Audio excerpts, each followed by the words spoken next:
If you're not inhaling the dust, you're not doing it right, right?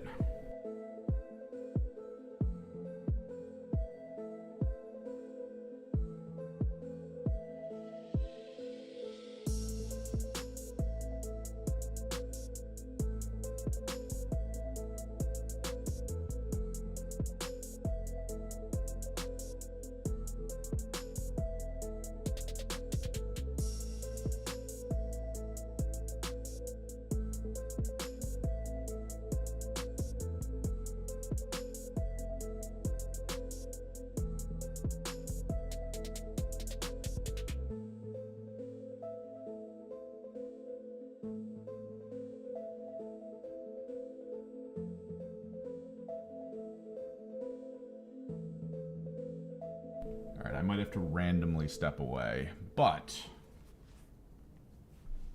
I am planning on pretty much going most of the day, so. No, yeah, blooded are cool. Blooded are definitely cool. Yeah. New camera angle. I keep wanting, like, I've wanted to get in close for a while now, so now we can do that. Because this should allow me to come over here.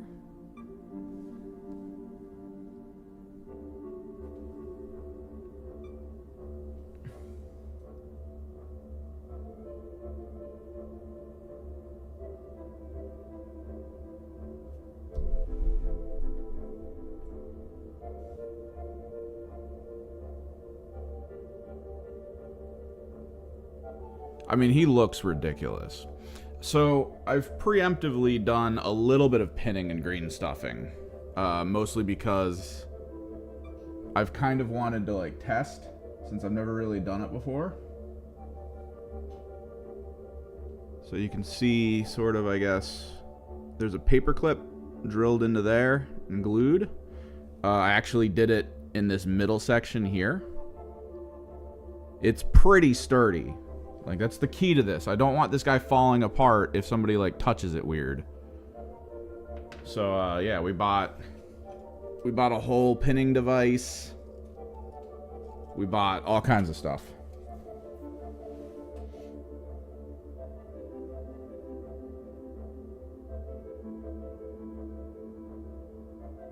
Which kill team you getting, Ark?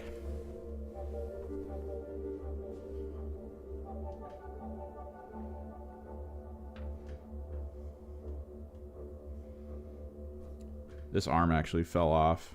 I'm using Loctite super glue now. The Gorilla Glue we had was basically like on its last legs. I think it was a little flimsy.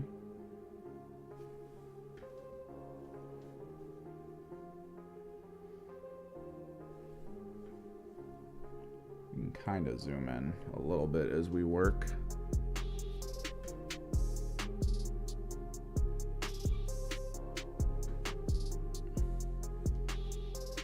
This model is insane.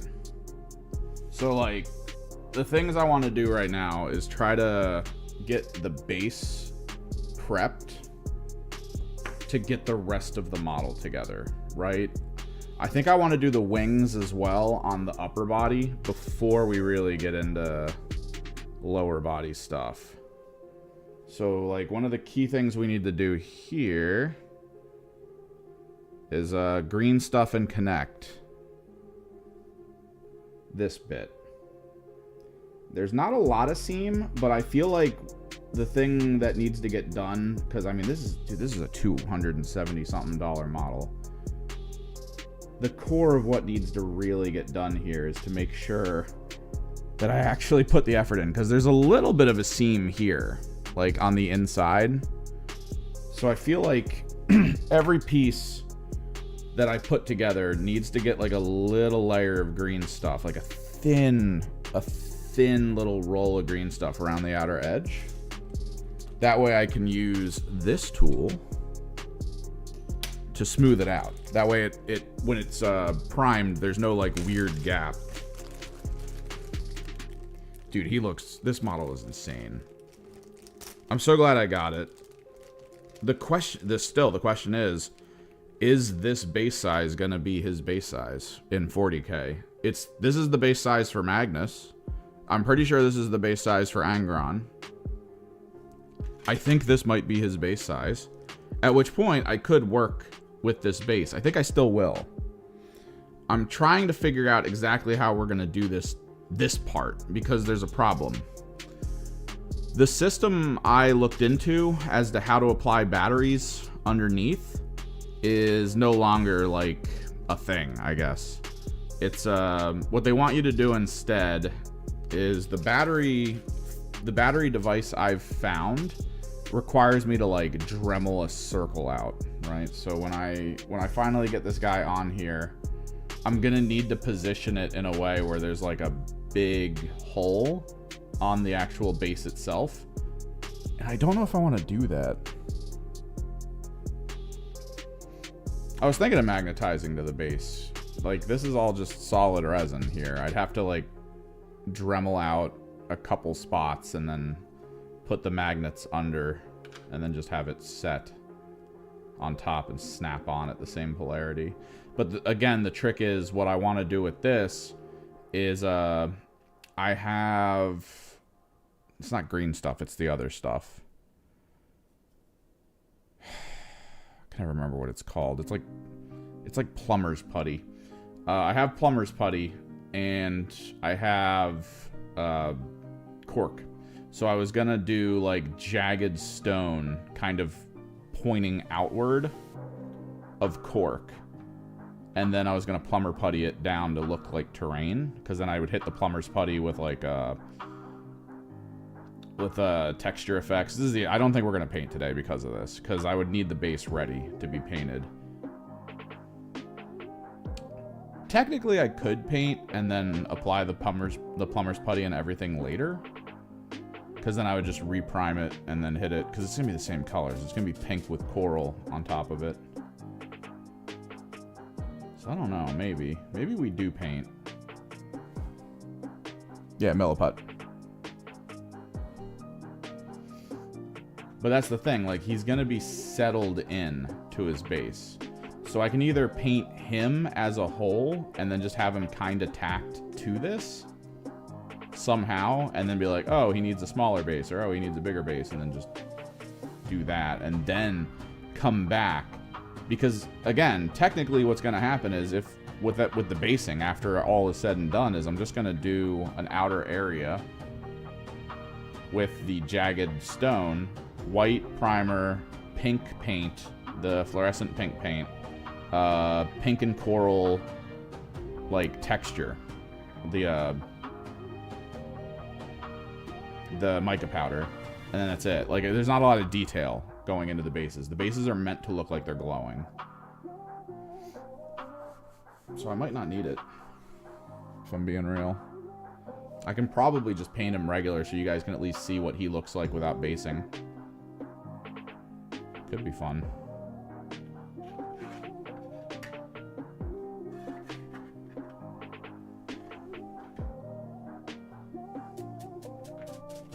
So yeah, let me get some green stuff going. A little roll. Tiny roll of green stuff. Just a little bit.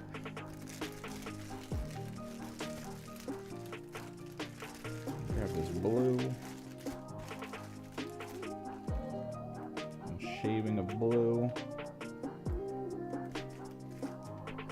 Boom. So it doesn't need to be a lot.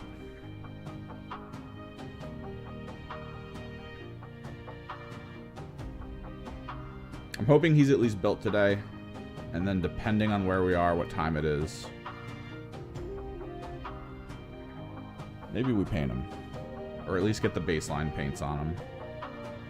Because I think I'm okay with going back in with primer and pink for the base once we get the secured announcement of that. It also gives me time to figure out how to do the lighting.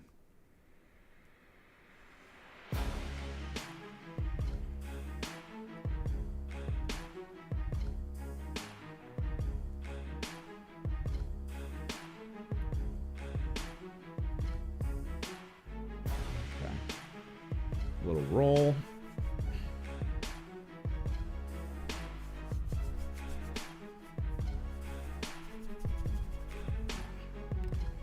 So the idea becomes you kind of coil it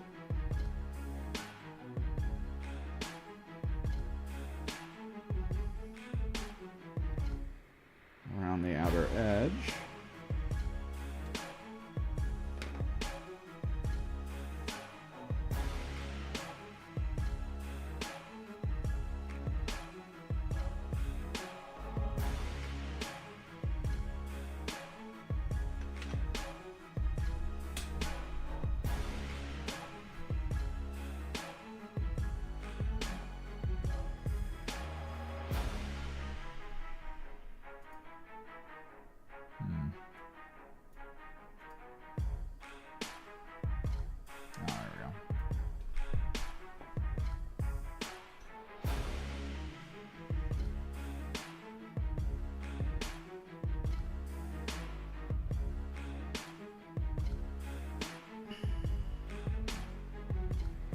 No, it's not that tacky.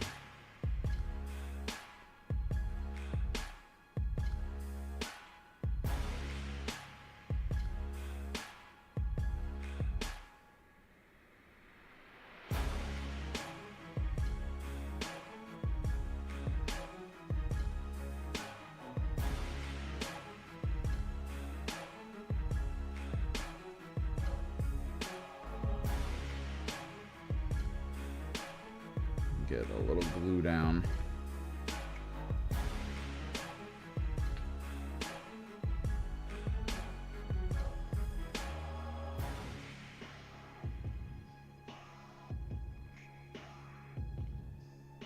Again, we're using Loctite now instead of Gorilla.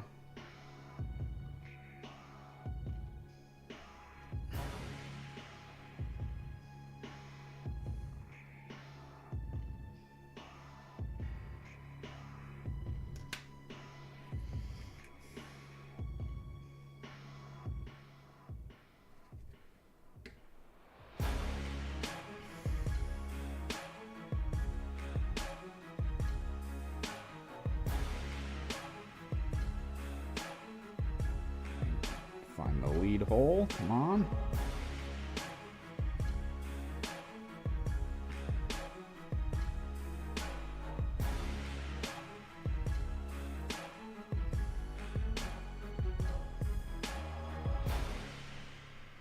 Squeeze in.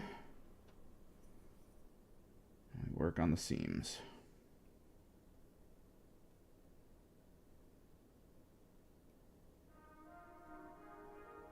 Clearing the excess out.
Snaky base.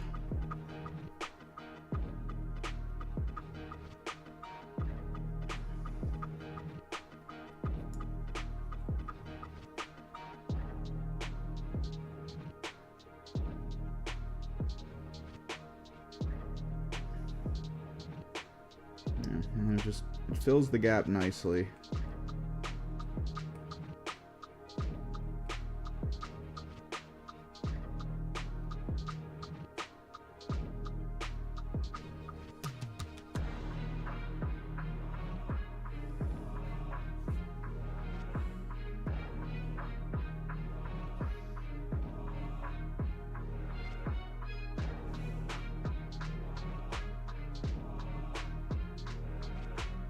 Don't skimp on the cleanup.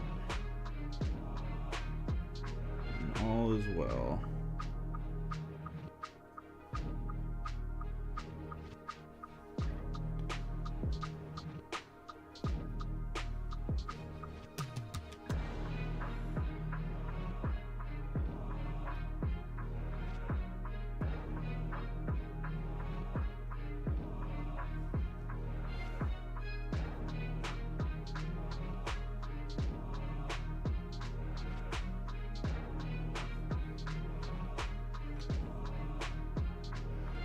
Something we got to do with this, so we actually got to put this back on. I had originally glued it, but I found it got in the way because apparently it's supposed to interweave with the tail.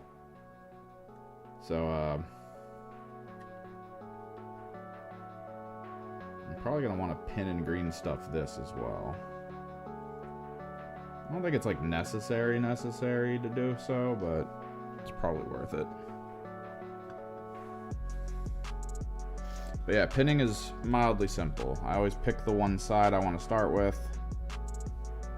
Try to get the pinning vise, the little pinning drill, to like start in a spot you really want to hit, and then you just go. This is probably going to want a little pin, nothing major.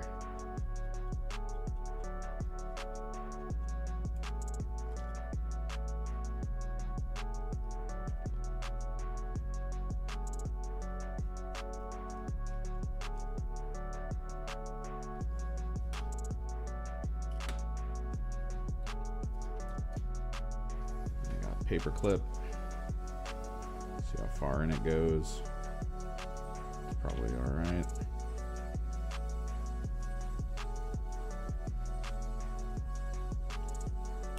I thought I had metal trimmers. I do not. This can be a small one. There we go.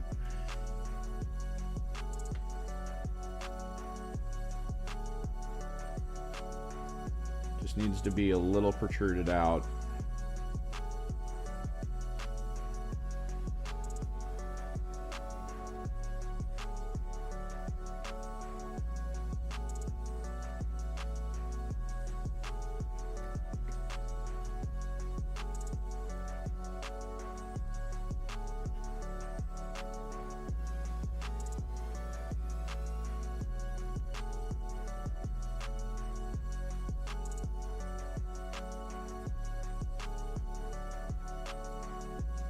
Give that a second. I want it to be fairly dry when we try to cram it into this thing. Let's try to get a couple more things of pinning started. So, the big one, these bad boys. These 100% need to be pinned. Pinned and green stuffed. They are so heavy.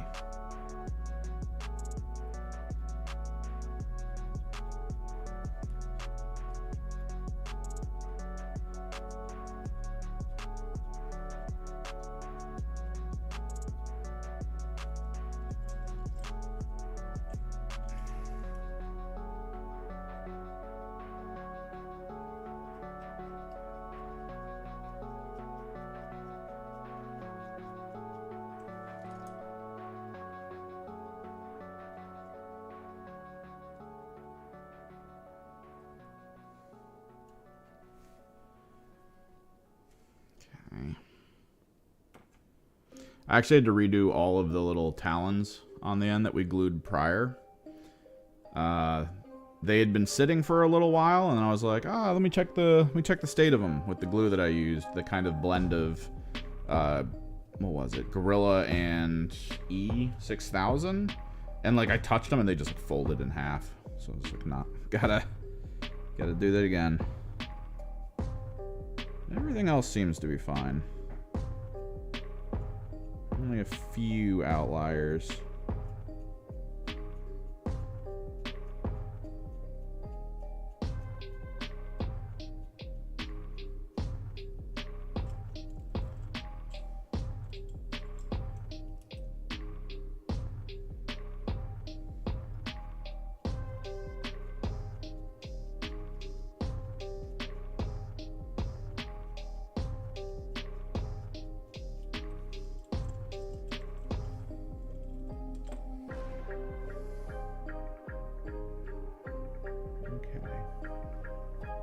These are probably going to be a bit hard to pin. They have to be in a very specific angle and position.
Bit long.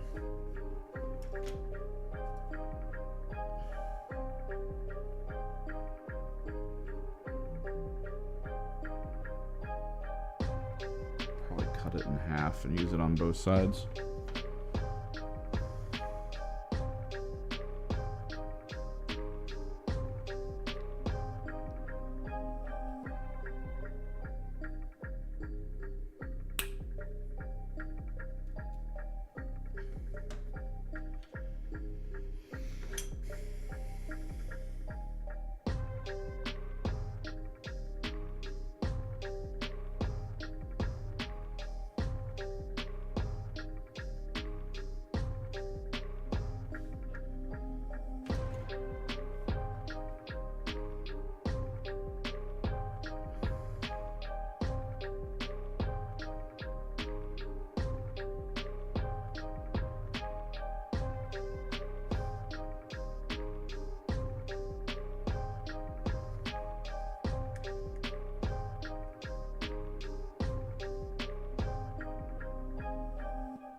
Oh, no, this one's a little too short.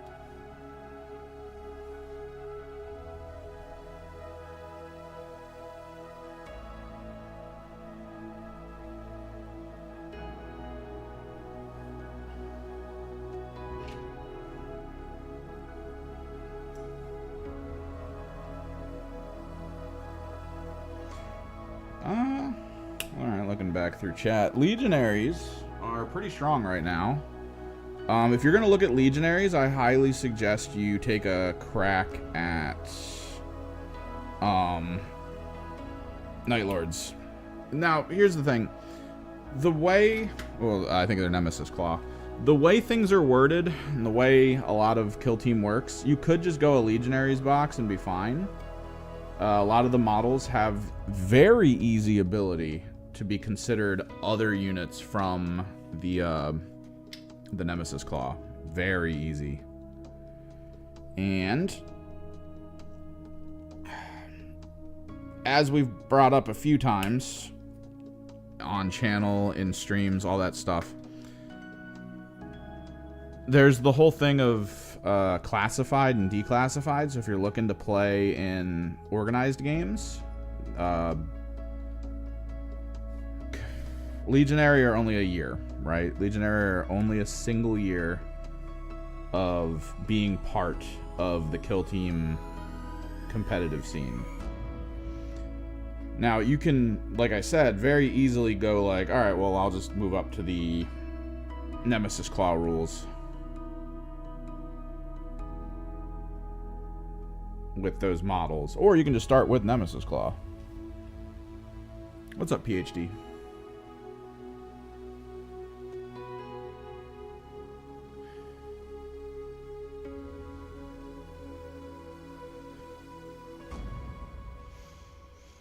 Because Nemesis Claw can also easily be played as Legionary. There's really not an issue with it. They have Icon Bearer. They have something that could easily be pointed as an Anointed. They have something that could easily be pointed out as a Butcher. Like, it's pretty easy to just be like, oh yeah, it's that.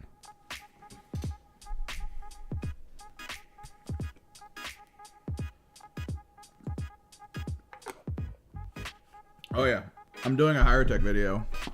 I had someone in the comments on the old Higher Tech video be like, hey, can you do the new Higher Tech? And I was like, I'll do them later. But then my friend was like, yo, I got Higher Tech for Christmas. So I was like, all right, I'll get you a video, buddy. Because he's super excited about them. And they're so elaborate. I love how elaborate they are.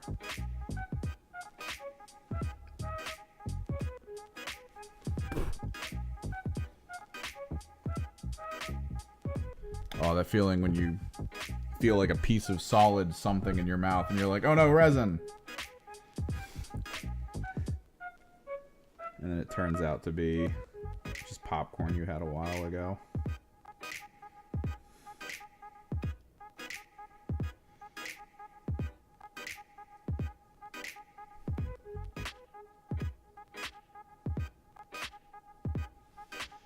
Well, the rules changes. I think what he's referring to is for 3.0, which is what we've been talking about.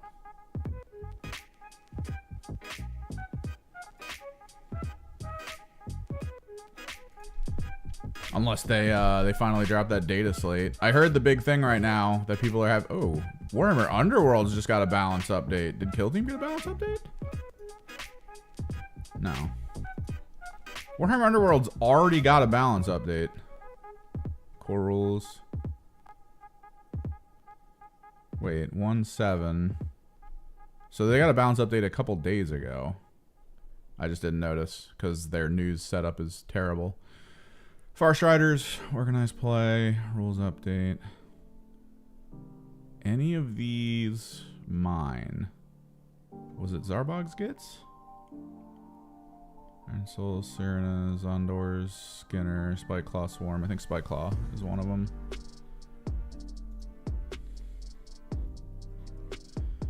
Oh no. They just mark that something's been updated. Please tell me there's actually... Okay, there is a physical.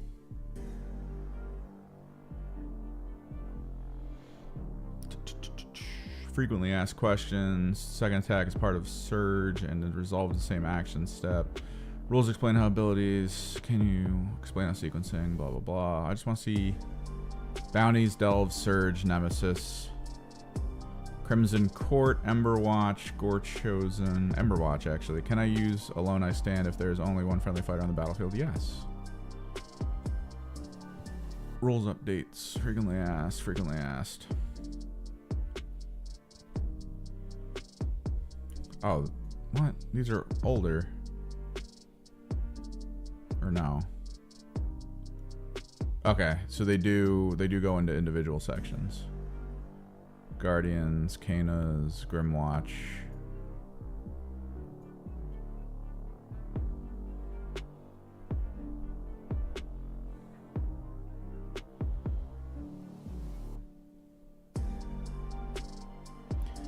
It's mostly FAQs. Okay, it's not quite an update. Underworld's got the first drop FAQ. Like how Kill Team got it. Is the Stala Squig slain if it is moved? Oh, thank God. They announced it. They let me know now. So the way the wording on Molag's mob, the little stone dude, the way it's worded is if he gets pushed, he dies. But that's just bad wording. He doesn't die if he gets moved or pushed. That is such a bad thing of wording. Farstriders, fighter card, uninspired. Change the dice symbol from... Oh, nice! They made the Farstriders hit a lot better. Which, I mean, no one really plays them. The new ones are basically just advanced Farstriders anyway.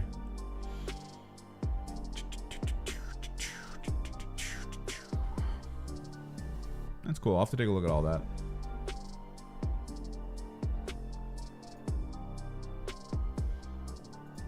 Let's keep pinning. We have so much to pin. We have so much prep work to do. I think I might actually pin this. I wasn't thinking of doing it. Maybe not. The problem is I feel like it down the road, like a year or two after I start playing My Emperor's Children, there's going to be the day where I just get done a game and maybe I go get like a sandwich and I come back and I look and the tail's missing its little talon. And I'm going to be so mad. I'm going to be so stupidly mad. I'm not going to see it anywhere. I'm going to be like, what the hell, guys? Why did someone break my talon?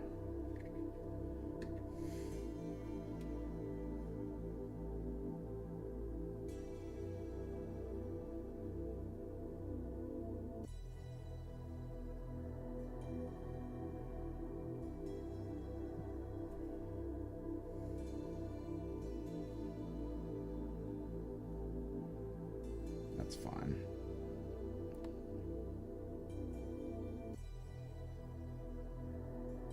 It's just the connecting point is so small that if I do try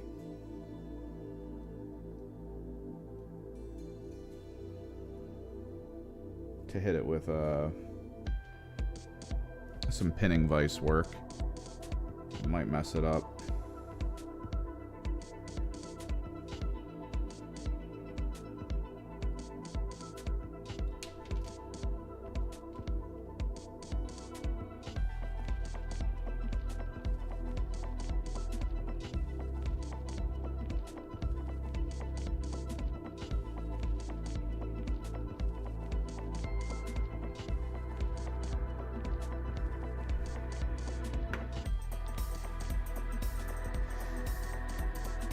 You don't need to be sorry.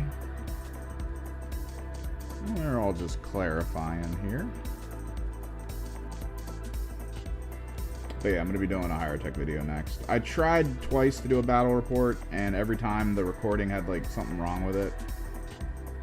It got really annoying. So I need to take a minute. I need to readjust how I'm doing my battle reports or attempting to do them now.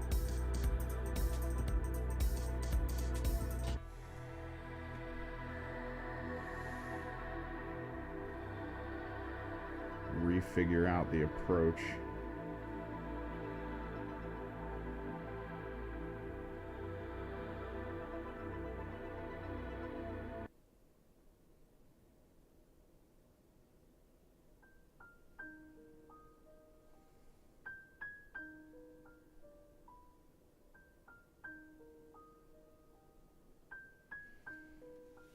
Hell yeah.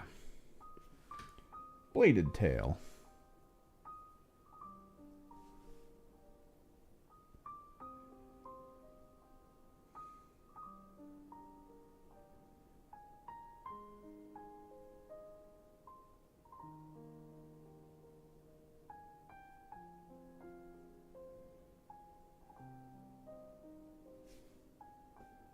What else needs to be done? We need to do this one.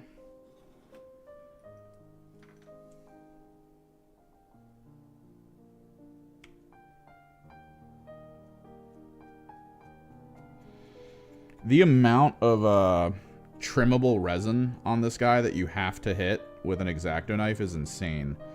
Like, this morning I was looking over him to make sure I didn't miss anything. I started finding all these spots of like, oh, you should probably trim this out. This one needs to be serious. Pretty sure that's pretty deep. It's nice. Like, so these little talons on the side here, let me introduce you to them.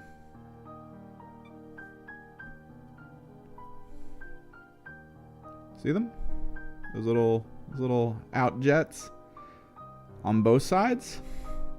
So they had resin in between. Just a sheet of it going down. That's not even the worst one. Like, it was just annoying to see it and be like, oh, I almost missed that. Right? That's not even the worst one. The worst offenders were, if you were here for the first stream, the shoulder pad, all those little spikes. You had to take an X-Acto blade and go between each and every single one of them.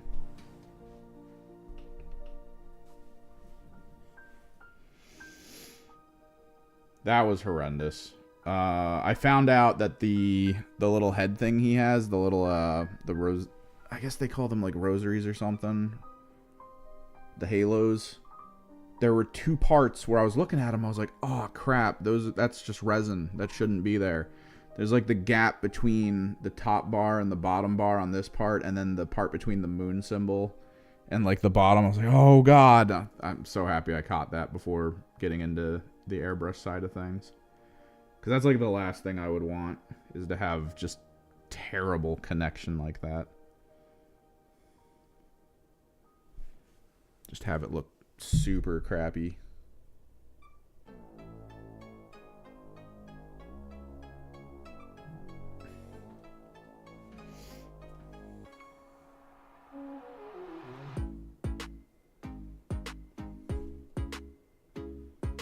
Alright, this connector is going to actually need to be a bit longer, I think, than normal. This is like, I have to think of this in the form of like construction, right? And this is like the key point on the character of weight is going to be right down here. Because not only... Yeah, that's probably about what I want. Not only is it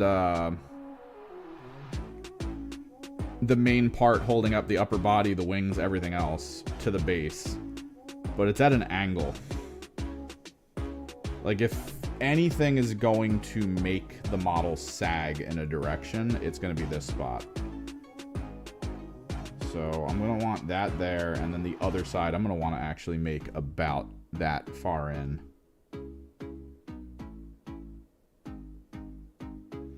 Green stuff, definitely. I think wings, this, we're definitely going to be doing green stuff around the outside. This part also needs it. But we'll start that part on this side, which is not my favorite concept. Probably should have done it before putting the arms on. This thing is hell to hold. There we go.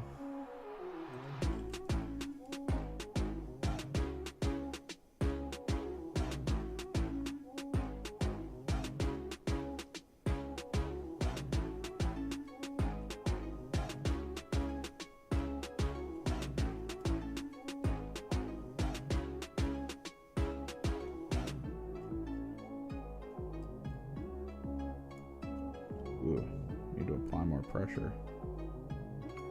This is a very thin part.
I did have a weird plan of trying to paint him mostly like marble.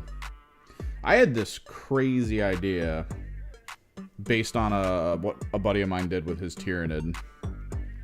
I don't know how many of you are familiar with what is it? It's like fingernail glitter flake. Let me vacuum up some of this resin.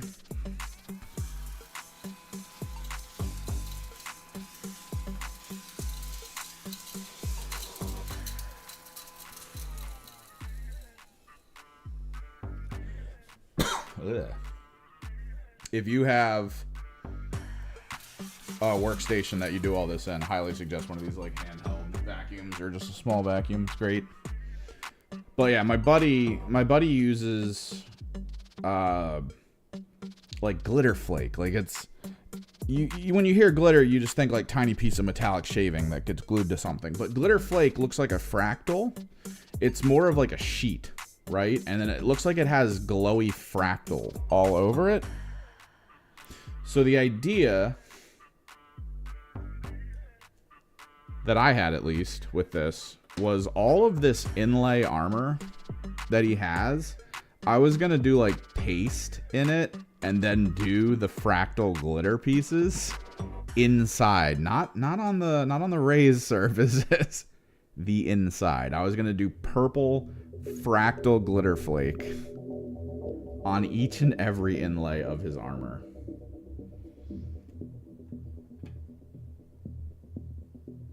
I was going to debate doing it. Like, this guy is as bad as every single Thousand Sun with how much raised surface detail there is. It's so stupid. Like, the plan was cool, but the implementation, I probably would have still been working on this guy after the Emperor's Children came out, right? Like, I'd have a backlog of Emperor's Children trying to get their Primarch done.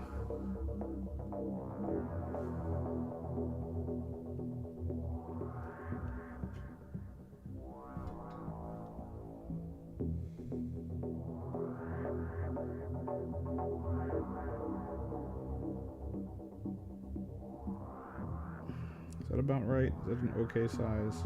No, it's pretty flush. I need something slightly longer than that. I need to grab another paperclip. No, yeah, it's one of those pie in the sky, super fun dream ideas that just can't work. Because not only that, honestly, the only way you can pull that off with this in any kind of efficient manner is I would have to paint each and every single piece of this without gluing it together at first. Because there's no way I'm getting to all the inlay in these shoulder pads or the stomach area without, like, having the arms all be gone, right?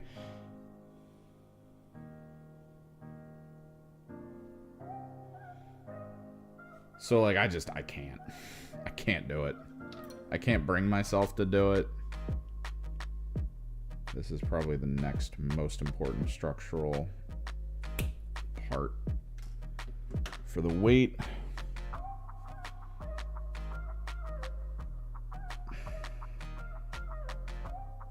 It's still a bit too long, I think.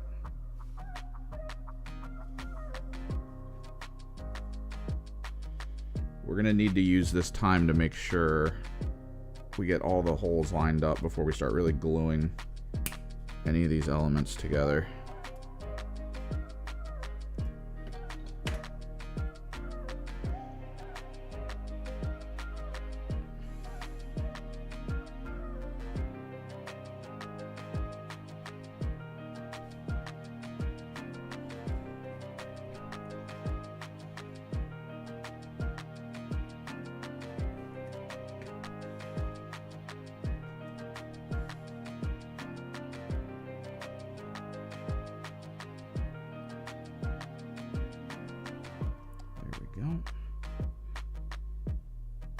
I think that's the bulk of what really needs to be pinned. We just got to do the actual connecting points here in a bit.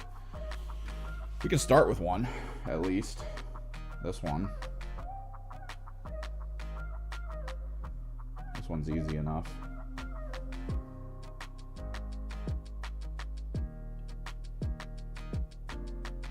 And the way I've been doing it so far is I try to line it up as best I can to where it needs to like go in, and then just push a bit to get the starting line. But maybe this one needs a little bit of help.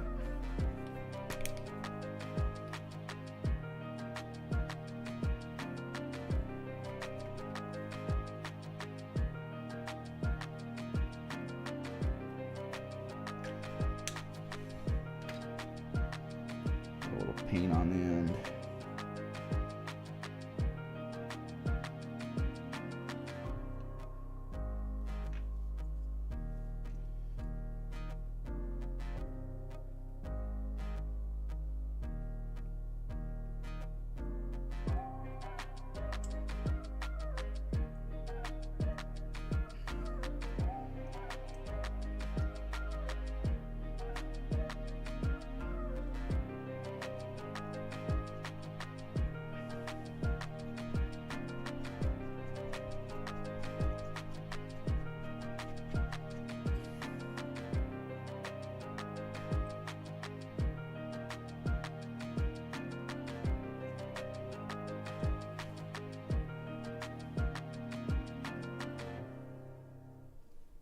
Pretty deep connector. I could probably shave it down a little bit.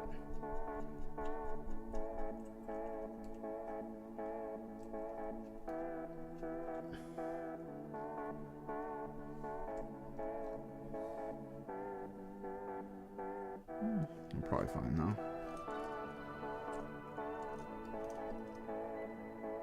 Definitely want to use a little bit of green stuff. Even when I had it glued in before, there was a bit of a gap.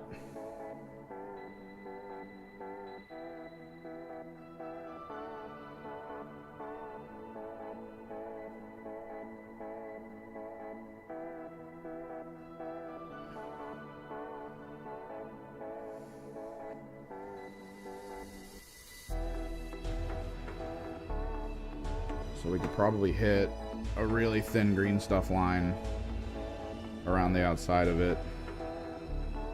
Maybe. I don't know.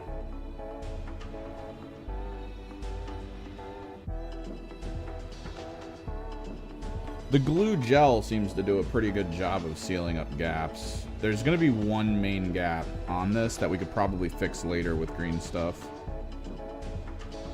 Yeah, we just glue it up. Slather on the Loctite, and then we'll just smooth it out afterwards.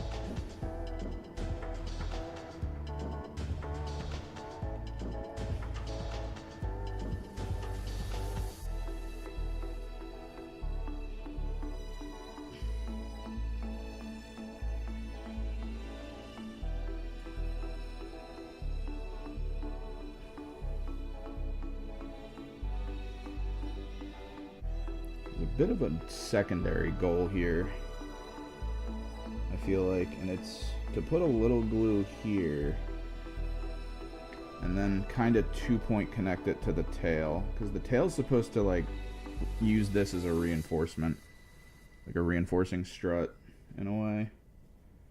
So if I can get this to combine a little bit, just to hold, that'll probably be pretty good.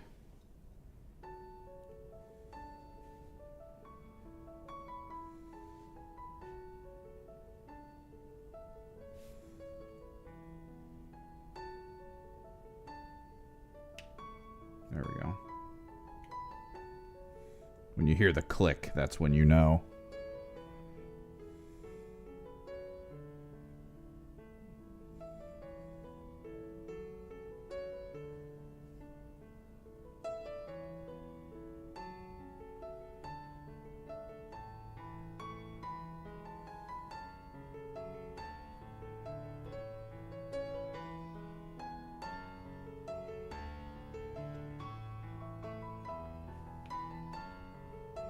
Yeah, that's where it needs to be up top. means there's a bit of an issue down here, which we will, in a minute, probably get in and just hard green stuff. Do like a little bit of thin green stuffing in the seam.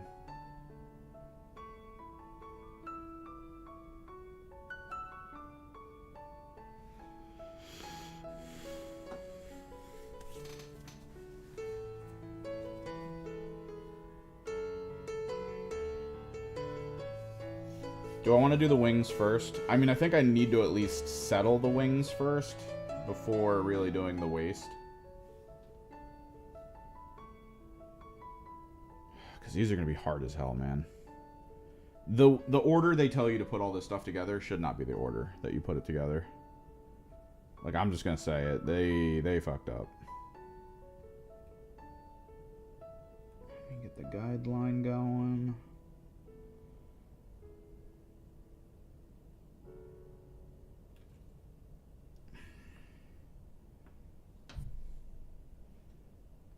Like, telling me actively at first to be like, hey, glue all the arms on. No, 100%. That's not what you do.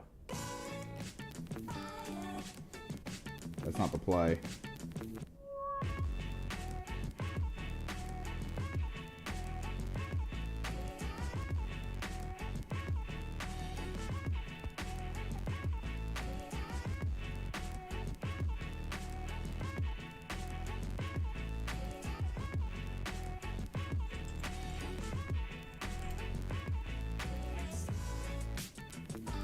Step number 1 is to figure out how to merge the wings and get them perfectly lined up.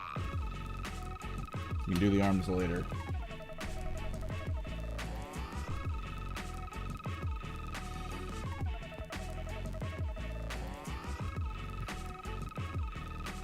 Need to make sure that this hole is deep enough.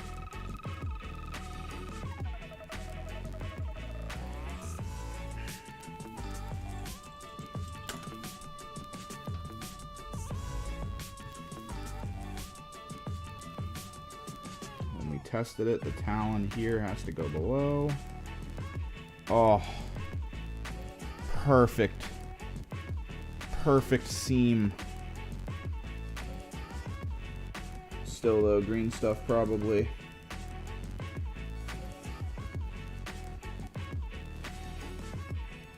Let's get the other one worked up first, so I don't have to freaking drill it with another wing attached.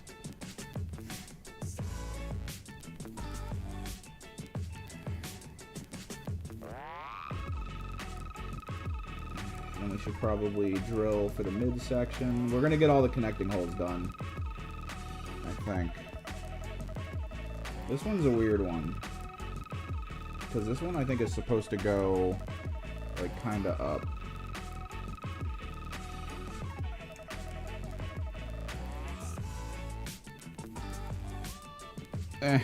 No, find place to hold.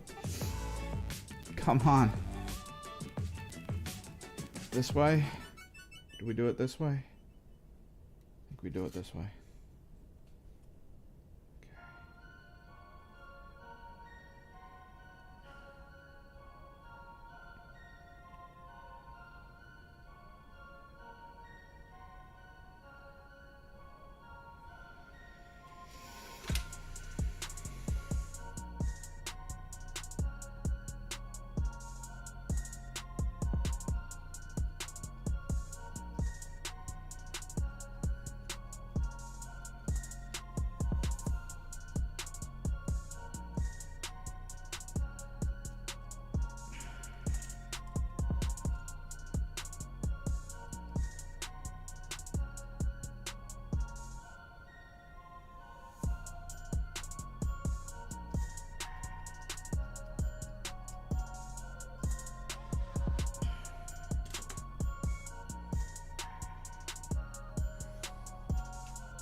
That's the other one.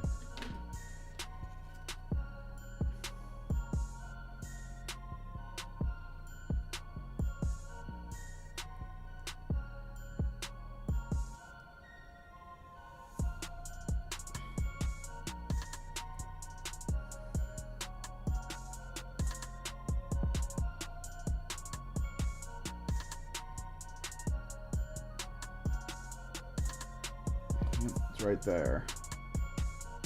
There's just like a weird seam with this arm. Definitely green stuff. But that's perfect.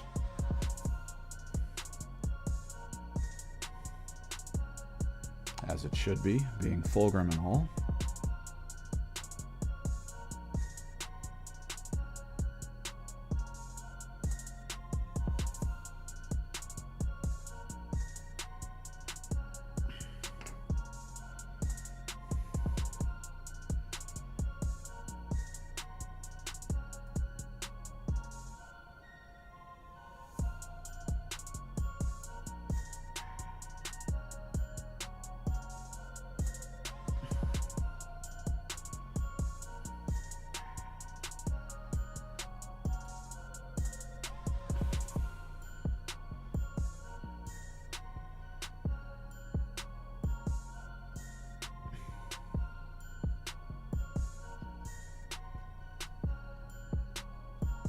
Oh, you have no idea. You have no idea how fragile these swords are. That spear, too.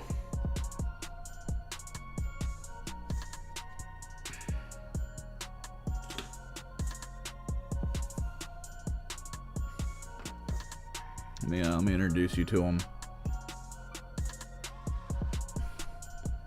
This sword, right here, the one you're looking at, right here, there you go. That handguard, oh god. That handguard on it is a separate piece. This bracelet had a gem on it that I went, no, because it fell off immediately. So I was like, no. And I retrimmed it down to not have the bracelet, the little gem, because it was literally just it doesn't hook into anything. It needs to sit flat to a chain link gem. I was like, nah, I'm not doing that. So handguard, sword. That's how that's laid out. And then the other one is just hand sword connected. Like, this one's probably the most solid of all the swords. But dude, spear is connected at the wrist to the hand. This fabric is its own thing. The tip here is on a little connector in there. And then the back, there you go, is also on a small connector. This little piece. Behold, Forge World.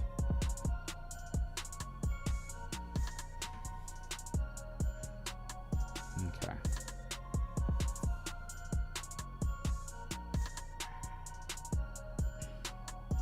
Make sure this properly and seamlessly connects. Or if I need to make an adjustment to the pin or position of the hole. I think it's a little off. Might need a little bit of readjusting.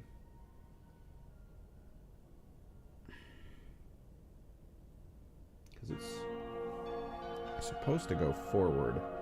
I think the problem is that the pin is just like not in a good direction.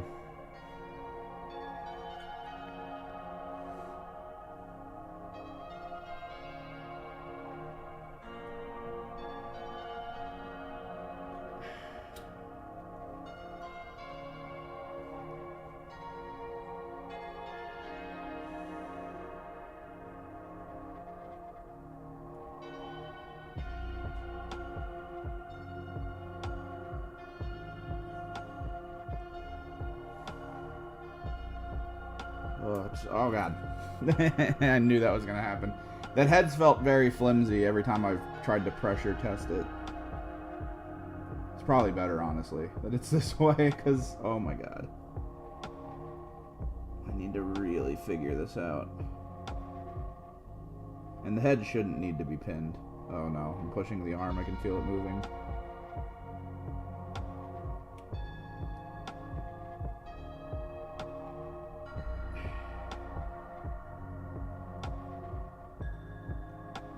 Might need to reassess where the hole is placed.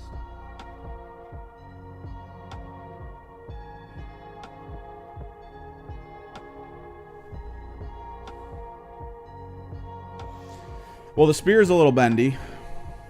But I'm okay with it, because there's like a spine here, so it almost looks like it's part of it. But most everything else, yeah, it's pretty straightforward. Kind of worked out pretty well.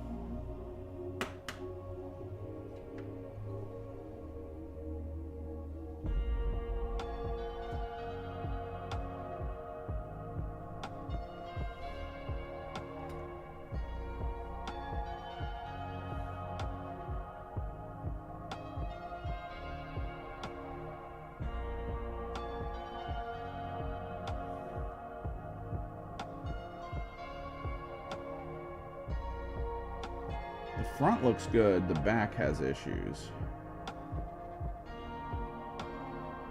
I think it's okay, though.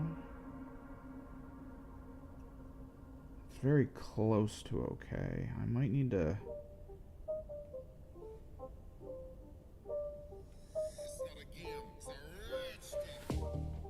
I think we green stuff. I think we deal with the imperfections with green stuff, because the front looks flush. And there's a lot of, like, I can feel the stability inside. But the back has a gap. So this one's definitely going to need to be green stuffed. Do I put the head back on right now? Or do I? Oh, no, I kind of have to.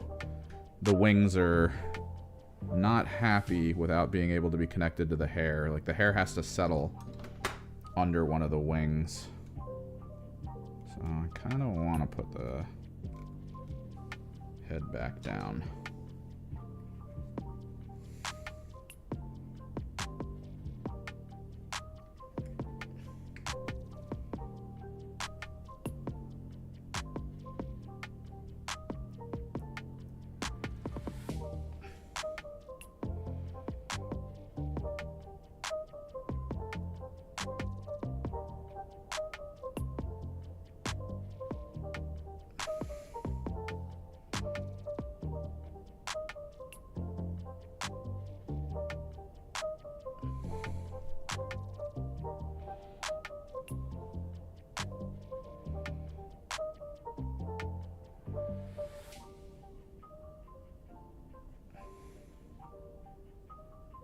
Give that a second.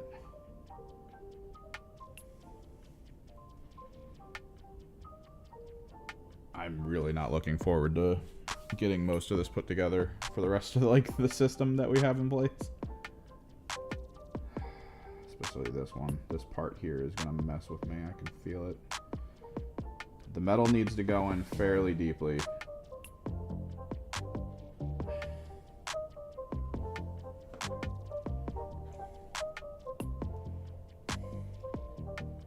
Because again, this, in my opinion, this is the most structurally important component and connecting line for the entire model. So I want this to be as reinforced as humanly possible.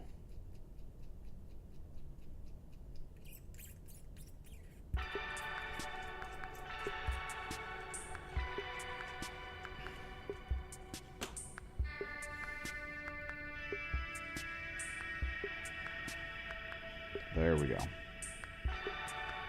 Beautiful.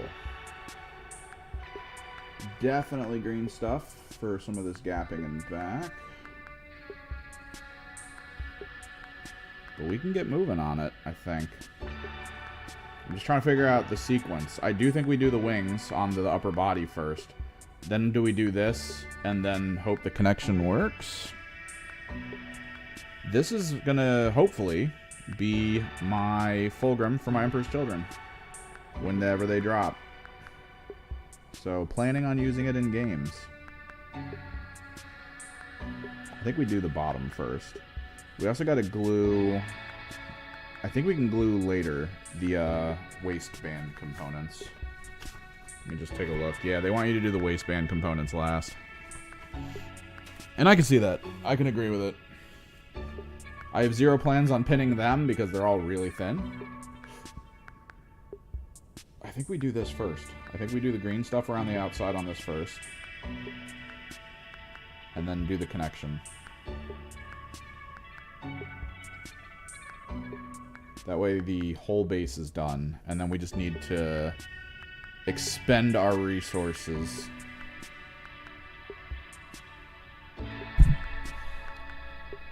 On the upper body, and then we'll expend them on green stuffing the midsection. No, yeah, I want this guy for 40k. I do. Let me clean up some of this resin.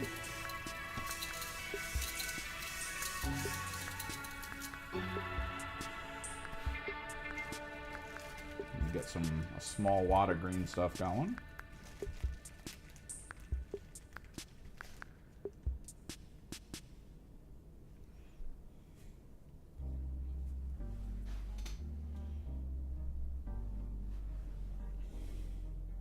No, yeah, the model is incredible.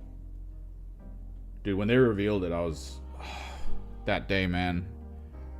The rumors were constantly flying about Emperor's Children being a thing. Finally, like, making their way. Everyone was getting excited. Oh, I should probably green stuff this as well first, before we get too far. Gotta push it into the gaps.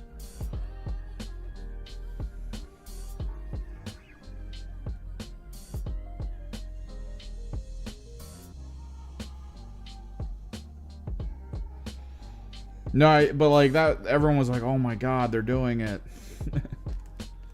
It's happening! It's finally happening!" And then they were like 30k, and everyone was so mad, dude.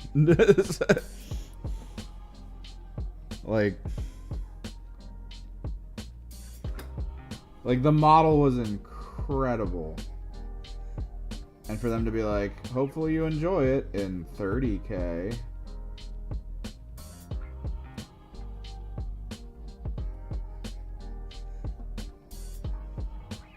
Like, you could almost see the internet, like, frowny face live.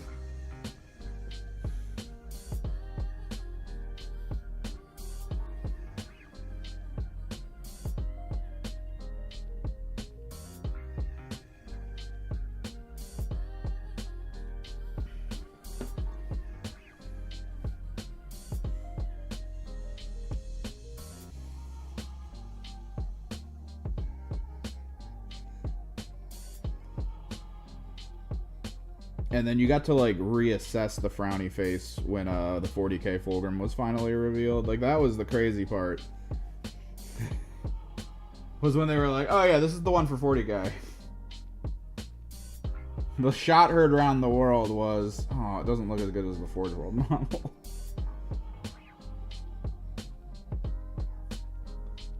Oh, man.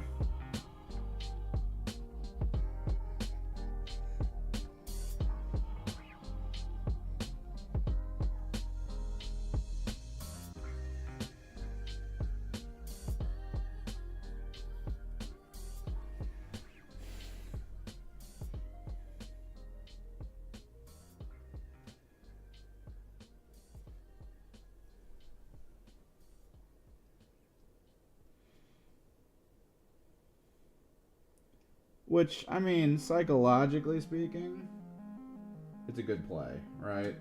It's a good play to do this. Because it makes everyone see the new Fulgrim and then go, "I think I'm just going to buy the old one."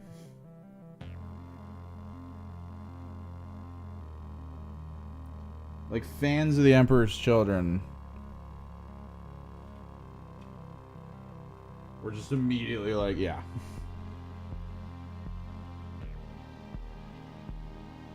Like, I get it. They've gone over the reason why he looks like that. It is the bomb in the face concept. The visual aesthetic of it is like, it's the limit of excess, right? Like, he is visually the end game of excess. Where that kind of, like, arrogance leads.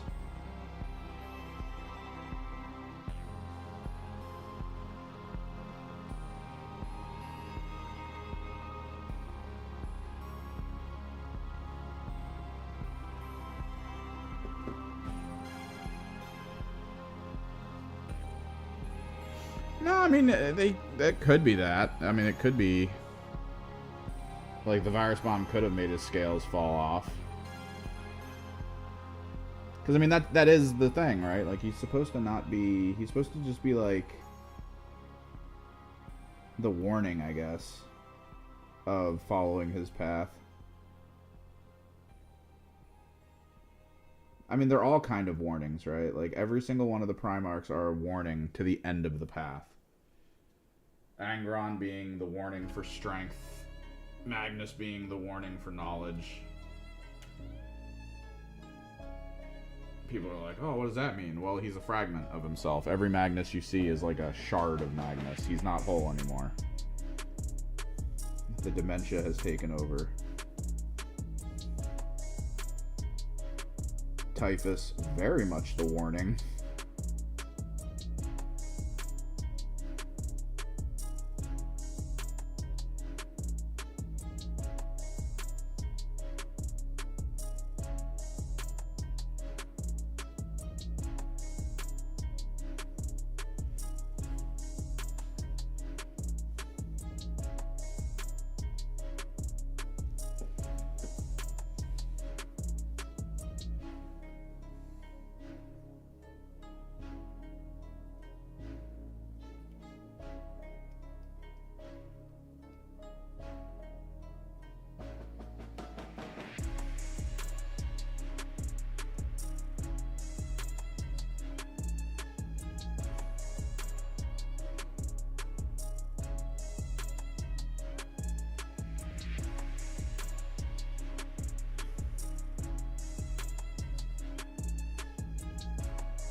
That's kind of the fun of the Primarchs for Chaos.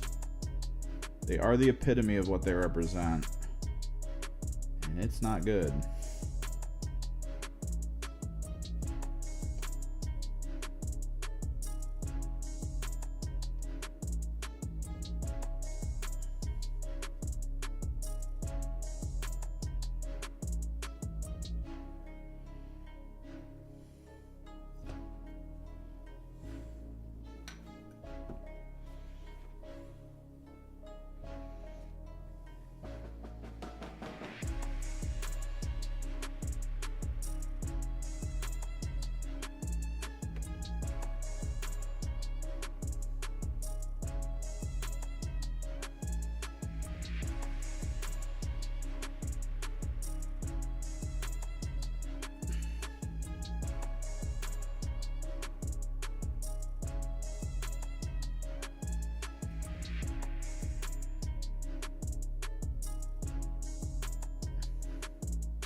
Glue and clean.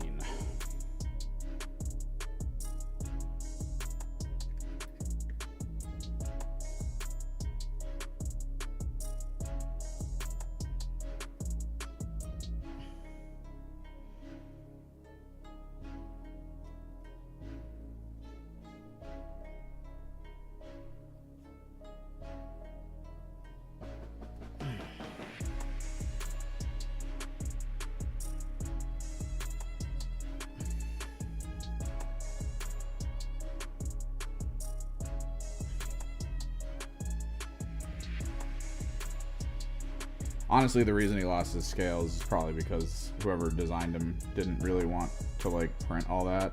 I wonder if they do hear the complaints from, like, hobbyists. Not just hobbyists, but people who play.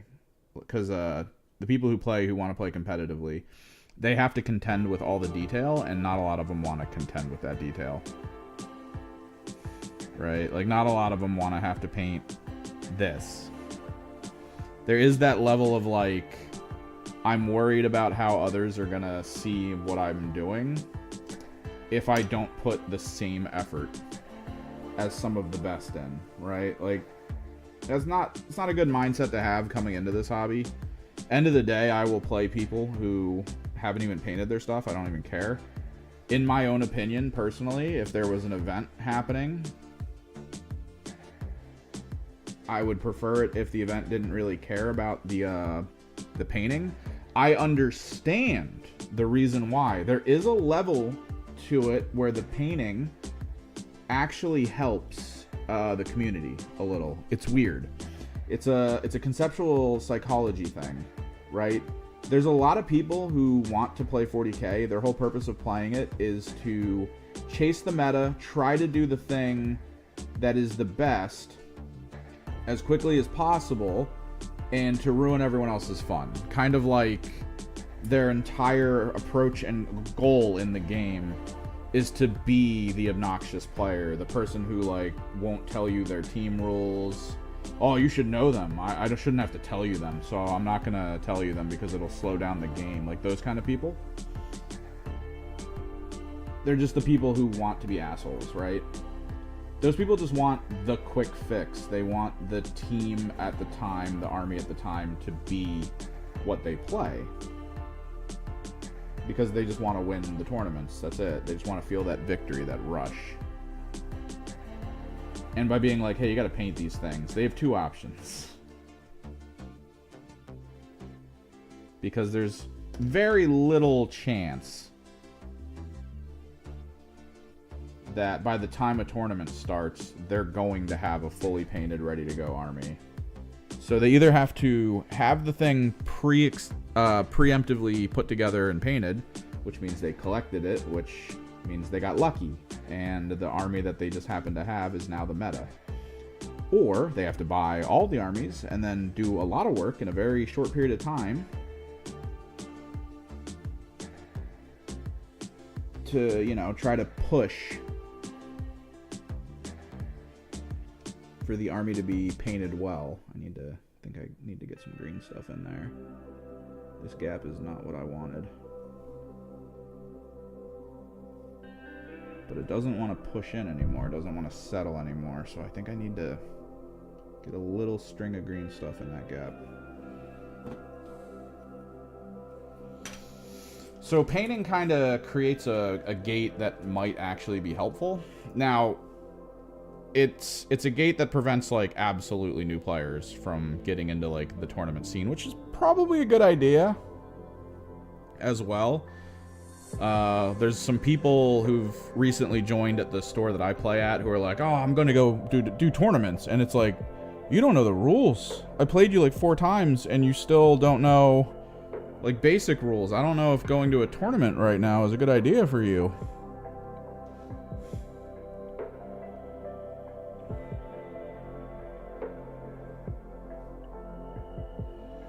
Not just for your opponent, who's going to get a little mad that you're like, wait, can I move now?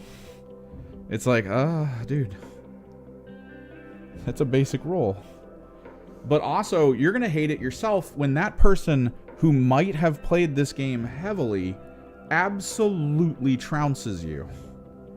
You're going to be sitting there like, no, why did it go so poorly? And you're not going to enjoy the kind of like element of the game of growth. It's gonna be bad. But yeah, then painting also helps the economy of the hobbyist.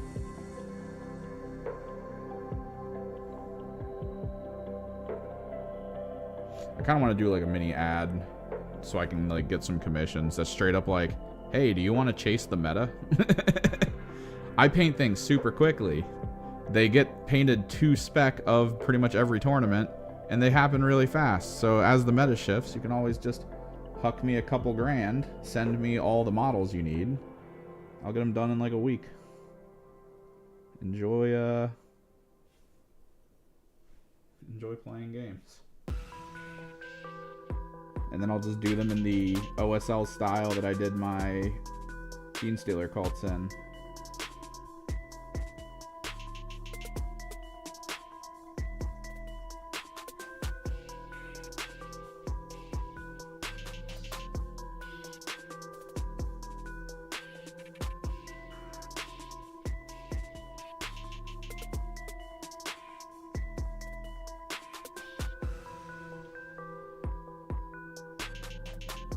A little bit more correctionary stuff I want to do down here.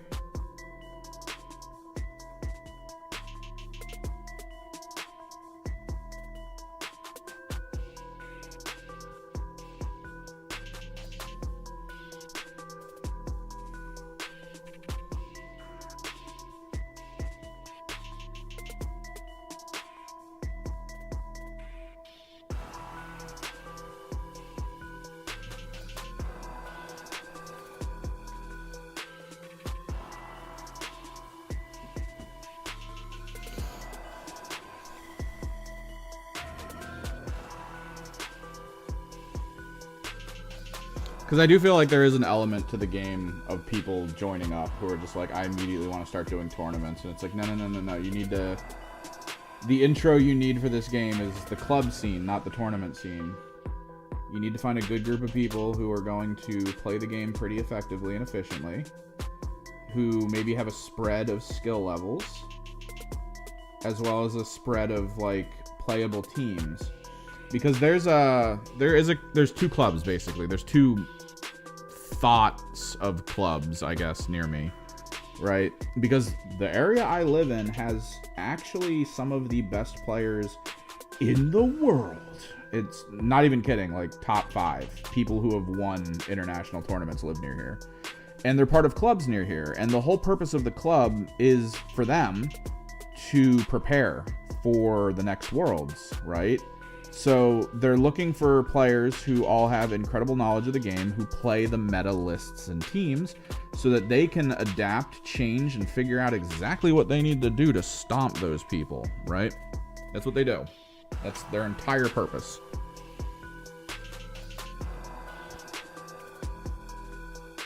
Oh, that sucks, man.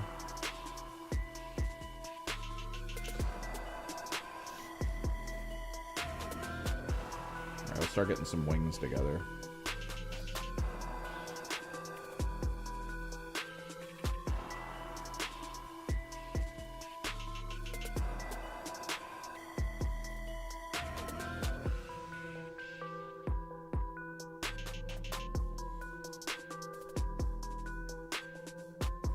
The club I go to is more for like middling players. There is a guy that goes there who's like top 50 in the country, and a few of the people who have started going to tournaments get a lot of victories. So like they've practiced enough that they feel confident to go to tournaments with lists that work and are able to take dubs, which is pretty cool.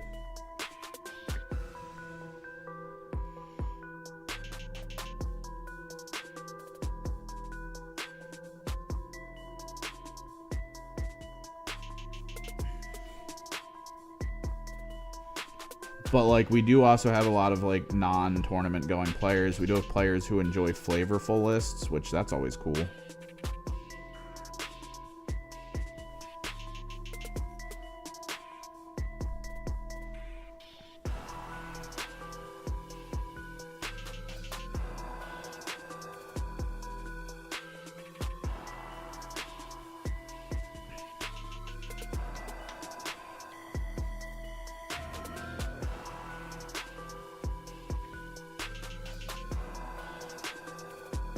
No, yeah, if you don't have enough time to get the rules down, just stick to clubs. You don't need to go to a tournament. You don't need to. That's not like a requirement to enjoy the game. Oh no, his horn is a little loose from when his head fell off.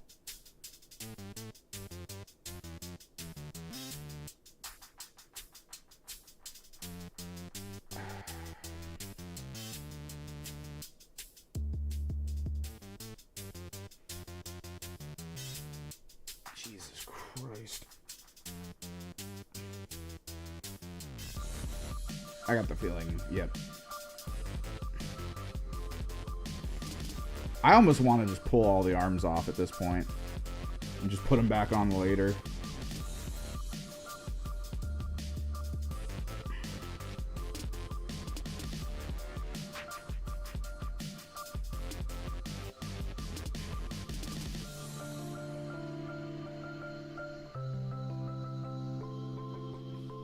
Wait, did I do the right thing? I don't think I did.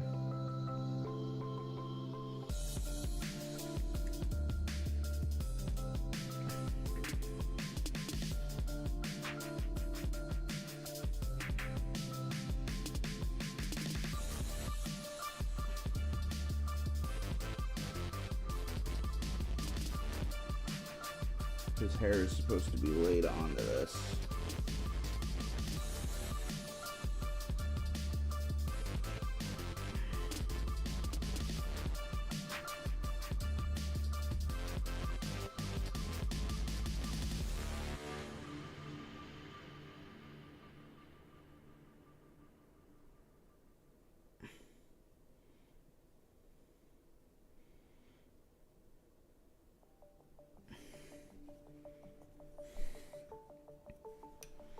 So yeah, just stick to clubs. You don't gotta do tournaments. If you can find one, that's good. Or just friend group if you got that going. That's always awesome. I'm in a weird situation with my friend group. I want to play games with them. They have stuff. But like every time I get like into their little friend gatherings, like the recent ones I've done, our focus is basically on anything else. Like, we just hang out, we play video games, we just chill for the most part.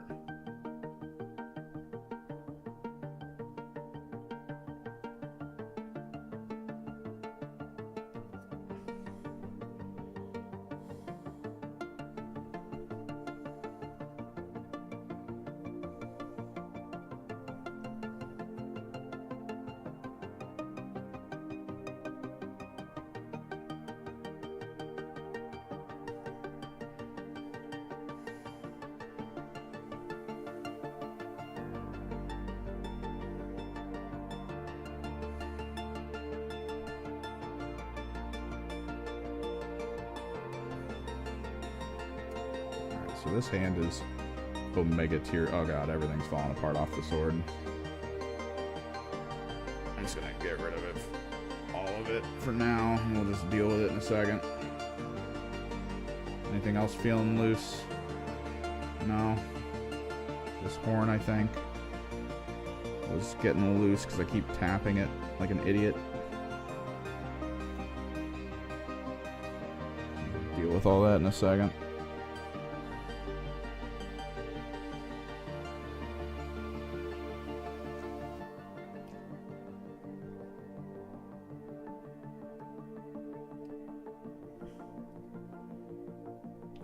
This is right? Or does it need to be up more? Maybe it needs to be up more. I don't know, man. It's very hard to see how flush it's supposed to... Oh god. What did I just touch that moved? Oh, I know what I touched. Dude, I hate this. I hate this so much. Yep, the gem came off. I'm gonna trim the hell out of that, actually. I hate the hanging gems. It's a cool little touch, but like, God, they really should not have put them there. Like, the whole sequence of getting this guy together was not a good situation.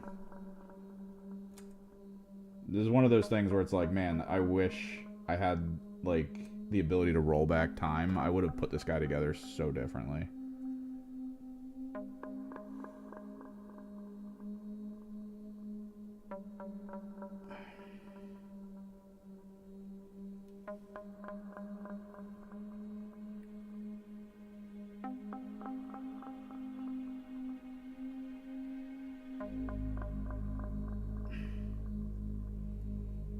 I might actually just pull this one off and clean it a little.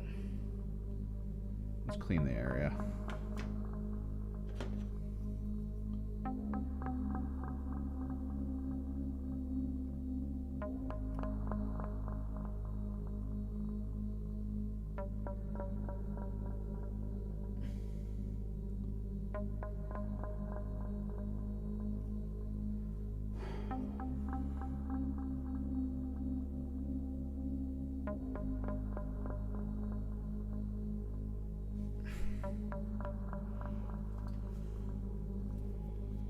I knew these were going to be a hassle. I freaking hate wings like this, man.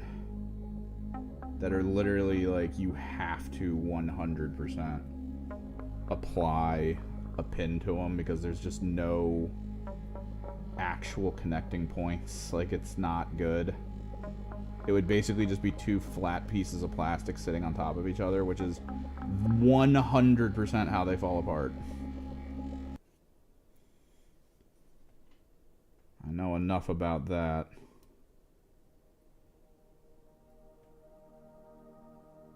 Okay, let's clear. Clean a lot of this green stuff off, so that way there's only like a mild surfacing of it.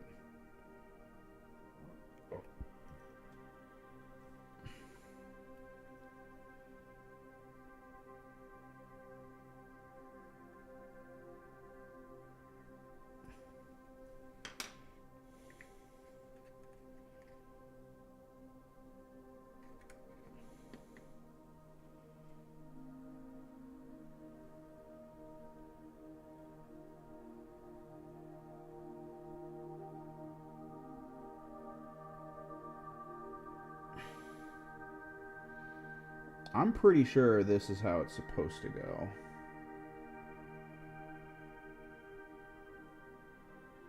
Because there's like some piping that looks like it's supposed to be settled into a crevice right there. But then this side is like completely empty, like completely out. Ugh, I hate this model. For this one specific reason.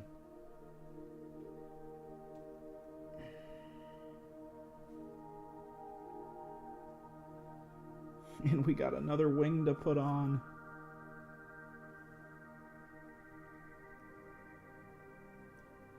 Like, why is this not flat?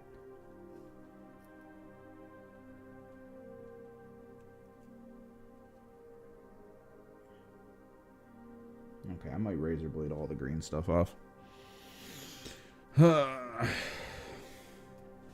We might try to apply the green stuff like after the fact, honestly.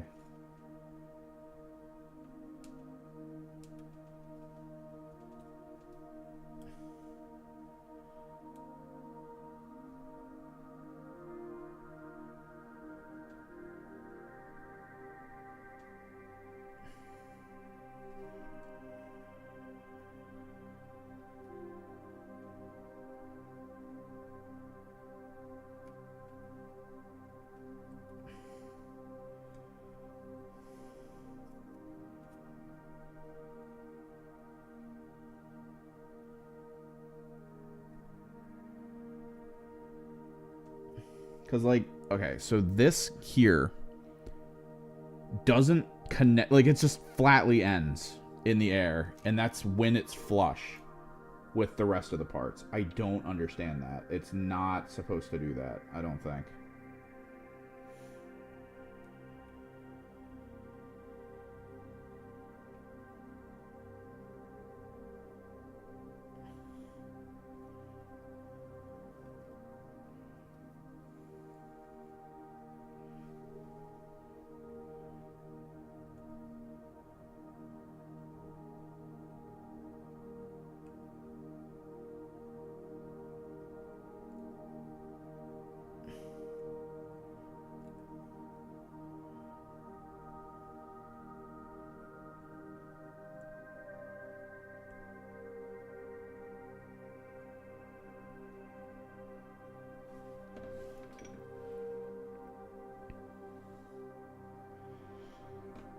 Yeah, get some sleep.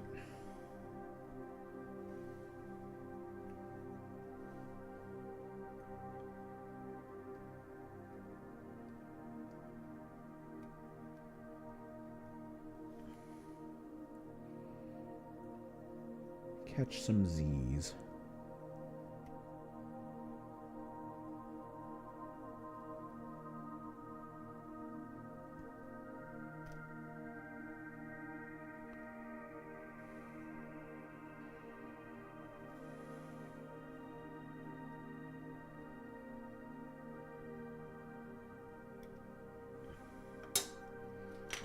Skip this song though. I might be catching some Z's.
again, I don't know why this is here.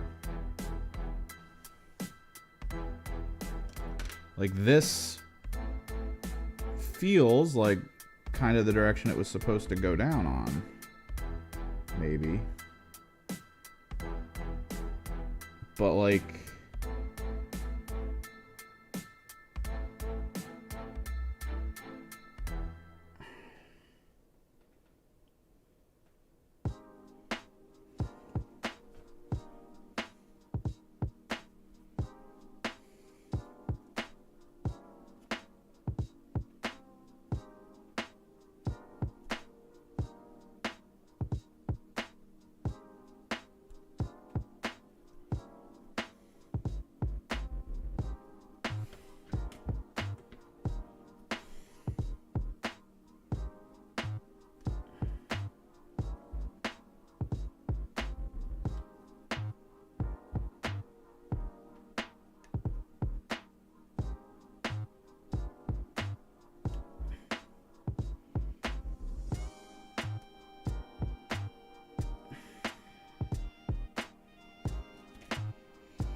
Might pull the arms off.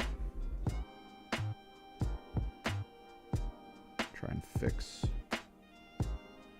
Because this is now just a giant wad of green stuff, and I don't know where the actual flushed out components are anymore.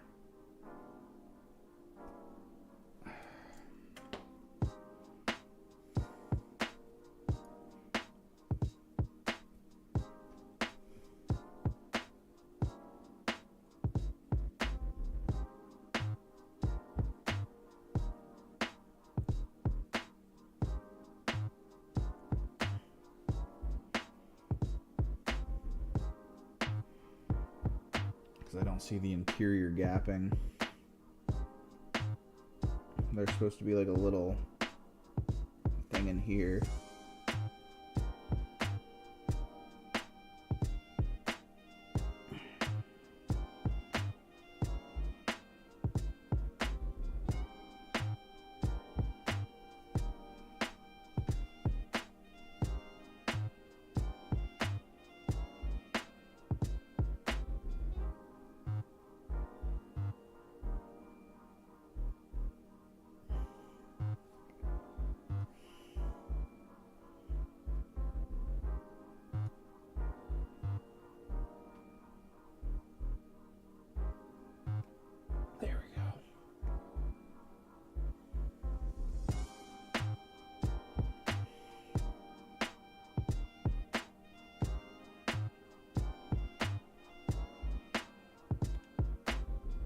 Thankfully, after drying for a bit,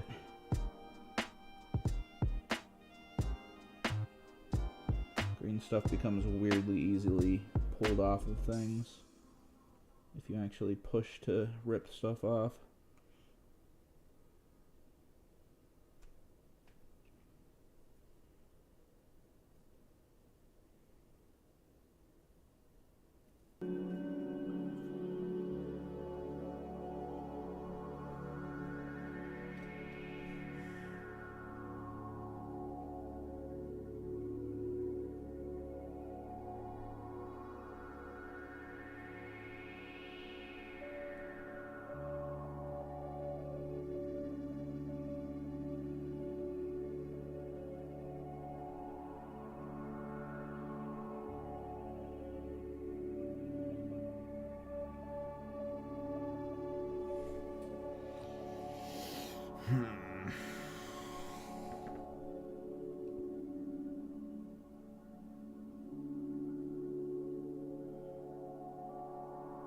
Let me take a look at this other arm.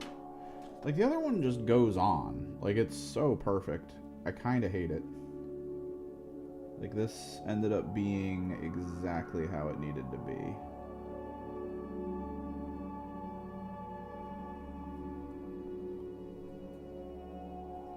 To the point where I'll probably just glue it and then maybe green stuff some of the edges after the fact, but like, that's perfect. That's a perfect connection. The fact that this other wing didn't do that at all and like it doesn't feel flush in any position. Like it feels half flush is kind of like the big issue, right? Like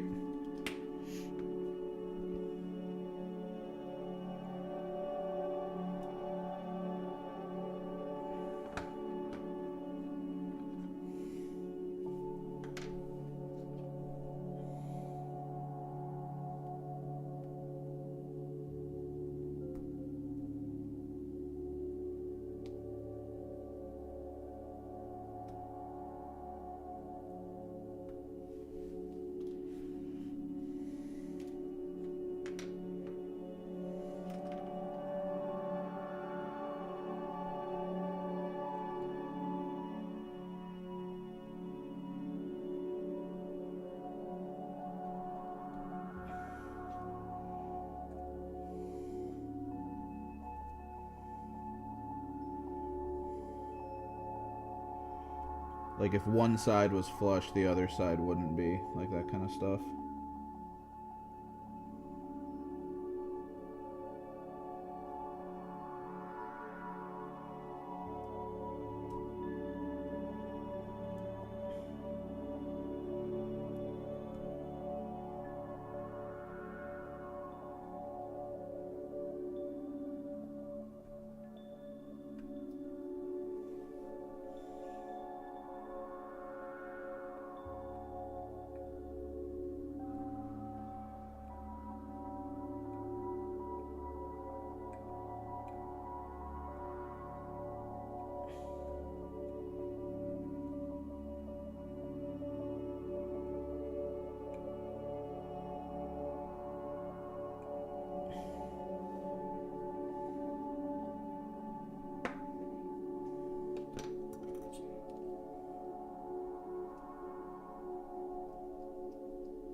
Yeah, like I don't get it. The thing is, I didn't really carve much. Like, now the bottom's not flush. The top's flush, bottom's not flush. Bottom flush, top not flush. Like, I feel like I must have shaved something off of this. Like, that is right there exactly where it needs to be on the bottom. It is perfectly aligned with all other components. I feel like we glue it like this, right? And then we hope and pray. And as it dries, maybe I'll get like a little green stuff and try to seal some of the top part gaps, right? But like that is flawlessly flush with exactly all the components at bottom, so it doesn't look weird.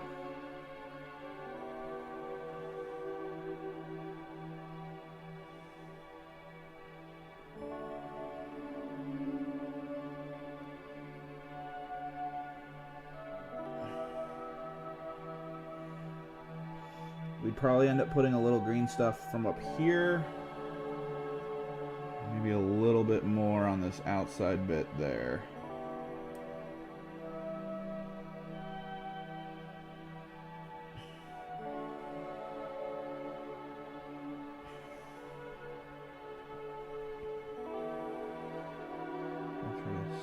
Smooth some of it out at least.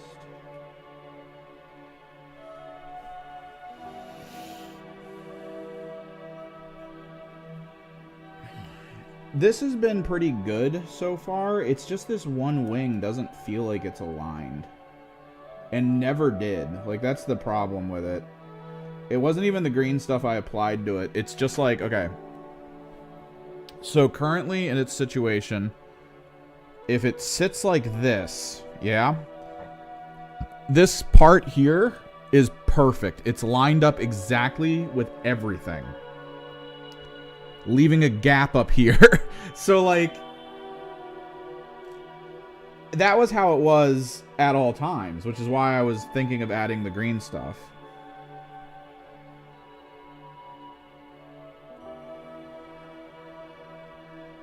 I feel like I want to get, like, a small thing of water so I can try to moisten the green stuff.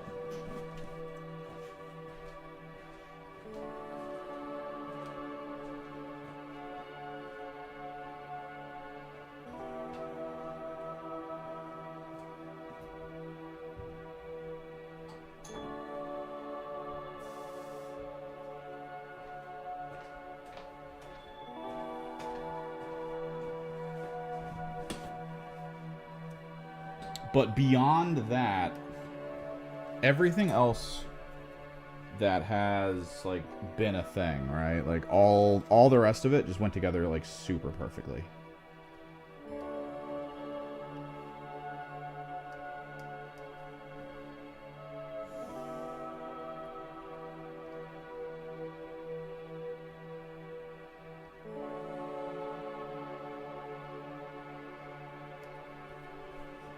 Which is crazy. Like, I was expecting a horror show. Right?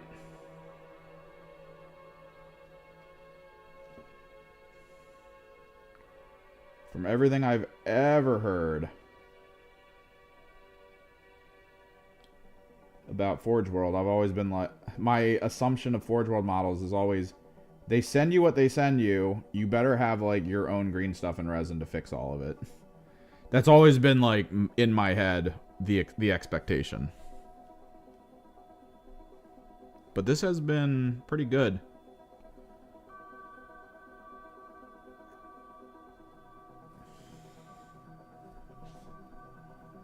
I do need to fix the sword hand, because it did all fall apart here.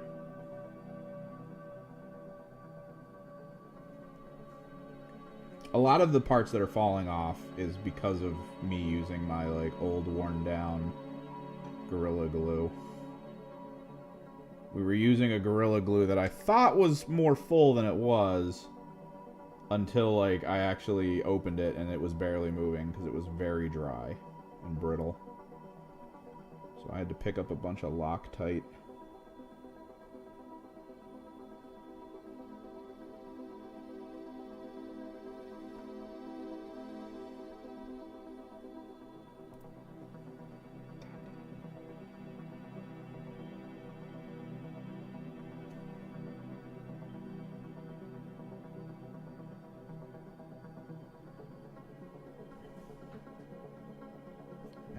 Just trying to fix the parts that are a little too brittle.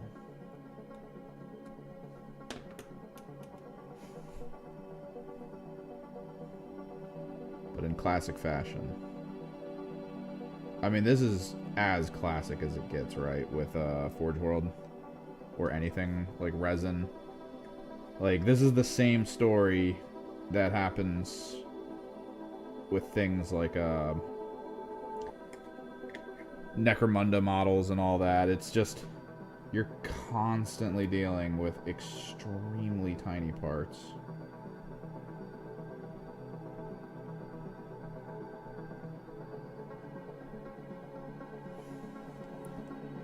frickin' handguard that I've had to re-glue like 4 times. It's just the tiniest, flimsiest part.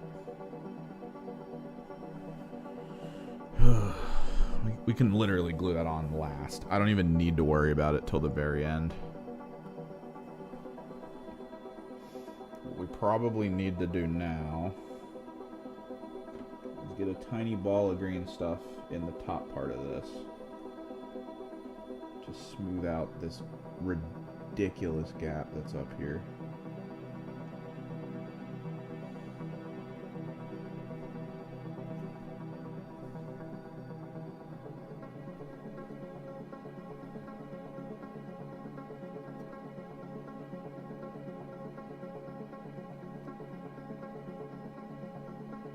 There's just a gap right there. The wing is perfectly aligned at bottom. Big gap up top.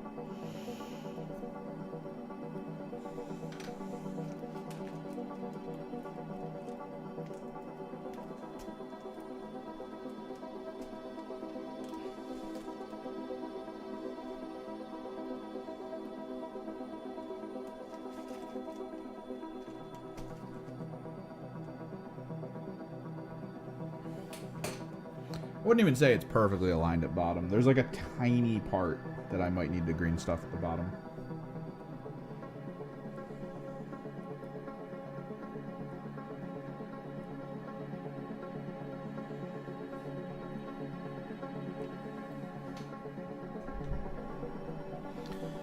But yeah, it's a good model. It's a ridiculous model, man.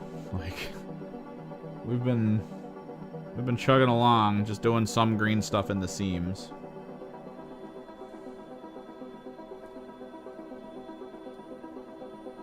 We are a few components away from him basically being ready to be, you know, primed and everything.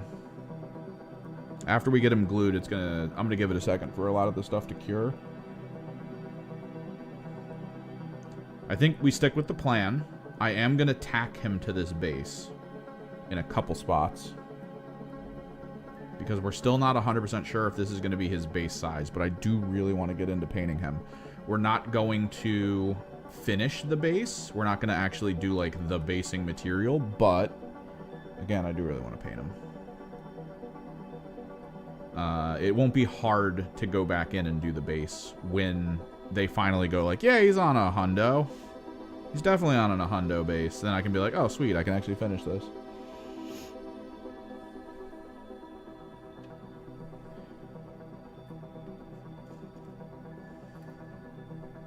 A smaller ball. We can always add more. Because what's the plan at that point is I'm just gonna do the basing, hit it with white primer, and then hit it with pink, because we're doing the same system that I did my test paints with my obliterators, where the focus is on being like a little, I think I need less, is on being a little, like, mostly light at the feet. I actually really like that look. Like, the ground is glowing to the point where you lose all detail in the lower area. It's gonna work, I feel like, on this guy really well, because I'm not gonna do it too much. Most of the scales are gonna have that layer of between render and light. So they're going to be like cobalt a little bit, leading up to the actual parts on the armor that are going to have color.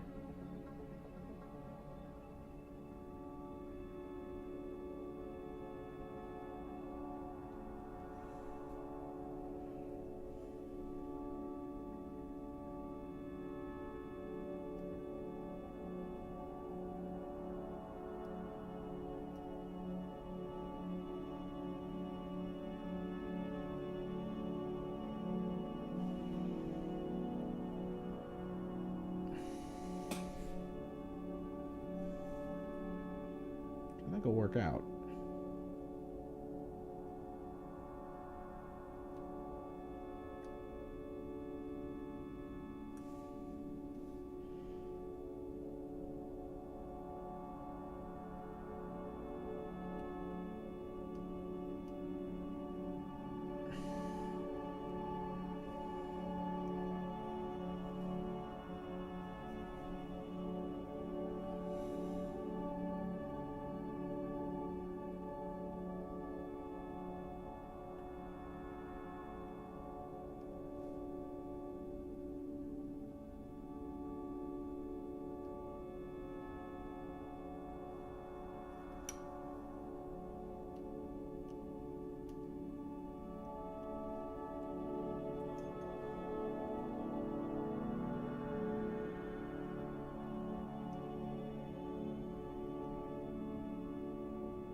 Last little bit of green stuff needs to go right there. And we'll get the other wing going.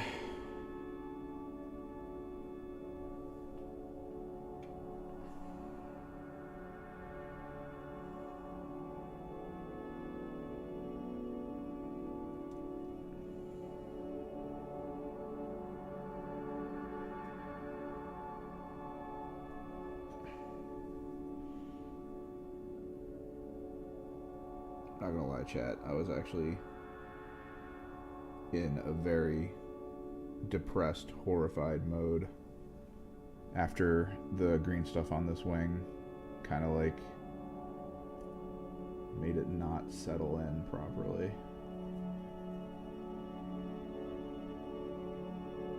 Genuinely, I thought at first I was like, oh no, it didn't fill the gaps like I wanted, and then like neither side was syncing up.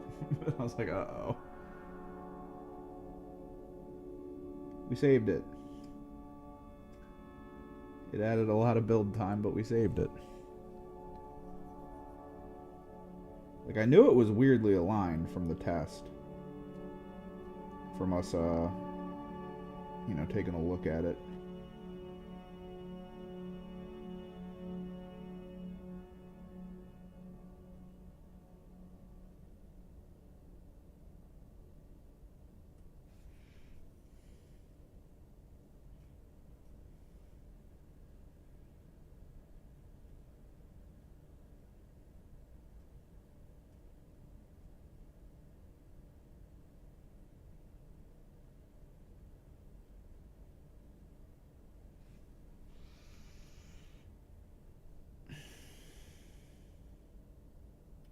Some moisture in here.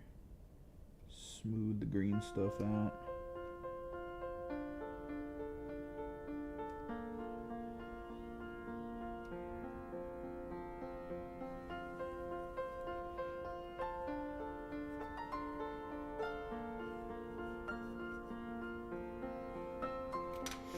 I do like Forge World. The detail on this is insane.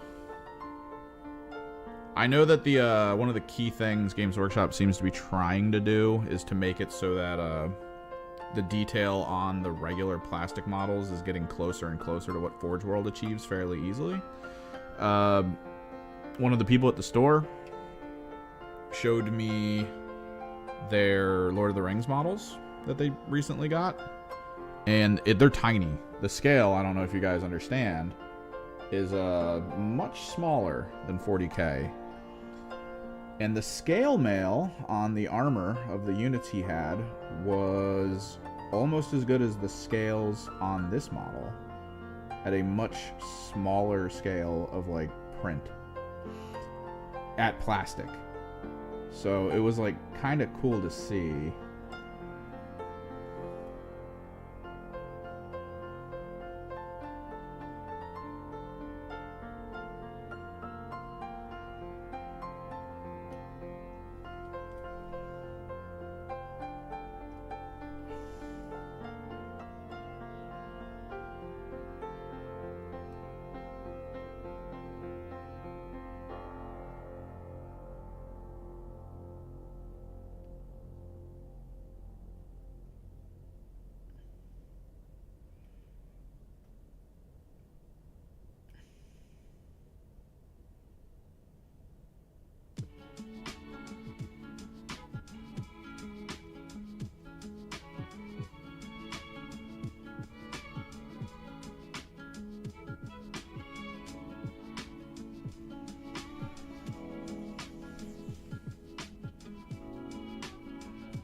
I feel like that's got to be the goal for Games Workshop, is to move completely away from resin.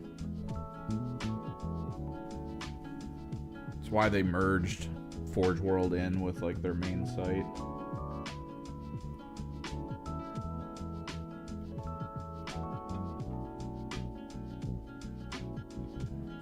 This is the main part. I gotta make sure it's good.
I never really thought green stuff needed like moisture to like do good work with, but over time I found that literally adding just a tiny amount of water as you're working on it smooths it out so well.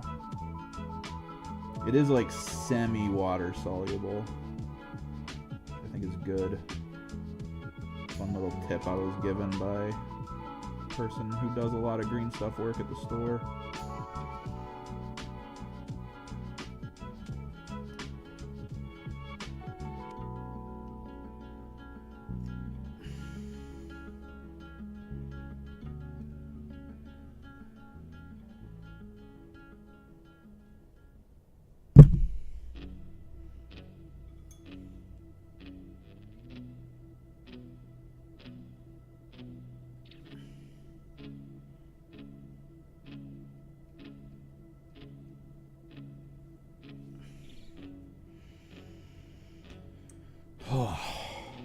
Wing 1. Clear up some of this gunk that's just floating around in here now.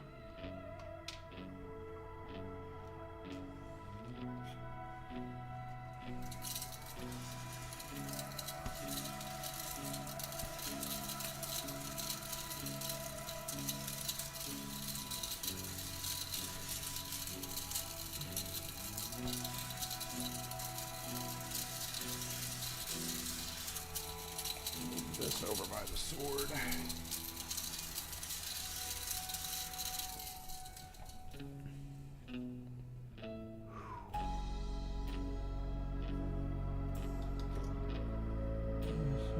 Check out some shadowing.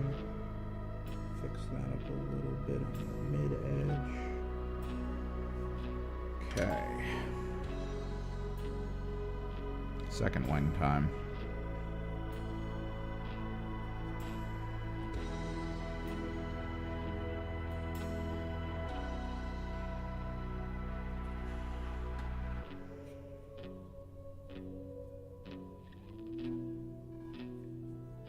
Issue with it is you kind of have to go in like that.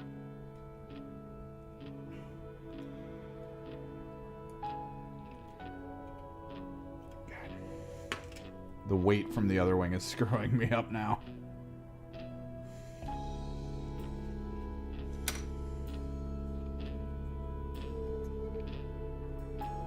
But yeah, the way the spear is designed, it's supposed to go that. Perfect. Perfecti.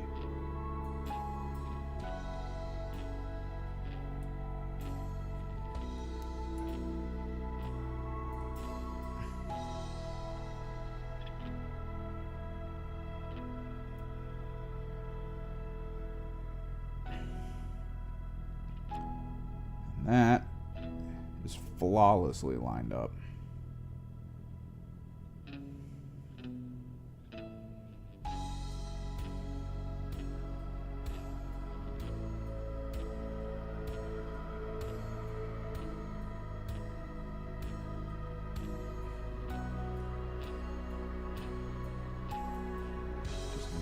Hold.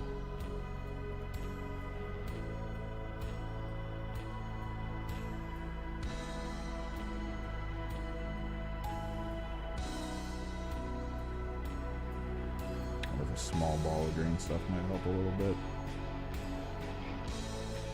At least to help tack it.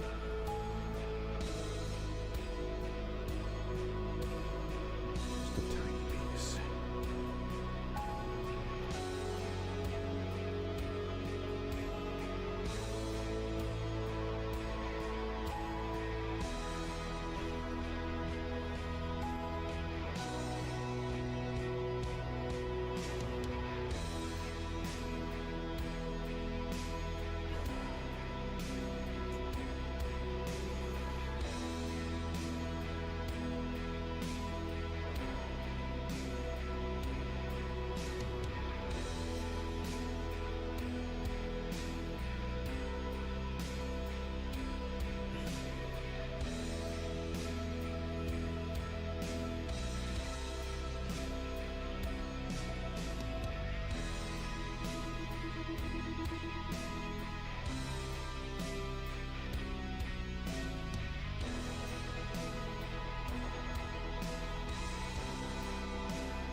Oh my god.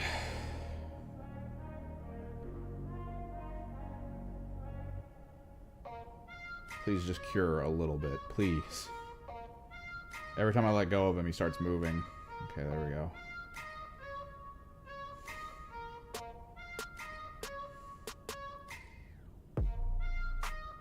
We need to let it cure for maybe like a minute or two before I start working a little bit with green stuff. It doesn't need a lot.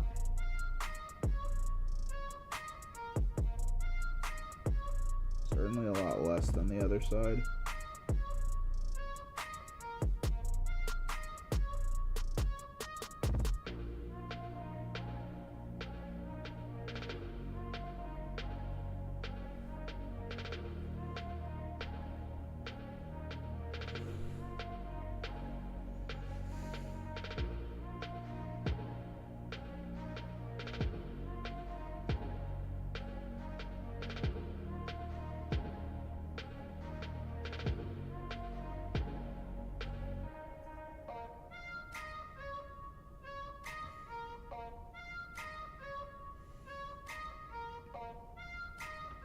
Just an extremely tiny amount in like this little gapping up here.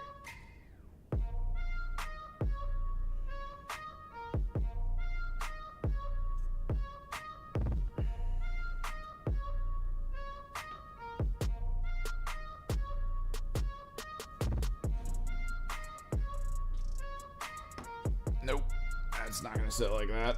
That is how the spear gets ripped apart.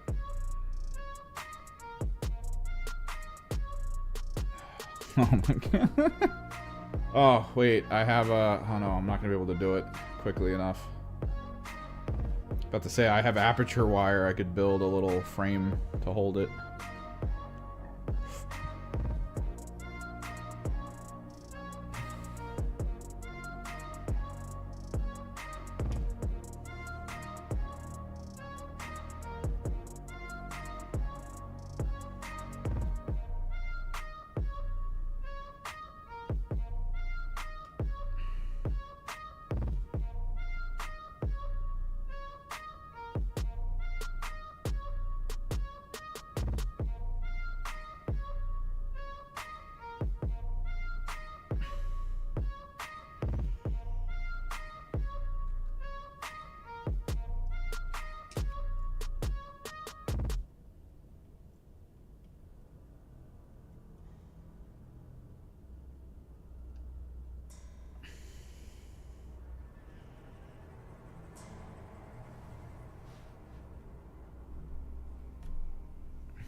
I think we might get one, right? Because by the time they come out, it's gonna have been a year. The Legionary will have been gone from competitive. Again, let me reiterate: it's classified, declassified. It's supposedly we're still gonna get updates for the teams for casual play, so that they can still get some kind of balance.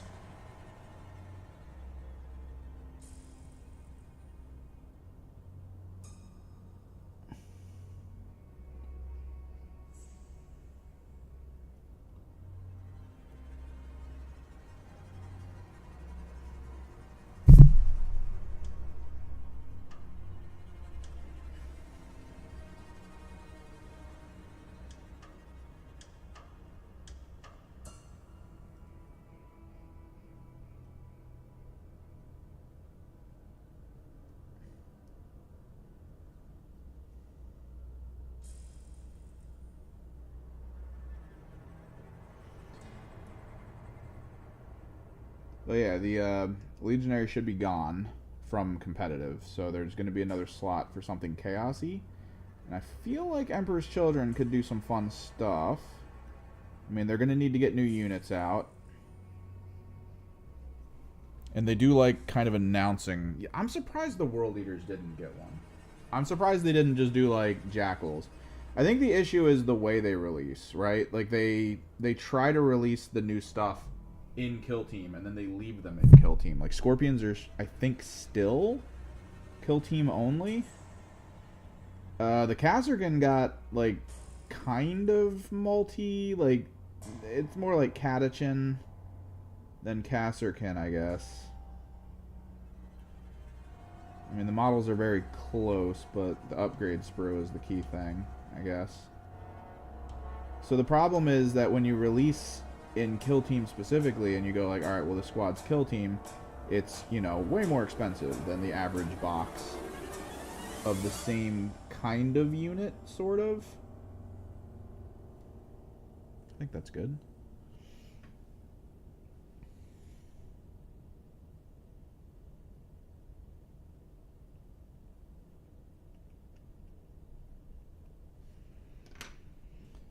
It creates like some issues.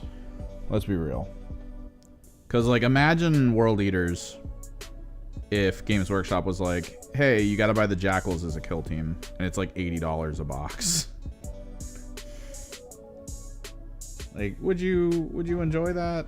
Would that have been fun for you? Personally, I think that's a terrible idea.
Moment of truth, everybody.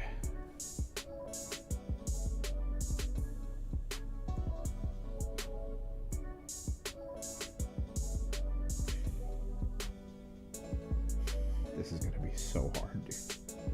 I do not like this. This is my least favorite part right here.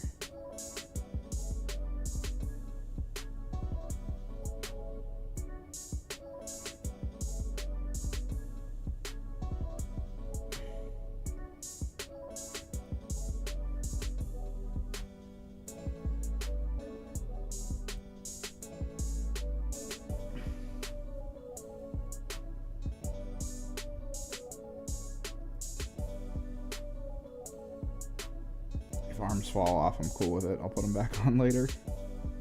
But, like, we kind of knew this was gonna suck. Going into it.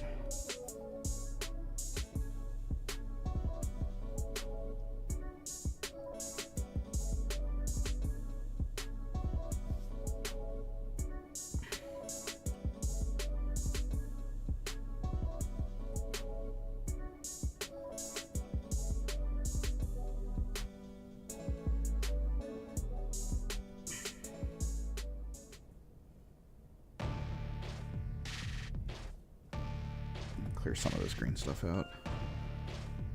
Some of it's fine, but not all of it. Helps to tack at least a little bit.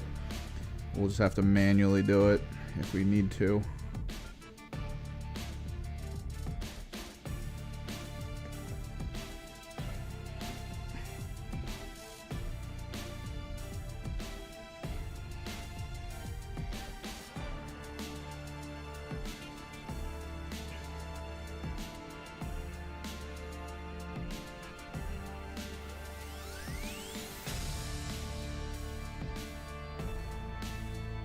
Yeah, I feel like people would have lit Games Workshop up if they made like some of the most basic World Eaters models into like Kill Team friggin' $70, $80 box sets. I think that would have been it. cure, seal. You know you want to. We can green stuff the backside gap later. I'm okay with that. I just really want this middle joint to cure. We got a pretty big pinning piece of metal into the other side. So hopefully that's enough.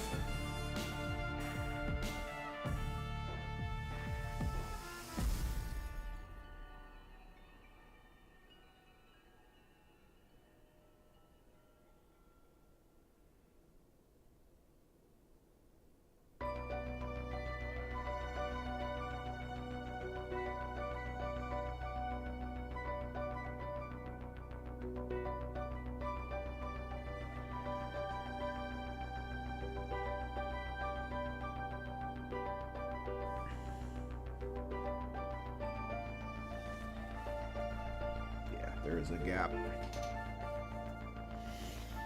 But holy crap.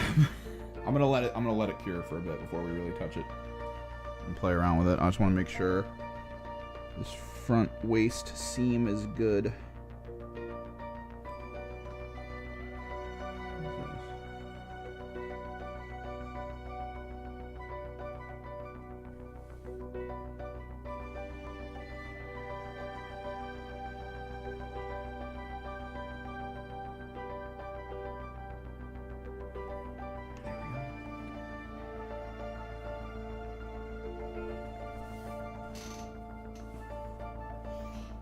Still gotta glue one of the hands back on, glue one of the horns back on.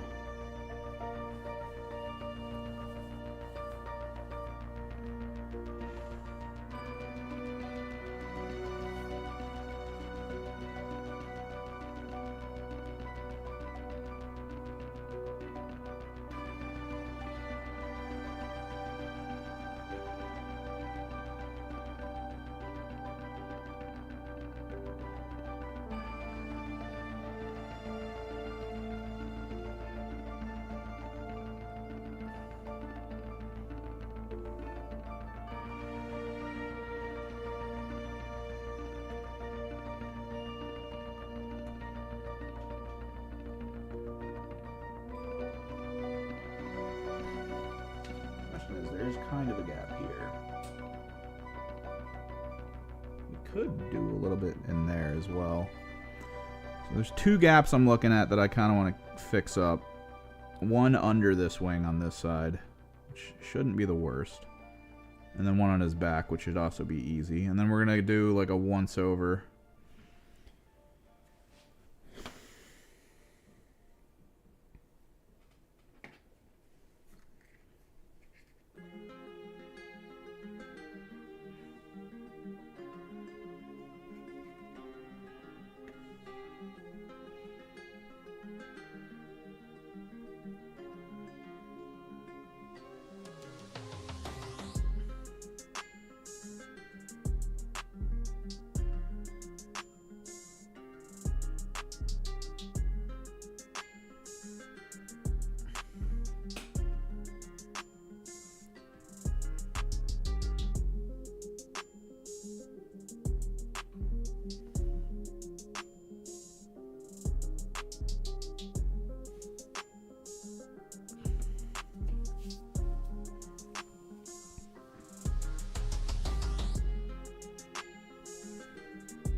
He looks so insane. Oh my god.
Ooh.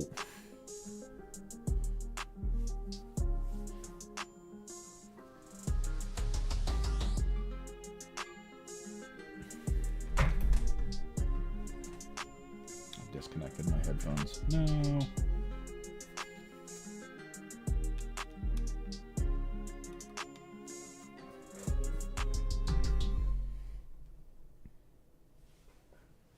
This thing is so wild looking.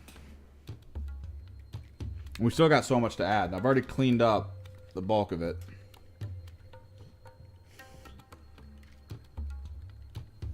I think there's a part. Yeah. So this is one of the weird ones where there's a tiny little bit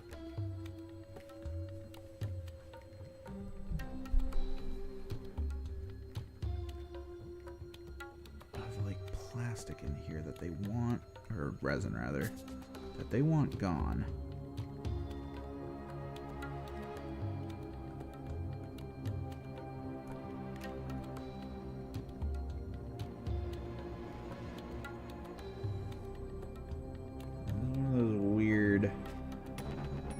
Situations where I kind of get it, but also why.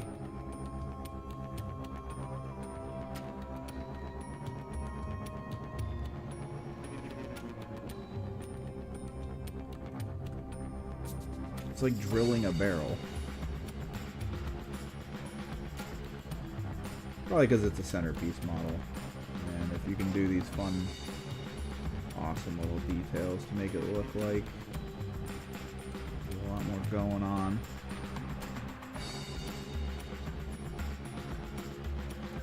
Why not?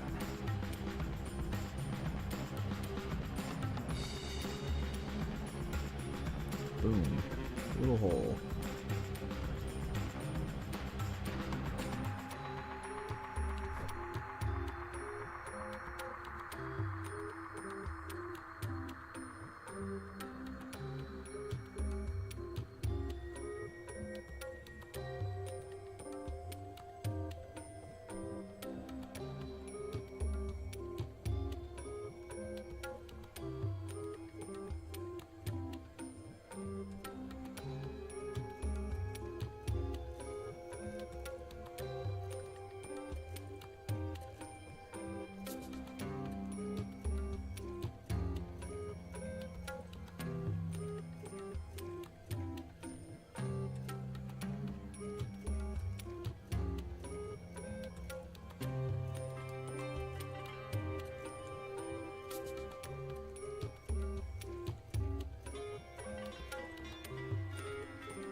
Alright, we can work on the gaps, I think, at this point. I feel like it should be cured enough. This arm's a little warbly. I don't know if I like that.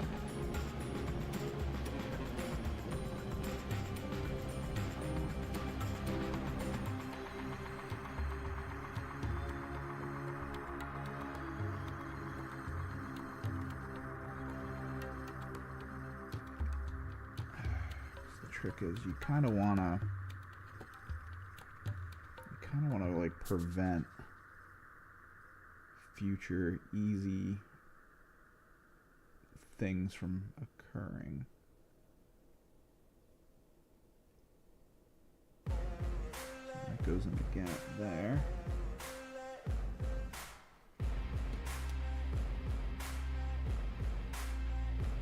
Should help out a little bit. Hand feels good. A lot of this feels really good.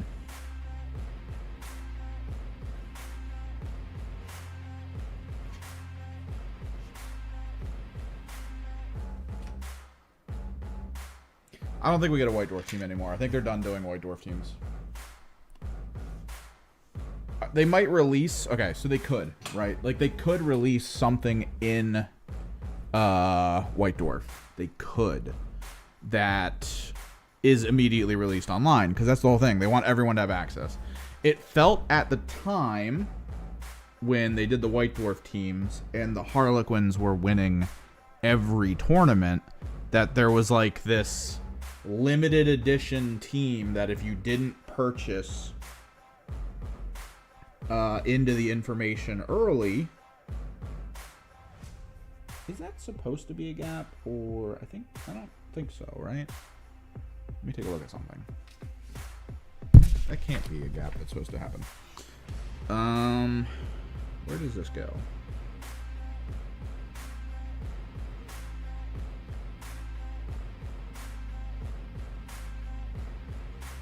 Oh, that's his ass. Okay.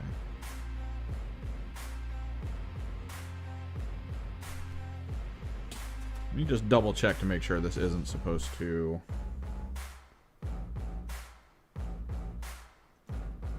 cover up or get into.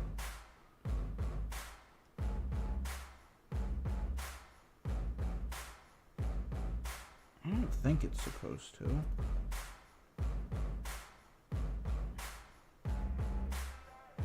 No. I do think it's a bit of a gap. Ah! Why is my hand stuck?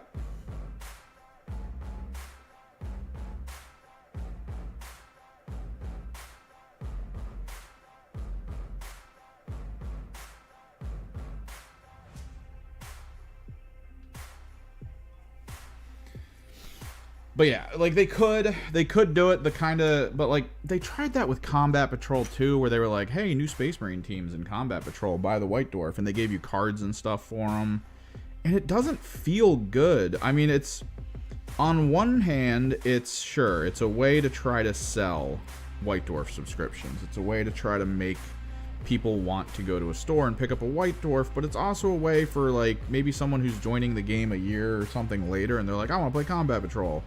And they go and they look at like the basic Combat Patrols they have access to and they're like, all right, cool, I bought it. It's awesome.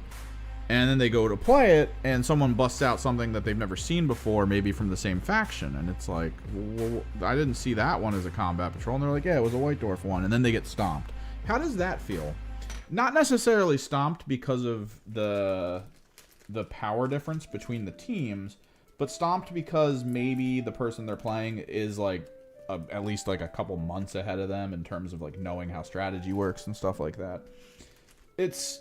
People need access easily to stuff. It's still one of the reasons why I hate that Games Workshop's approach to releasing rules is codexes and expansion packs. Something I talked to with with a store owner for a store that sells this stuff is, hey, why do we never get Pariah Nexus cards anymore? Or whatever the current one is. I think the last one was Leviathan. The current one's Pariah Nexus. They're like, why don't we get Pariah Nexus cards anymore? All the new people coming in who are like, I want to play competitively, they don't have access to competitive right now. Which, that's insane to me. Thankfully, the app that you can run right now is really good for being like, screw Games Workshop. You get to see all the stuff. So that's kind of like a thing, which is good, I think, is that the app tries to fill in the gap that Games Workshop causes, and that Games Workshop themselves haven't been like, let's shut this down. Like, that's good. That's pretty good.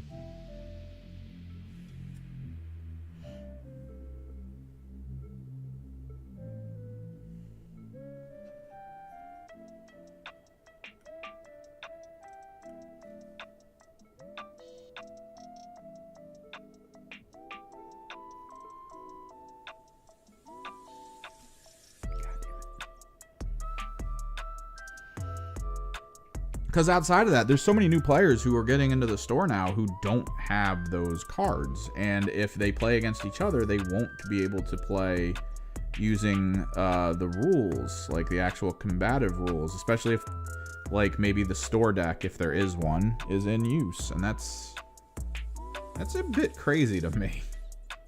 Right? Like, am I the only one who feels like that's a little weird? Because that was how it was when I got in, right? Like, when I came back.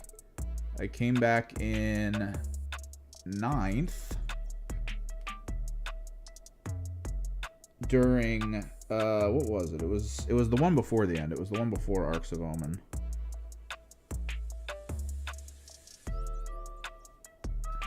I got back for that, and genuinely, like, I was trying to build a list to play competitively in the store before 10th came out to try to, like, you know, at least get a little bit of my bearings back, see where the game's gone since I last played.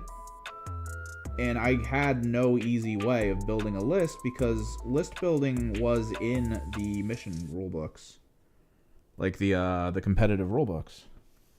So, like, I had no idea how to build. I had no idea what kind of detachments I could use.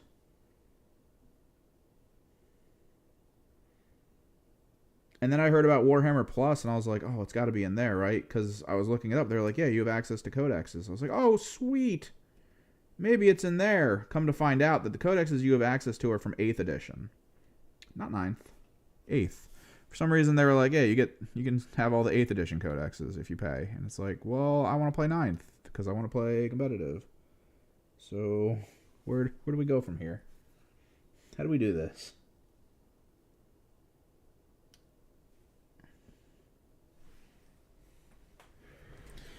Pricing is one thing. Pricing can be written off as expanding warehouses and needing, like, people to work for them and actually, you know, get paid to live. That's always a big thing. That's always a big argument. This is an entertainment. This is a thing you can do without in life. This isn't food, this isn't shelter, this isn't power. But those who do it need access to all that. And if I'm not mistaken, Games Workshop is a publicly traded company, which means there is at least a layer to it where they are beholden to others, which,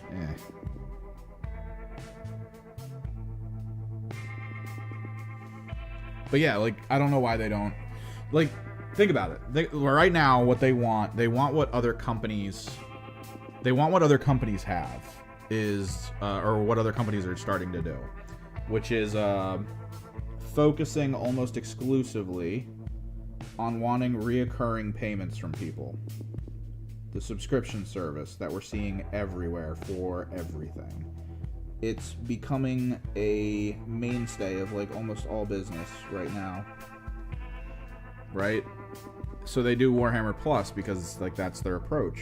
That's how they get you in. That's how they get you to want to pay money every single time you need to do something, right?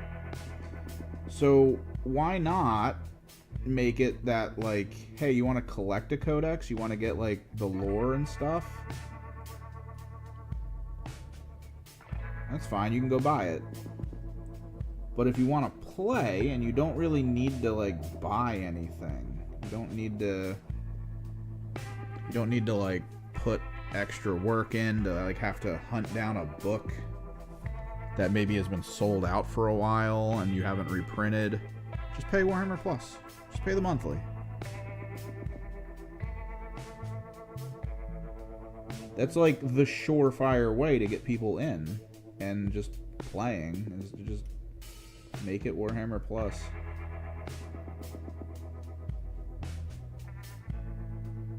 Day and date codex release, Warhammer Plus.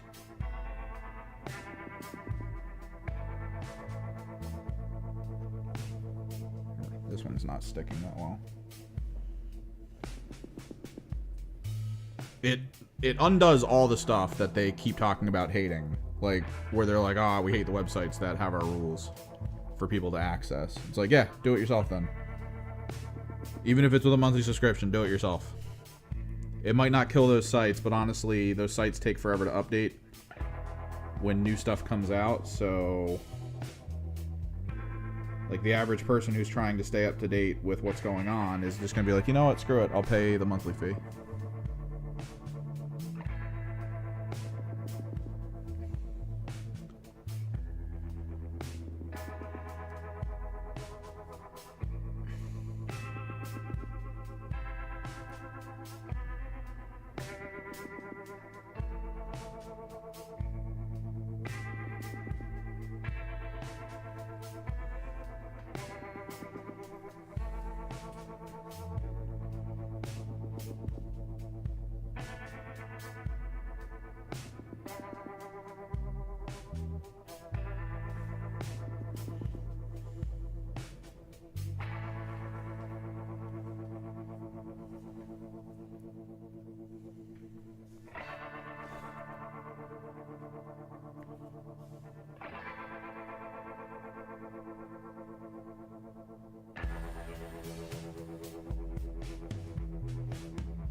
Right, you get way more spend if you make people want to spend, right? Like, if the new people coming in who are like, I don't know if I want to pay into that, are suddenly like, oh hell yeah, I'm paying into that.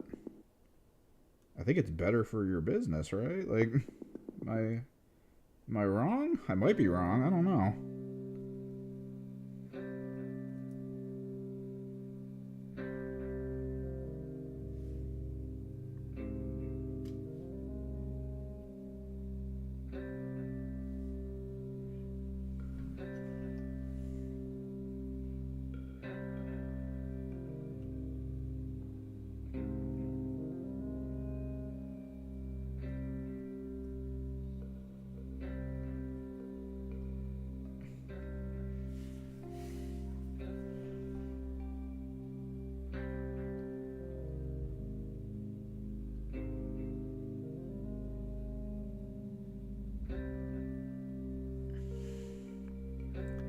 If on average the most spend you get as a company, and I think they put this out as like a study or something, the most spend they get as a company is like in the first year of somebody joining and starting to play.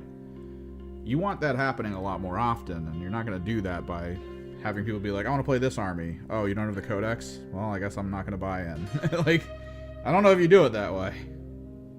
I don't know if that's the big play that people should be wanting.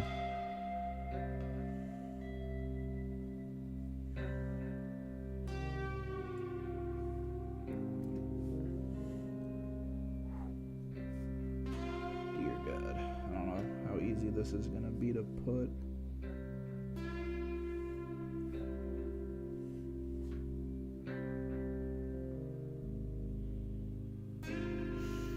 No, yeah, that's gonna kill a lot of companies. I think, like, a lot of companies are starting to feel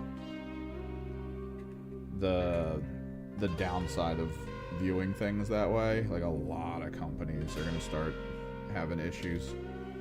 Like, so many of them are like, oh no, already. Like, they're already starting to experience the negative nature of it. Oh god, yes. I was actually very scared that wasn't going to go on properly. At all.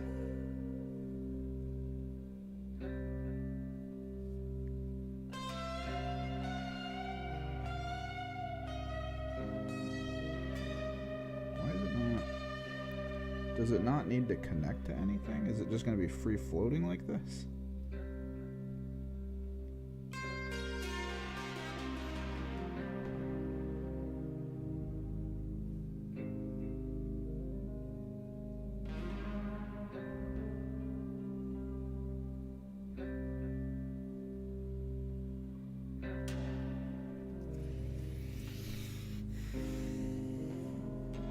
It's like the weird short-sightedness that we're seeing in a lot of businesses right now. Oh, why didn't this work? It's probably my favorite skit, though. I can never remember what they're called. I keep seeing shorts from them. I think they're an Australian group that does like a lot of sketch comedy based on video games and like dumb things that occur in video games. And then they have like a show where they work at like a tech shop and all like the weird shit from that. And they did one where somebody was doing a pitch to them of like a game that was really cool that they wanted to try to like make better from their own company, to be like, hey, let's make a game like it, but let's improve on it. And then they look at it and they're like, well, why would anyone want to play that? And they're like, well, it's done like 10 million in a month. And they're like, oh, okay. And then they just purchased the game. And then they ran it through like a whole series of like, oh, let's stuff it with microtransactions, yell at the fans, blah, blah, blah. Like everything the big companies are doing right now, a lot with their games. They talked about doing it and they're like, and it's dead. In like a day, it goes from being like super popular to dead. And everyone sitting at the table is like, well, how do we do? And they're like, we made 8 million. And they're like, yay!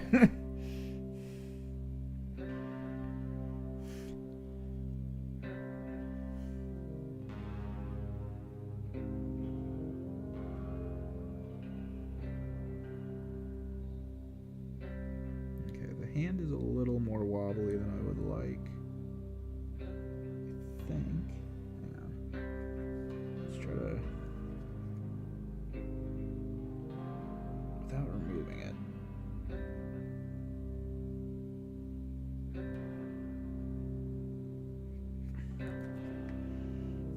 because I'm pretty sure it's the E6000.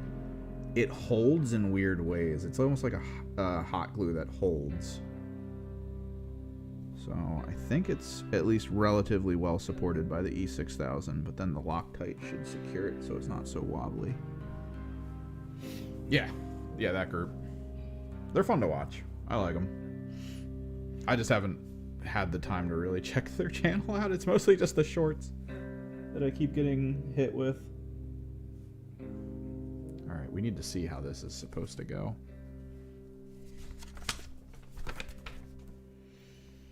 Okay.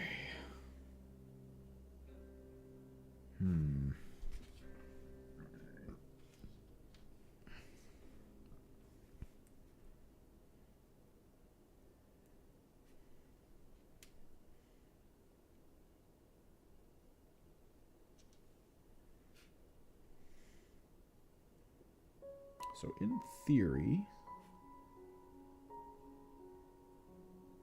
Oh my god, that's so insane. Why would you do that to me?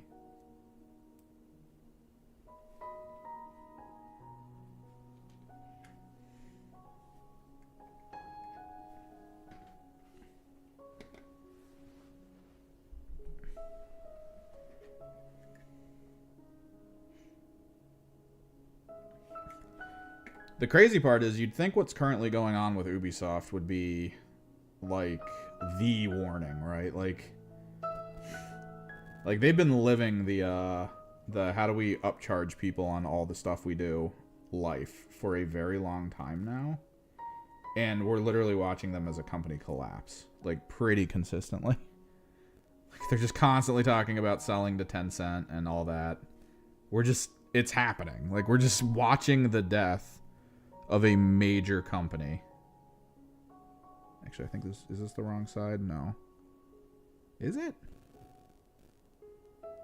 No. No, it's not. This is the right one.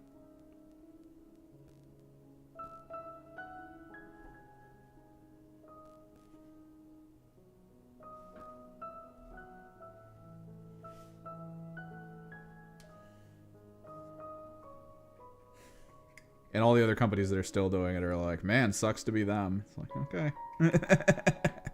All right.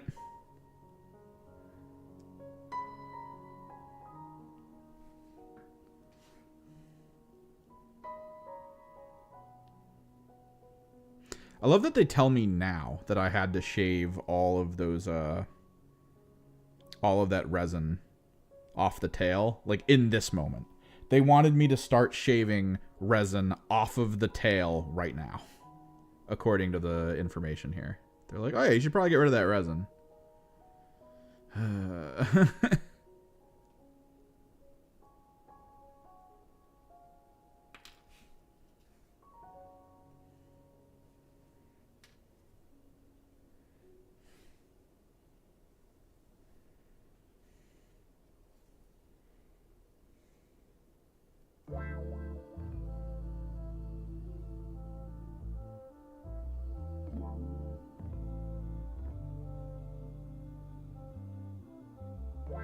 I think I see where this is supposed to go. Is it? Oh my god, it is. Dude, this is insane.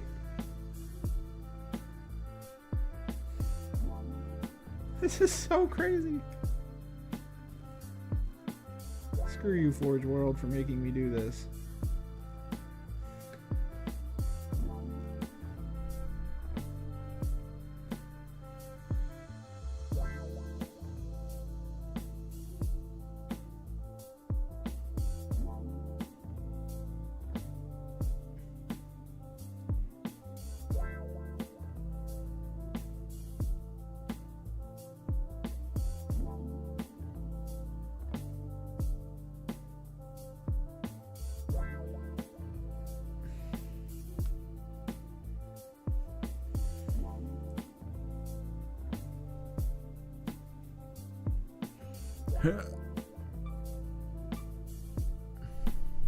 No. So they wanted me to put it under a feather. That's right there. Like, it's literally under a feather. And it's just being held slightly by pressure. Ugh.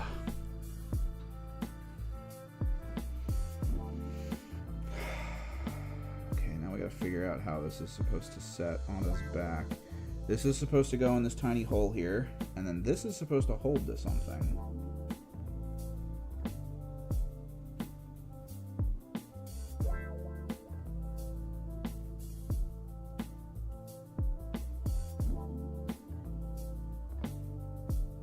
Is it supposed to flare out, is the question. It does flare out a little bit.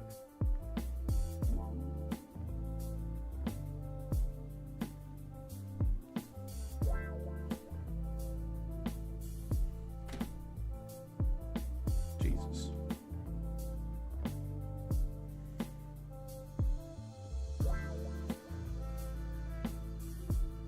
Clear some of this up.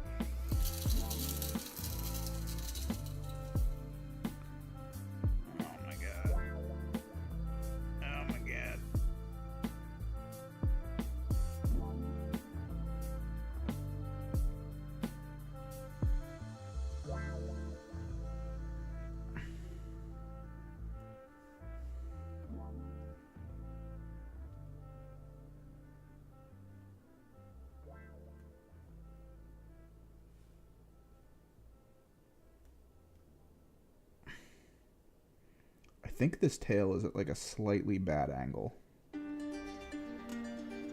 Like maybe this tail isn't supposed to be like this.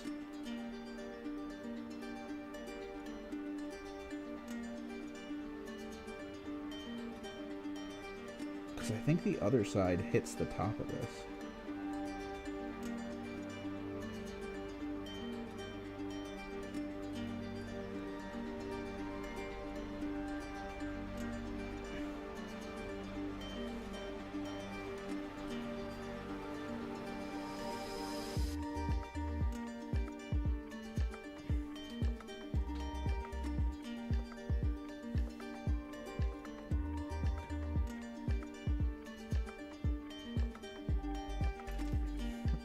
I hate this. I hate this so much.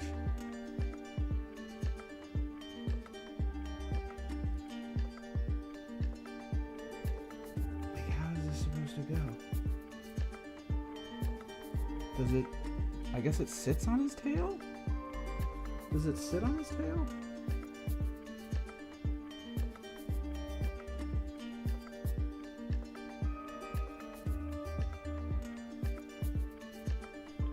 Could. I need to see. Let me check and see if the Horus Heresy stuff has a 3D turnaround. Because they do not give me the backside complete in this picture. I cannot see what it's supposed to look like.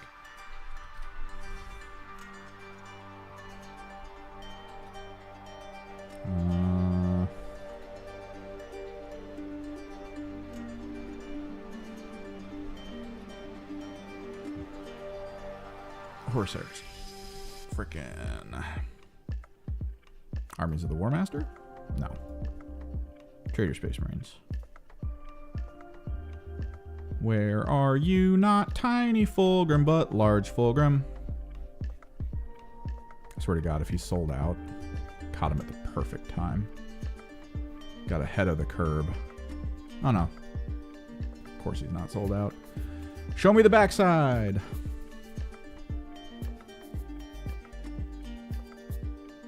How?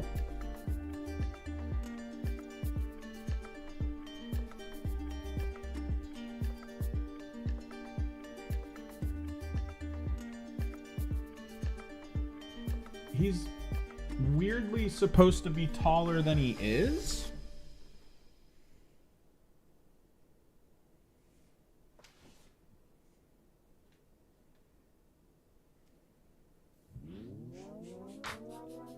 So, like, there's not much else I could have done.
So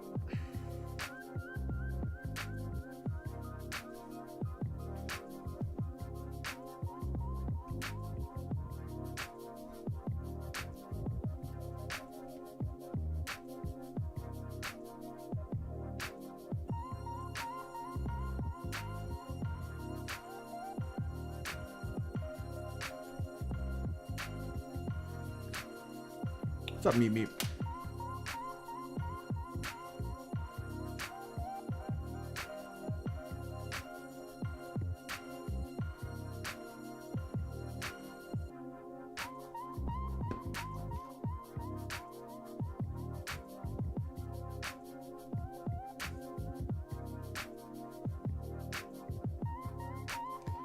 Everything in the picture shows that these aren't even supposed to be touching, like, anything. Like, they're actually supposed to be free floating. So yeah, I somehow I glued this connecting point down here, like slightly rotated back, and it looked like it was fine. Like, genuinely looked completely okay.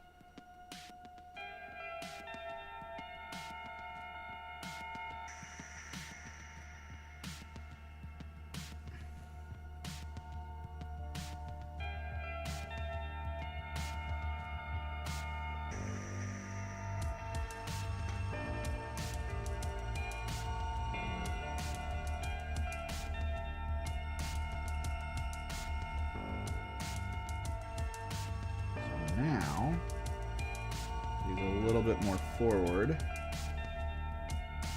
Yeah, this doesn't touch anything. Oh my god.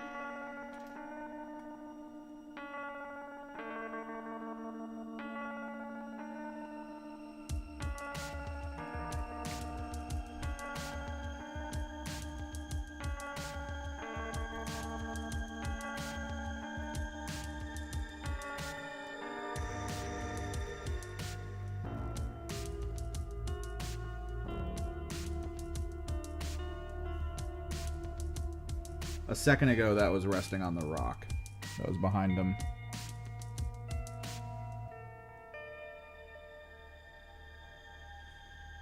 Oh, we're painting him. I think we're painting him today. I'm gonna tack him down to the base. We're gonna let it cure a little bit.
Flush, come on.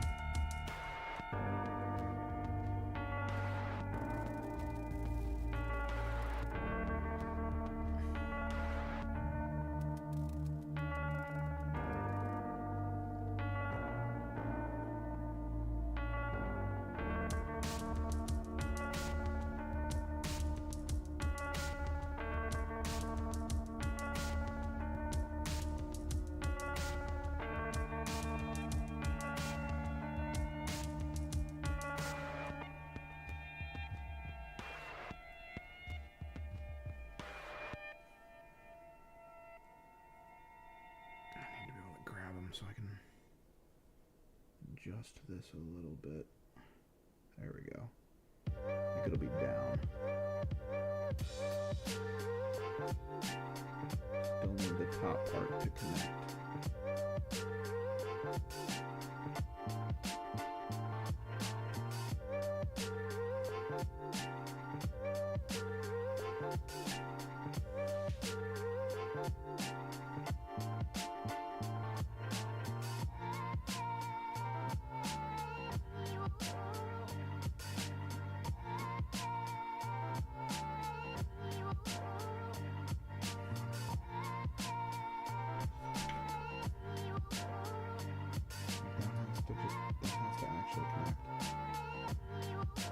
Sit down there.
So yeah, these were touching everything back here because the midsection wasn't like completely... Yeah, like I cannot believe I didn't catch that for the rotation that was needed. Okay. I feel like I need to really just reset this hand a little bit. I keep hitting it.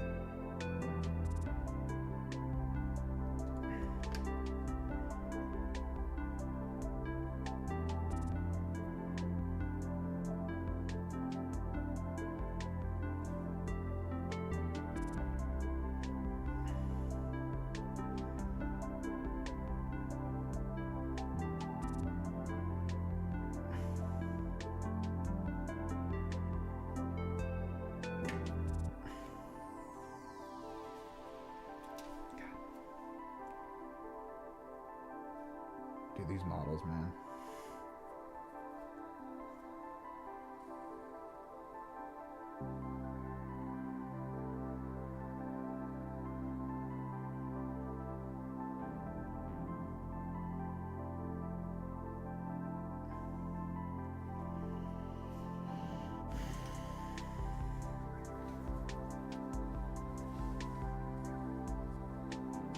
Oh.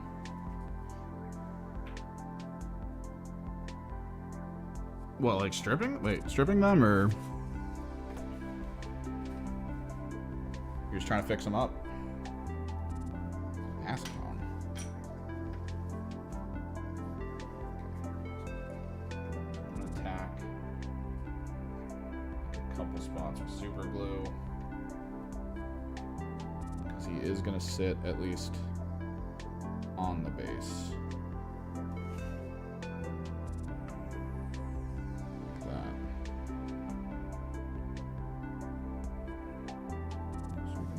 Work on them properly. Yeah. Got a better plan, or you feel like you've learned a lot and you're trying to do it again?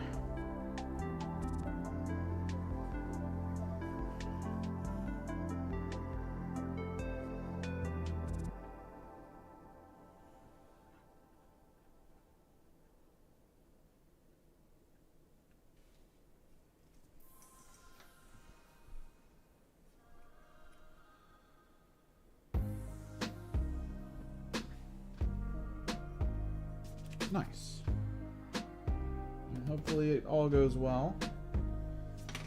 Stripping paint doesn't always end the way we hope it does.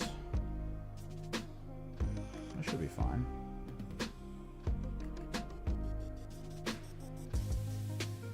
It should tack at some point. There you guys go. Kind of want to take a picture of them. Post them. But we're gonna have to get some airbrush stuff together here in a second. Maybe as we're doing it, he'll hopefully set and cure enough that it'll be easy to get some, more work done.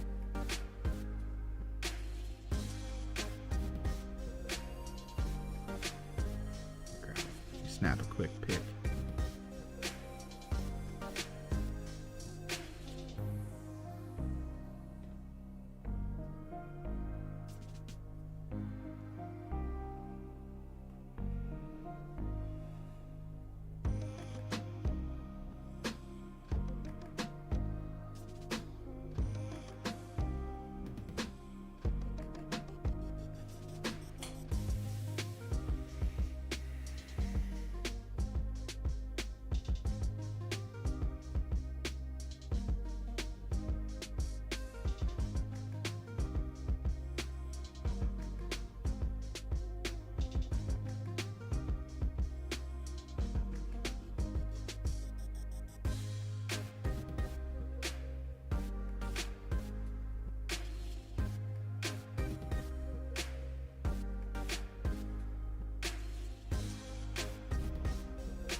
Let me clear some stuff. Tools and whatnot. Let me grab some paints. Got my paint rack.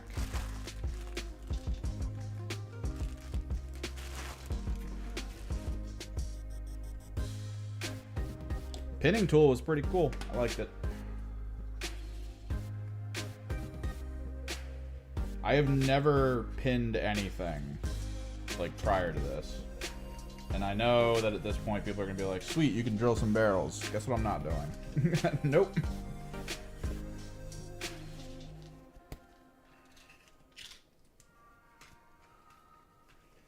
Pinning's cool. Don't care about barrels. Do not care.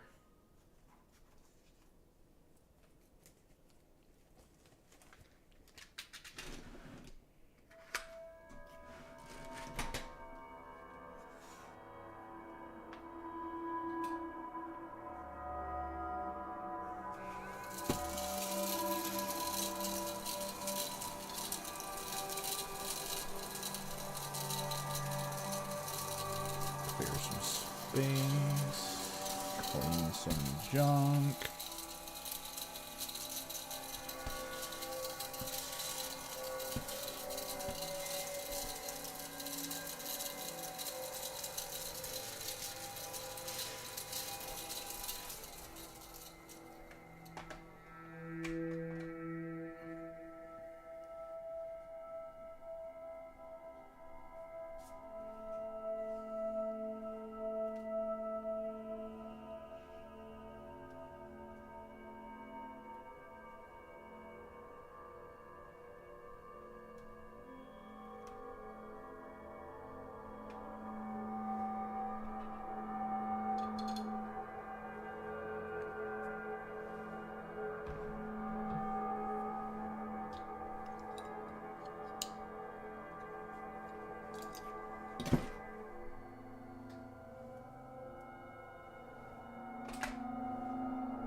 I actually bought new paint specifically for this moment.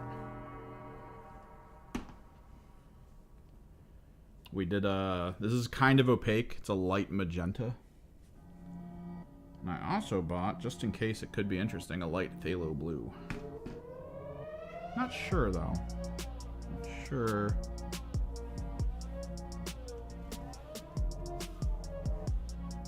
Is he shifting down? No, he shouldn't be, right?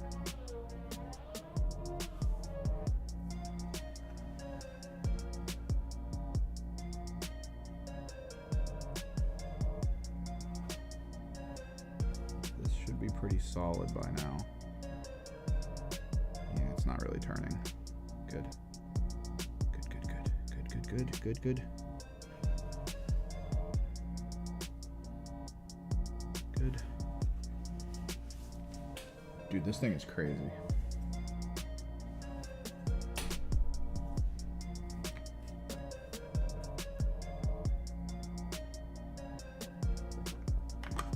Not looking forward to priming him.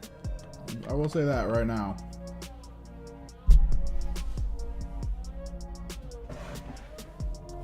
I'm gonna move him aside so I can get the rest of this stuff on here without feeling like I'm gonna hit something and break parts. Oh my god.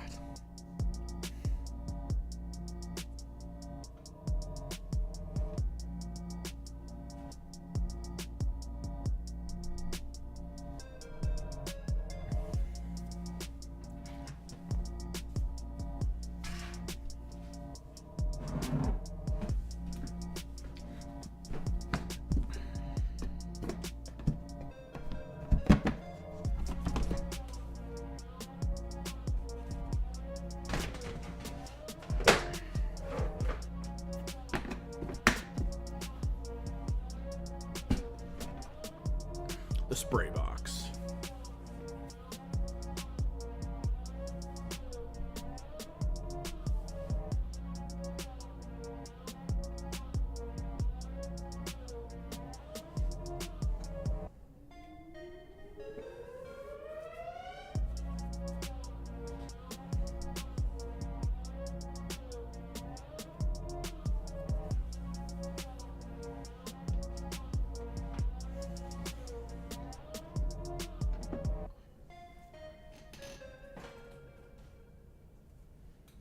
Now, I personally don't know how this is going to go.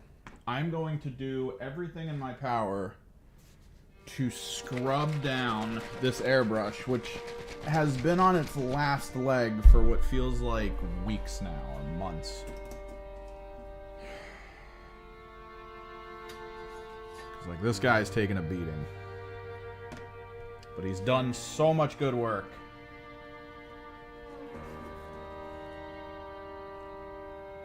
I was talking to the people at the art store where I bought them from.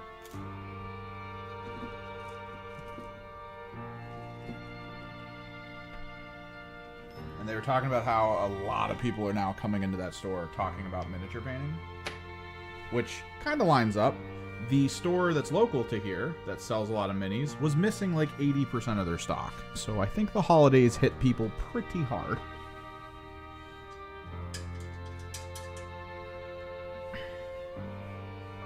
Glove. Okay.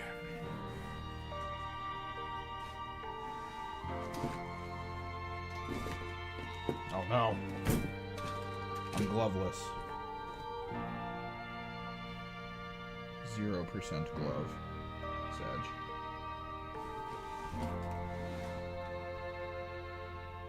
Oh well, hand's gonna get covered in paint today.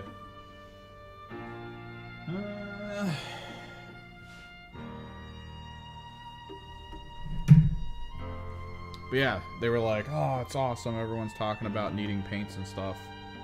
And I'm like, you guys stop selling gravity airbrushes. I highly suggest you start getting at least a couple in. Like, all they have left are the bottle-fed ones that you have to hook to the bottom, which honestly I think could be pretty cool. It's just expensive. The idea of needing to have like 10, 20 of those bottles to quickly go between when you're trying to airbrush stuff, I do not like it.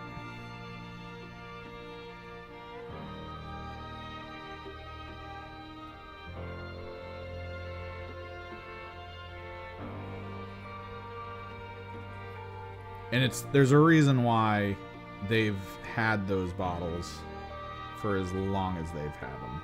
Like, they've had them for a while. No one's buying them. They've got other airbrush, like they have the whole airbrush compressors and stuff. They've got all that extra stuff. It's just they don't have an airbrush that works with them, I think. Ooh, this feels smooth. How the hell did this happen? That is a smooth action right there. Love it. Clean the nozzle out a little.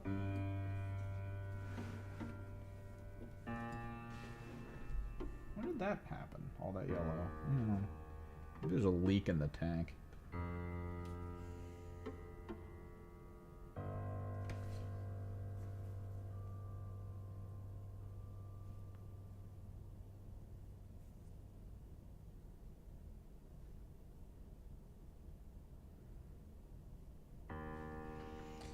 But yep, the opener here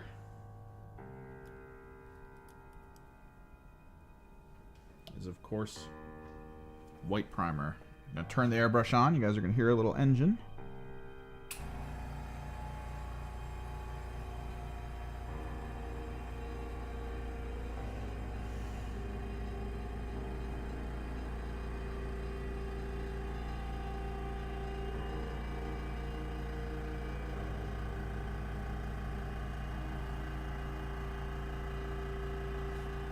To those who are just popping in, we are not basing him yet.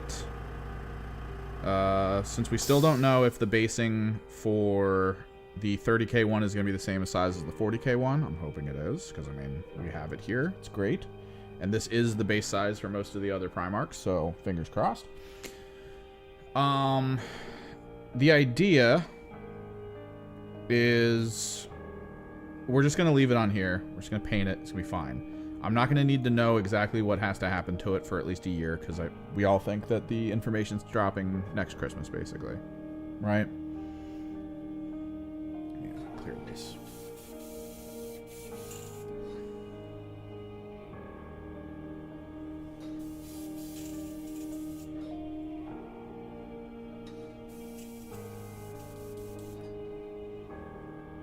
Kind of want to open a window, even though it's like freezing cold out. Definitely need an event for what we're about to do.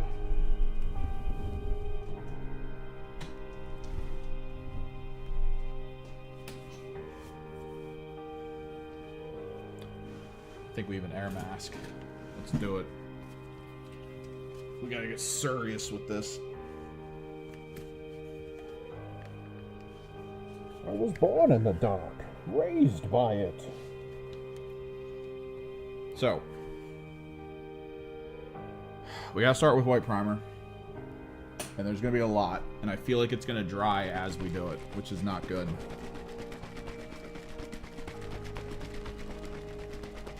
Because it's gonna clog the friggin' airbrush up a bunch. It's gonna be hard getting a lot of the angles. Maybe we try a low angle first, just so we can hold parts of it, and then move to setting it down and just spinning it while airbrushing.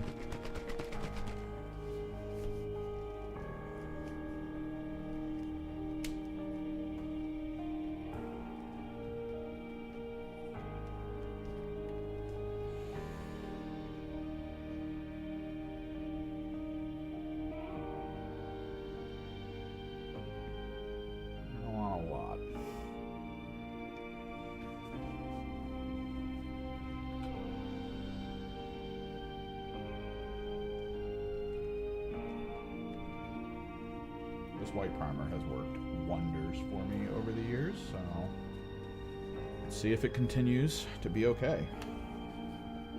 Mask on!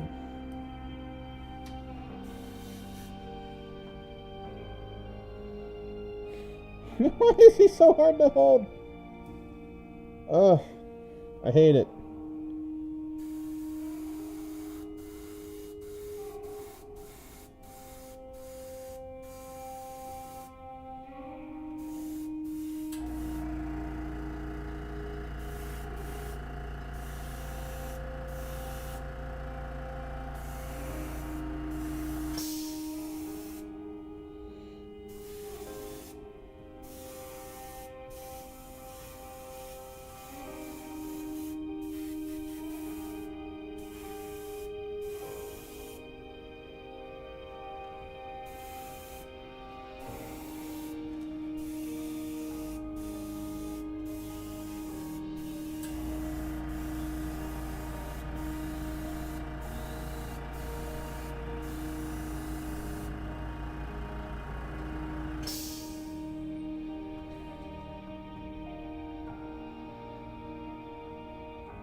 Love it, the airbrush is screaming.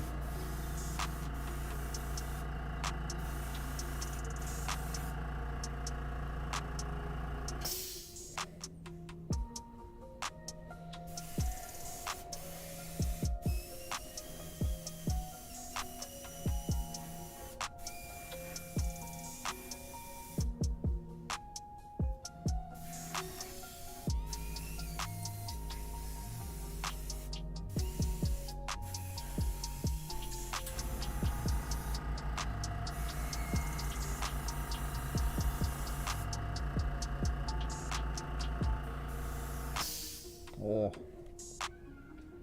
No.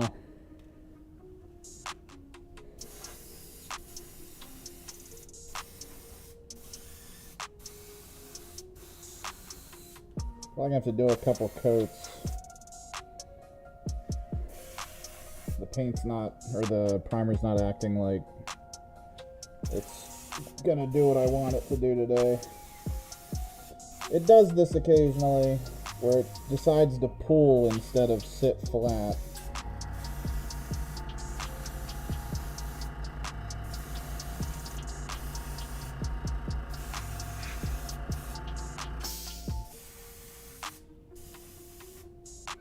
So you can see it's kind of getting weird.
Flattening out in some spots. That's good.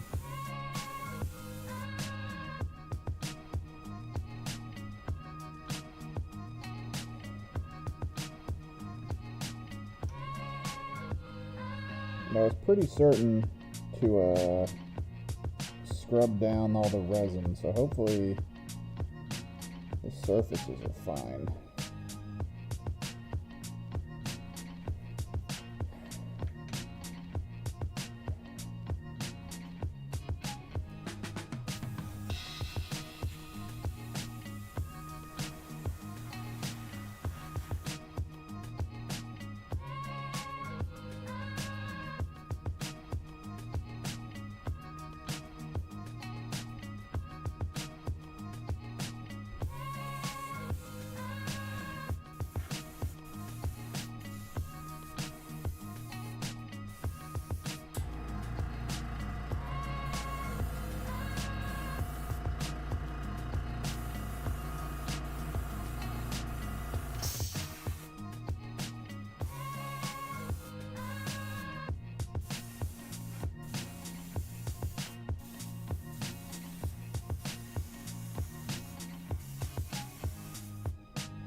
think it's the temperature outside fucking me up.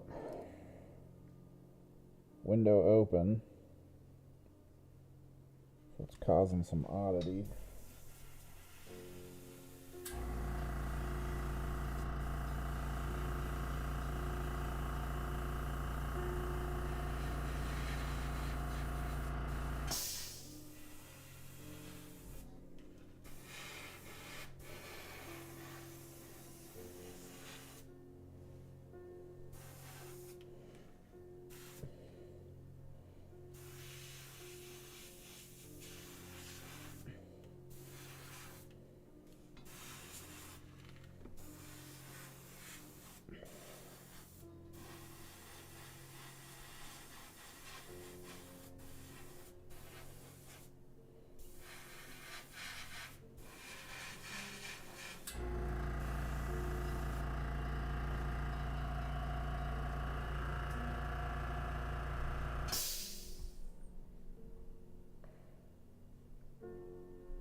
Constantly fixing the nozzle.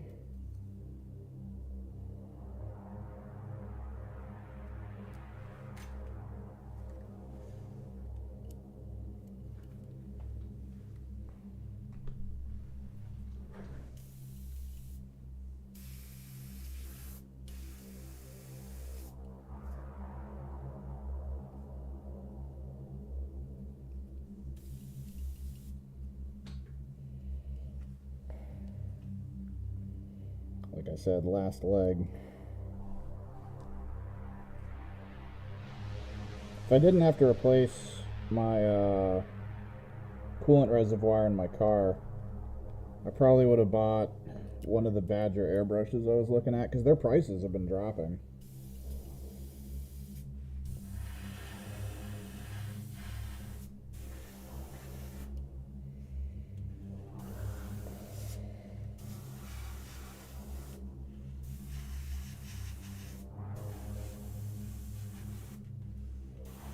I think we'll hit the next batch with some flow improver.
Definitely have to do another round. At some point I am going to have to pick him up and hope he doesn't snap off his base.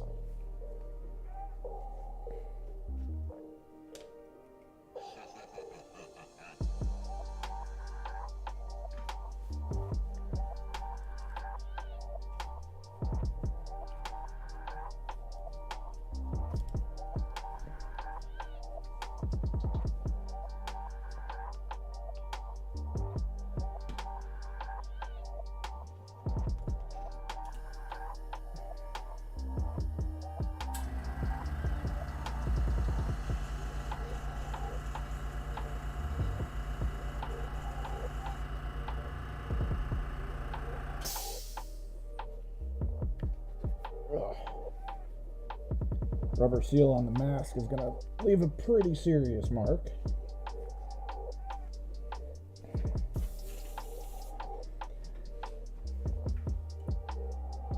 Let's take a look at where we are. I know the top of the wings needs a bit more. Ugh, mask off. Top of the wings definitely needs a little bit more.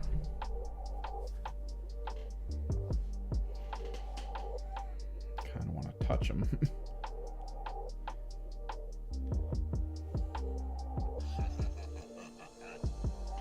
Yeah, this is where we're going to need to hold him. And I'm hoping that, like, I think if I can just put my thumb like there, it'll be fine. We'll be able to get the bottom part of this wing.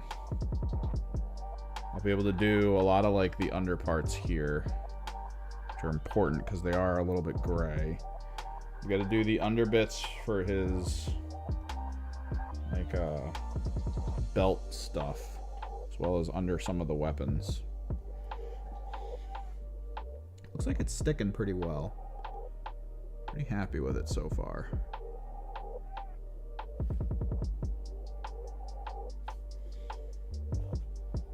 I think we'll use a little bit of flow improver. Not a ton. Grab this mask.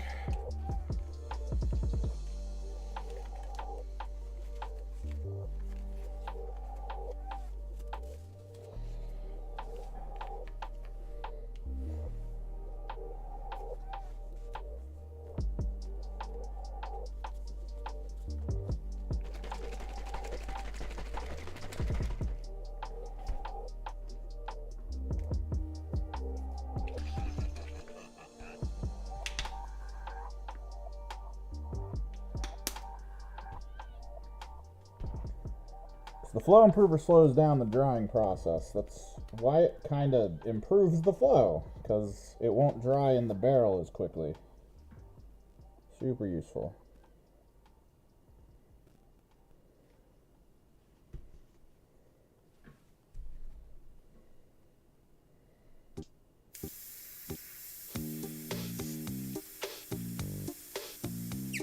A little in-cup mixing.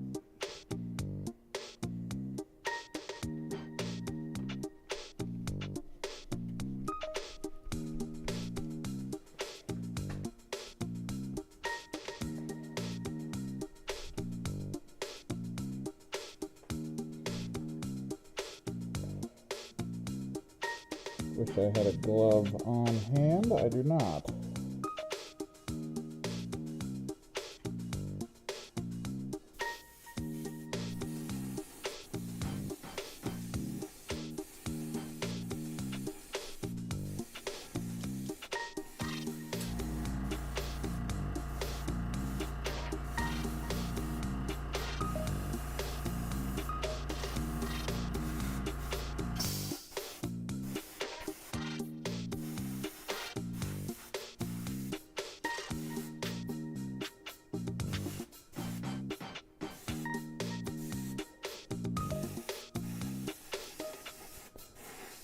God, I'm getting flashbacks to the Archeon I painted.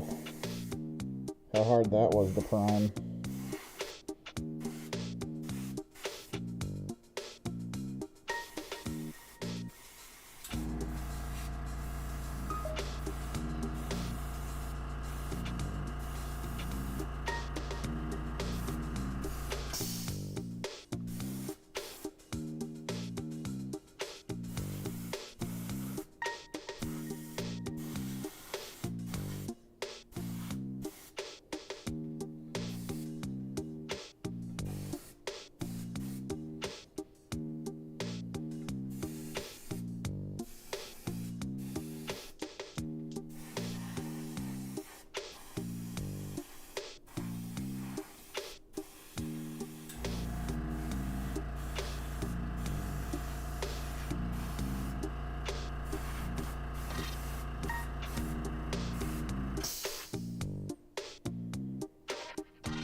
Oh my god.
Honestly, he looks like he's mostly covered.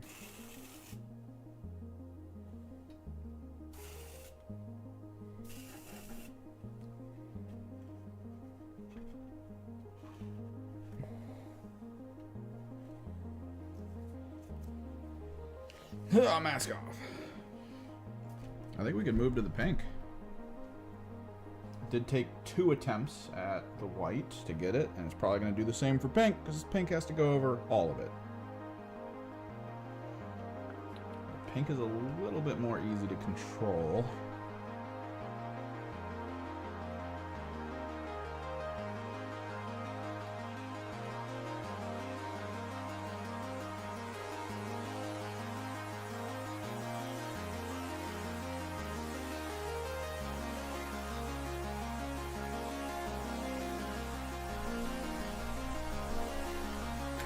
By the way, I did get the full audio recording done for the Pyrotech video. I was debating doing the recording today, but I really just want to paint it. It's been so long.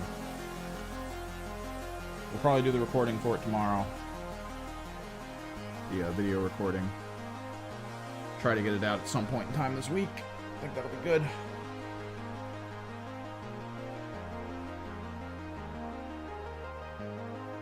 No, I glanced at the concurrent viewer count. Eh. It always happens around this time. I noticed my viewership, the last time I did a long form stream like this, skyrocketed around like 5, 6 o'clock. Reinforcing the idea that I should probably just stream later in the day.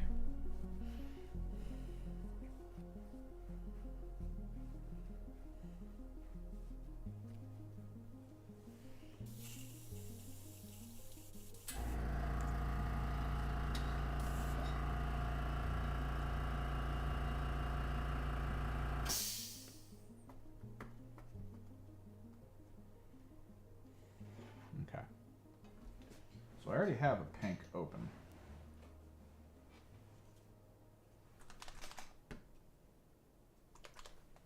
Magenta.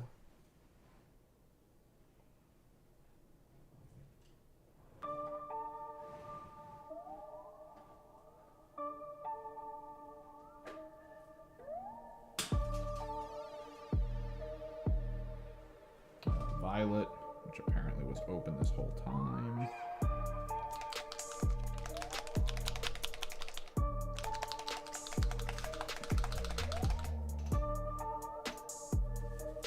Let me go grab the baseline for this.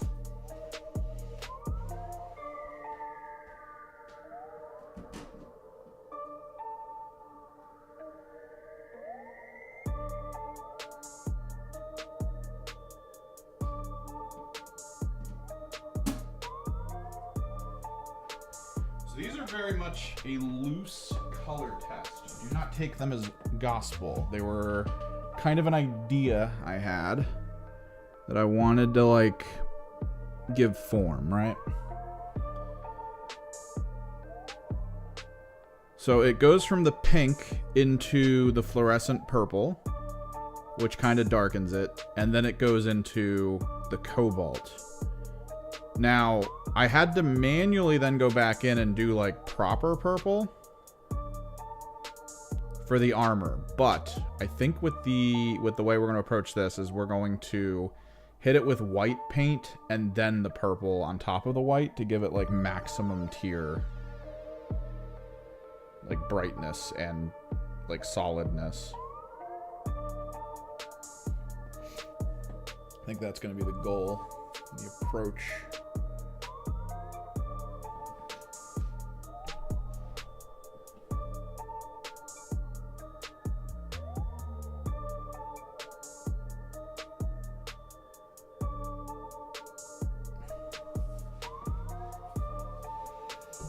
Because though I like some of the stuff on my oblets, I wouldn't really want to table them in the way that they look.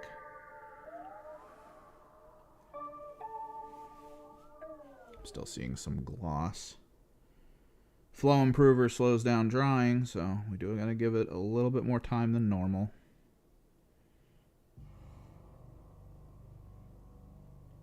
The thing is with the head, I do kind of want the head to like almost feel like energy. So there's kind of a different approach I want to take to it. I don't know if it's going to be easy to do though, if I'm trying to make the armor look purple. I'm gonna have to like figure out a way to hold cards over it, get some piece of paper stuff together, prevent color from hitting the face and the head.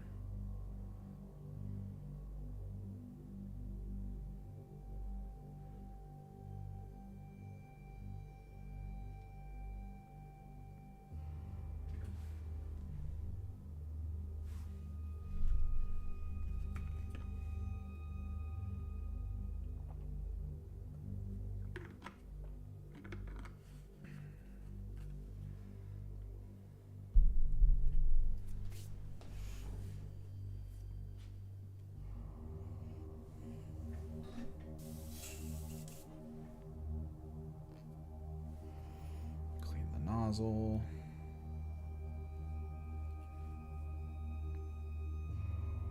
Get all the dried primer off of it.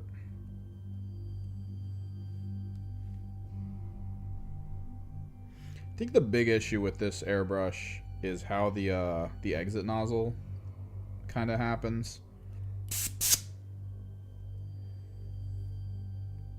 Because like if it dries in the exit nozzle, what it does is it basically just creates a solid shell around the needle and then just drastically reduces outward airflow of a closed nozzle,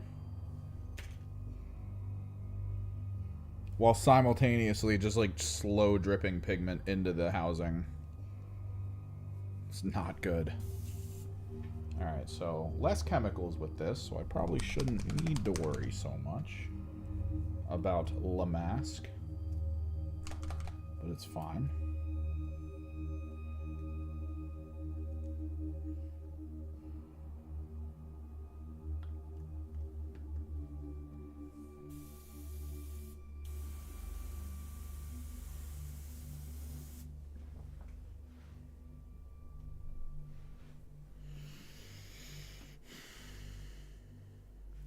Dude, this spear is going to be the death of me.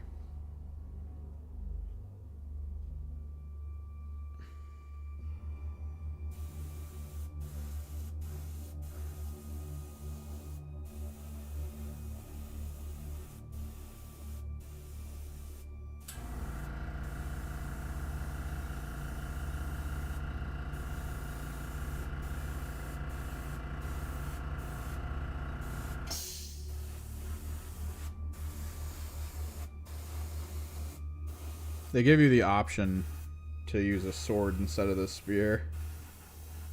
Because I feel like everyone building him is going to immediately in their brain go, yep, that's the part that's going to break first. So they're at least like, look, if you want him to, you know, last, here's a sword instead.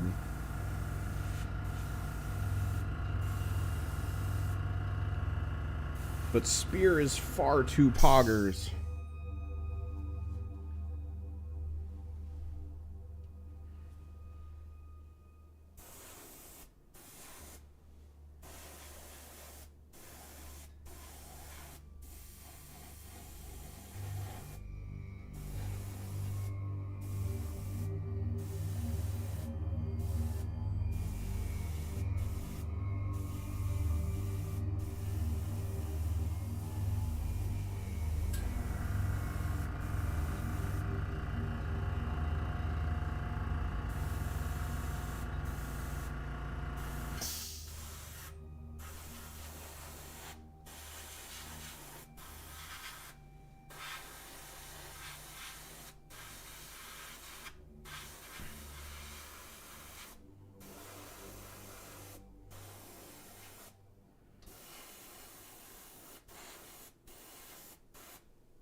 So pink, much wow.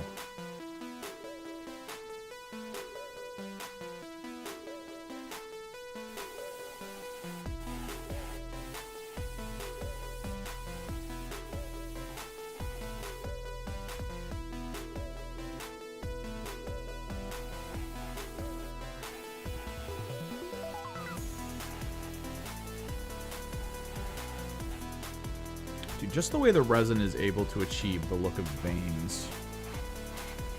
So much cool. So much cooler than friggin' plastic.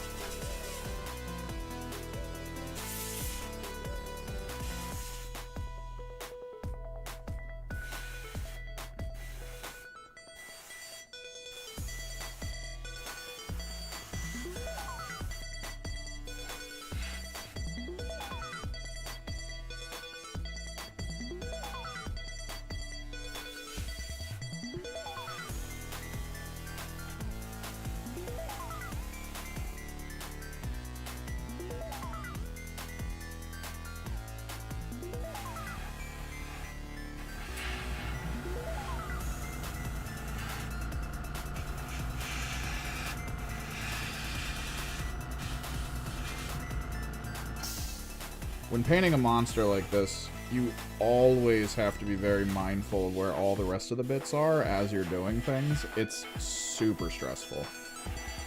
Because, like, I'm doing the wing, and I need to make sure that that back wing doesn't tap into this box. I need to make sure I don't bump the spear into my hand or anything. Like, it's... Ugh.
Holy crap.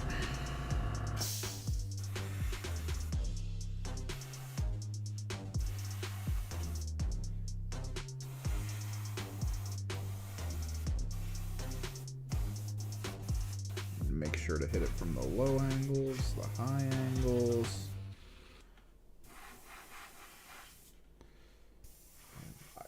There's gotta be no white left once this is done.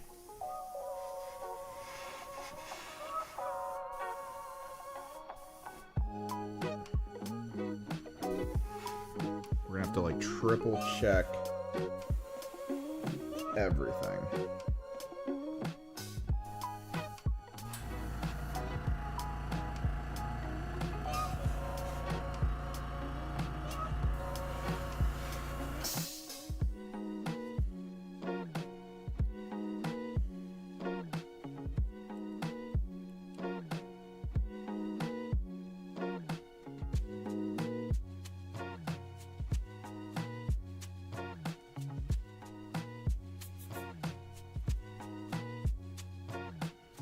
I love that on these days I plan to like stream for a while, but then I never plan to eat. Like I probably should have had food ready. I don't know. It's gonna be a problem. I'm already starting to feel my stomach go like, hey, what we doing here?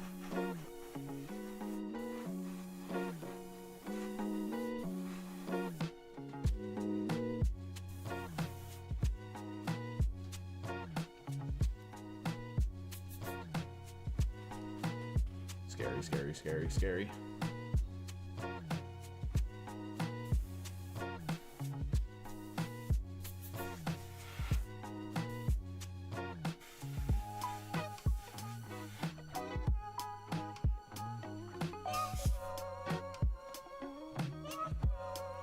The thing is, there's always ways to kind of fix up the stuff that I don't hit with pink, right? Like, there's ways to go over it with just a general brushing.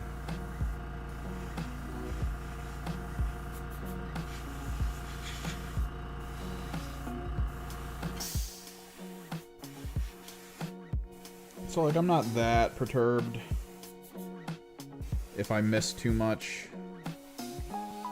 But the more I get here, the easier the later bits are gonna be.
This process, as we've tested it, does get exponentially faster after we get past this part.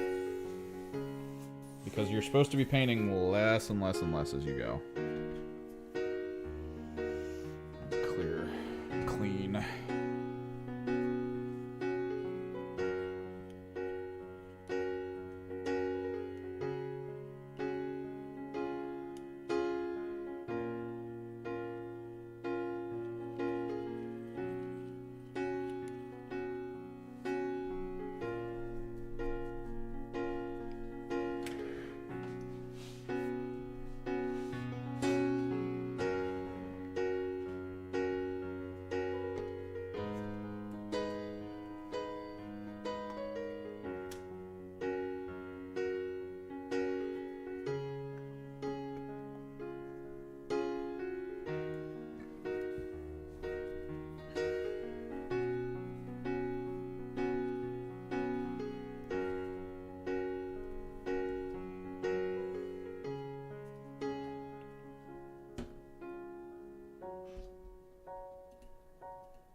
it like seals around the front.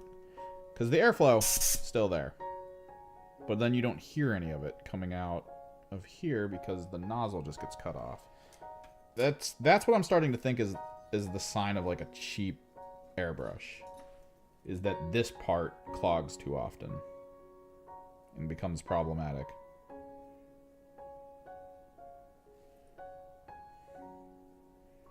Because my buddy's house, when I use his Awada that he has, you can go for hours, no issues. This one, nah, it'll clog up after a couple seconds.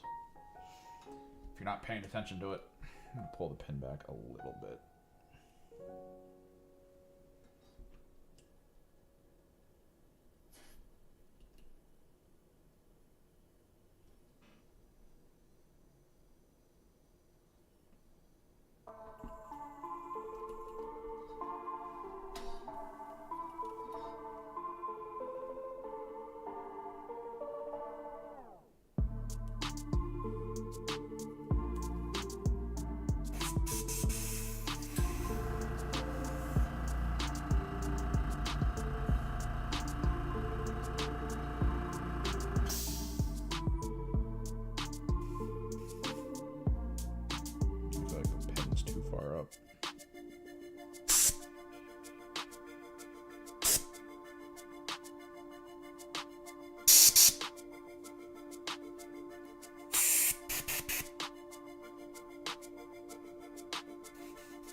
I do not understand why the pressure is not,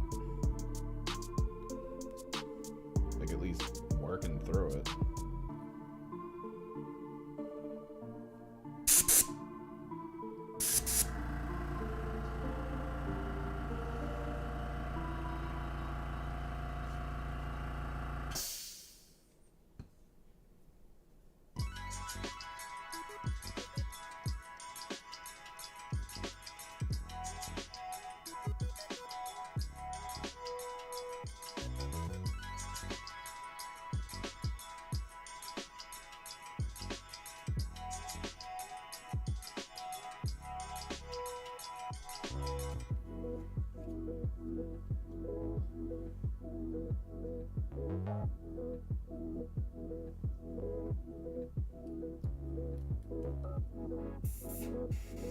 A bit better.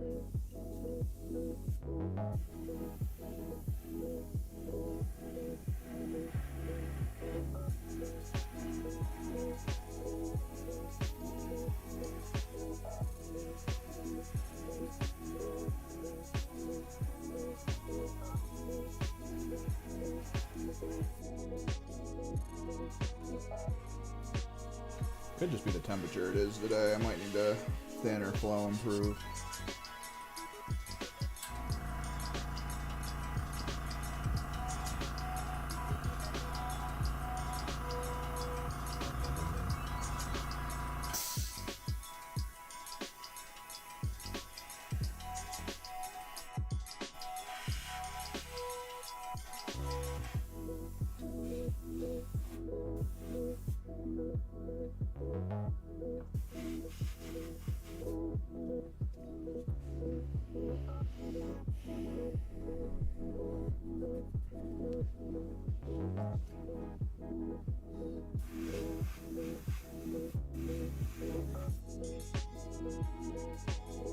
this is set to 0.5, it shouldn't really have a lot of issues when it comes to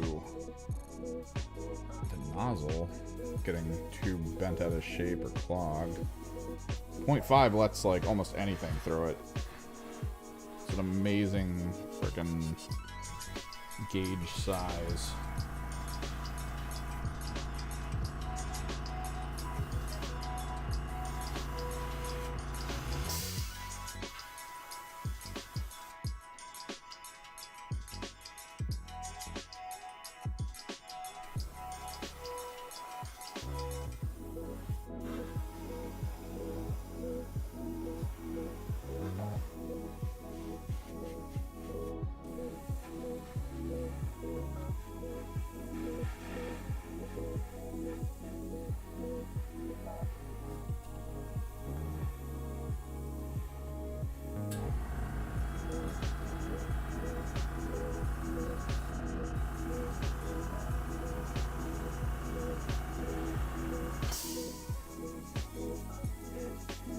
Might also be the compressor.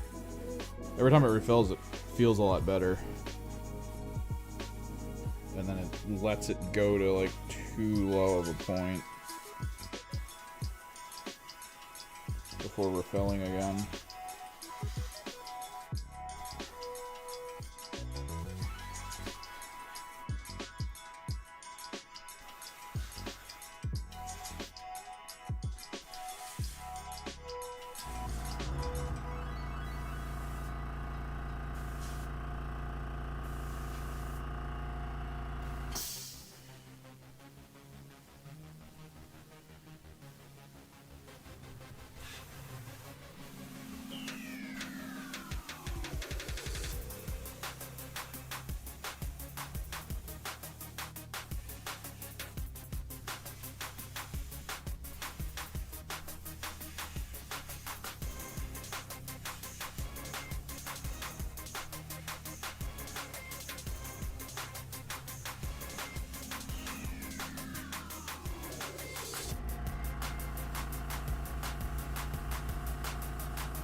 You're so close. Come on.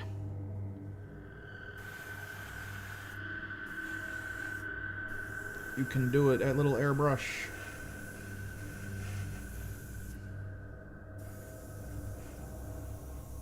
I won't need as much out of you for the rest of it.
This is like the triple check part.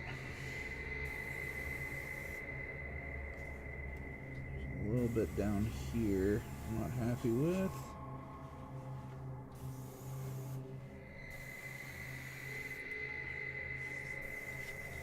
Probably gonna skip this song.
A little bit more.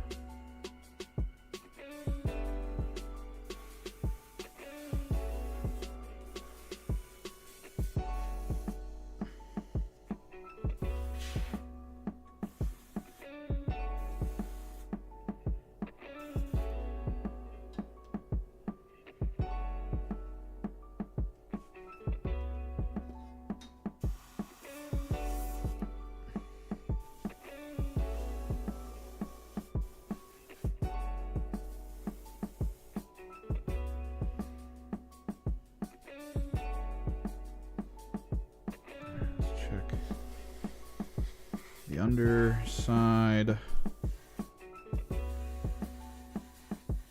which is always the hardest to keep track of.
feel like I've got pretty much all of everything I'm going to be able to do for the pink.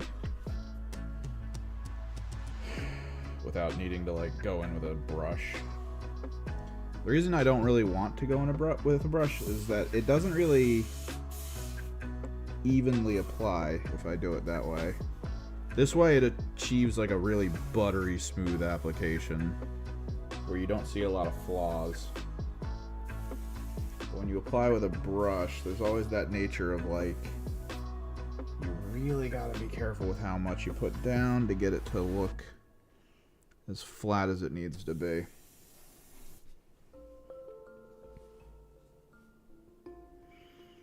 Okay, we start working through the buildup.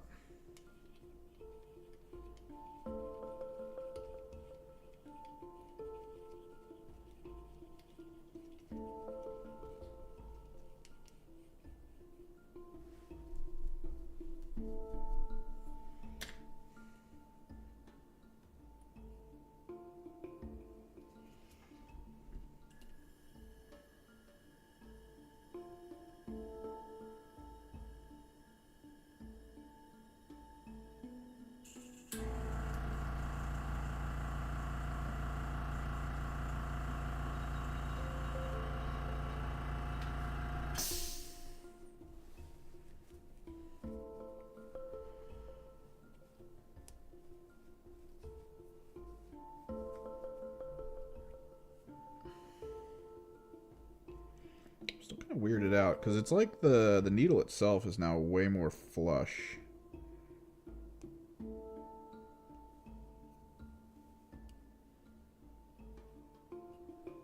With the output nozzle, which, I mean, that could be the core problem. The question is the nozzle I'm using too small? Did I have an alternative nozzle? I don't think I did. Does the box that I have over there have an alternative nozzle? Just try to retighten that a little bit down. Because it runs exactly how you think it would right up until you screw it the whole way in. A little bit better. Maybe the nozzle was just a little bit loose. So we start with fluorescent purple. Still fluorescent, but it's mostly just about darkening up some of the area leading up to the top. Now technically I don't have to do too much of this. It is also like a top-down situation, right? So I don't really need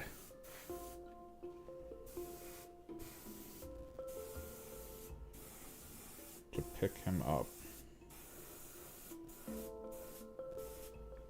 It's mostly just to differentiate certain areas.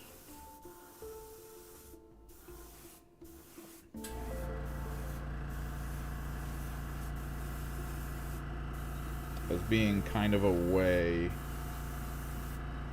from the glowing ground.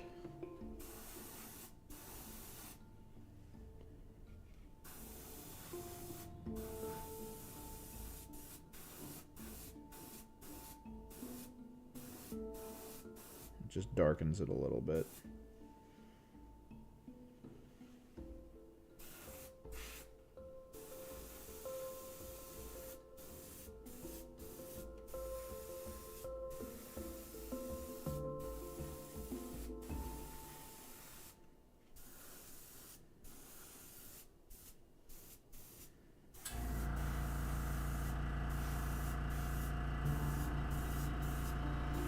You don't want to be too close to the model while doing this because you want the kind of exterior gradation to occur.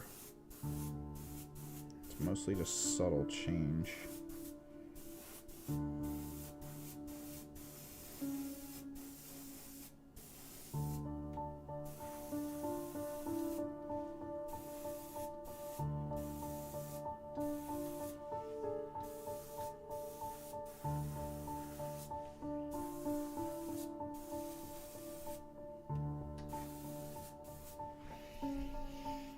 Very hard to see on camera, I know.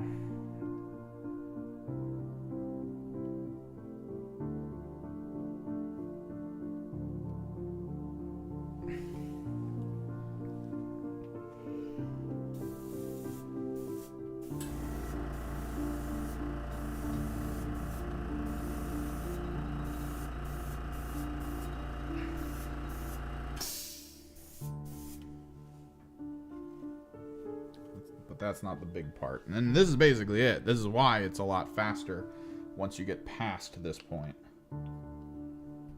Now we just dump that out and we go to cobalt. I'm probably gonna have to empty this soon.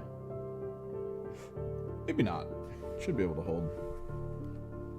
I mean, eventually, but not right now.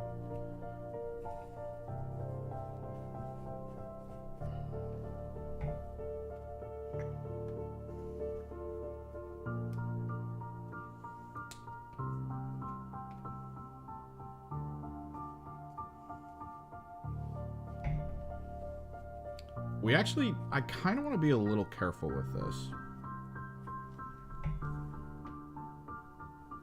Because I sort of have an idea for glowing effects going into, like, the head and everything.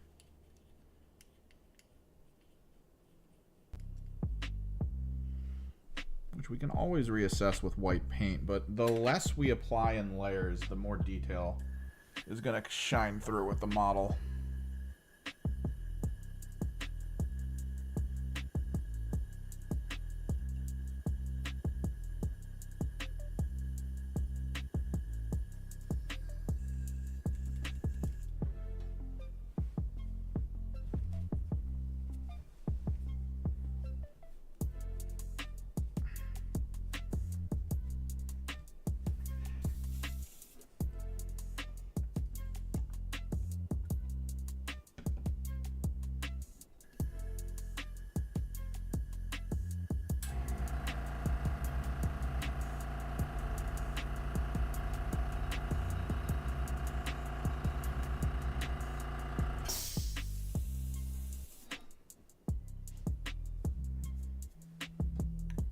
Why we gotta go a little light. I gotta take a phone call. Hang on.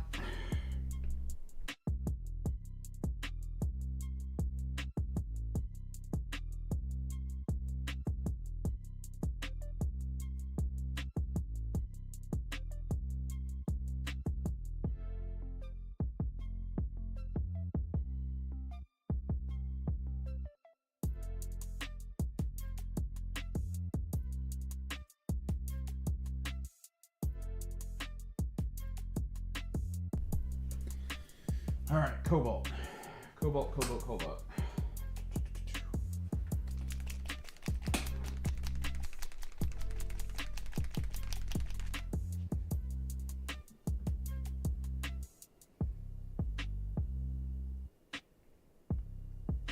Can always add more if need be.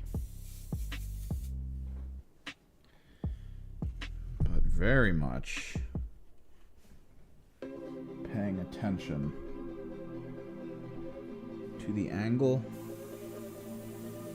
and distance, if possible.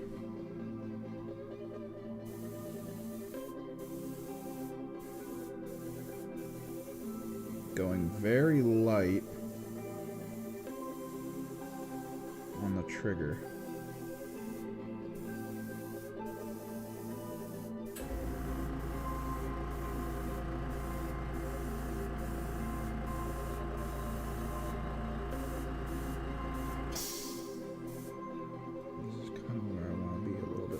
Careful than normal.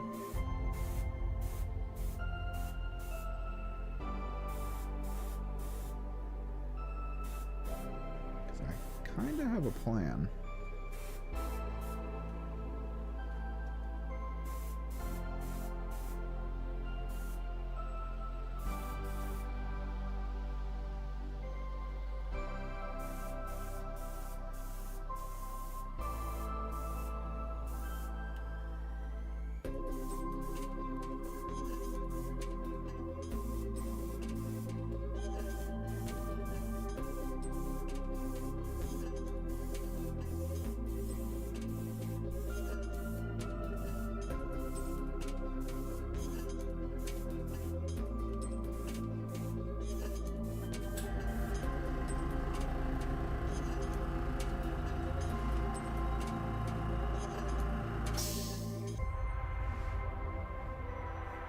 Hold, please. So I can always fix that.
find angle.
Oof.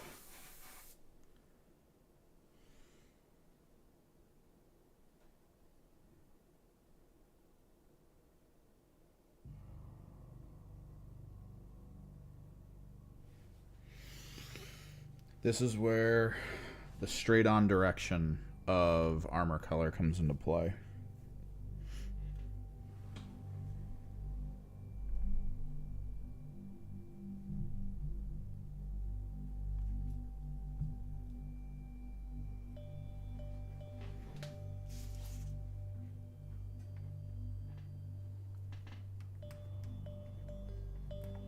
We need to get very careful here.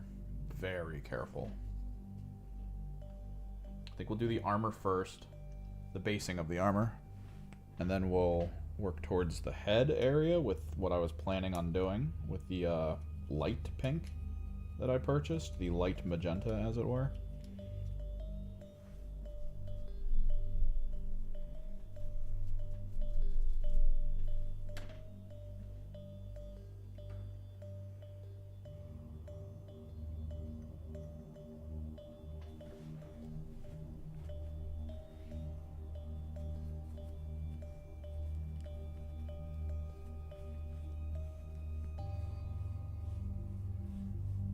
Go from there. So this is kind of a multifaceted function. We do need to, again, be very careful about where it goes. We do want the fade between the pink to the purple to the cobalt to exist. But, because the purple is technically really dark,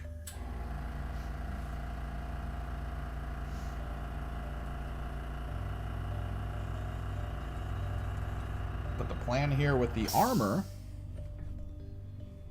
like I said before, is that he is, well, the armor that I did on the obliterators did not go on smooth, and I hate that. So, the plan here to make the armor go on smooth for him is we pick sort of one direction, which is probably just going to be here, going at him.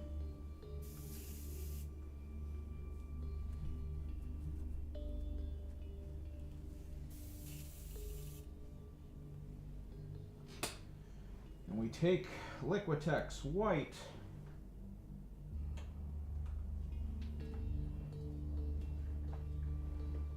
If I can find it. Where the hell did I put it?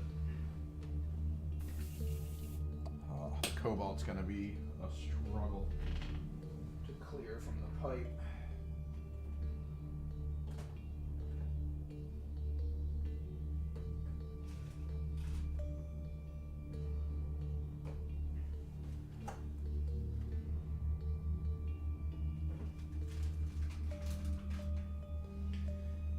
Careful when looking for this, because I've got iridescent pearl and silver, and both of them look very close to the Liquitex White bottle.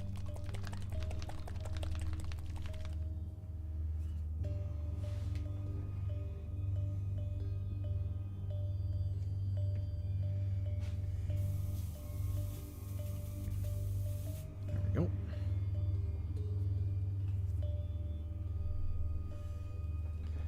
This needs to happen very lightly.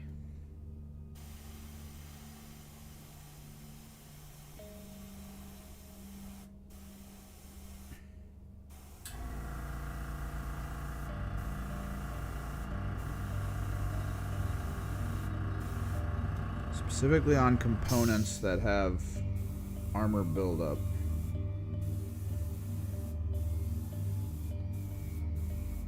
Again, we need to make sure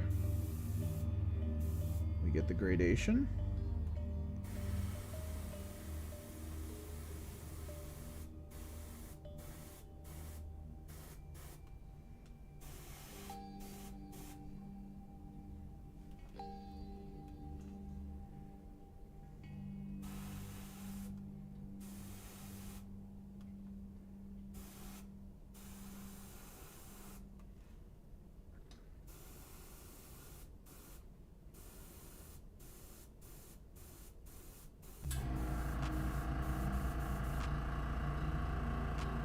Definitely need to make sure to brighten it up in some specific spots.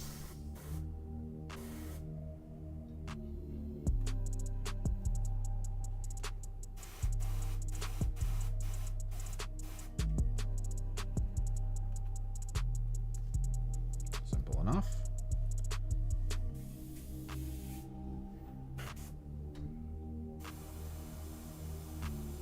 Make it brighter in the middle there. Brighter at the peaks of the shoulder pads.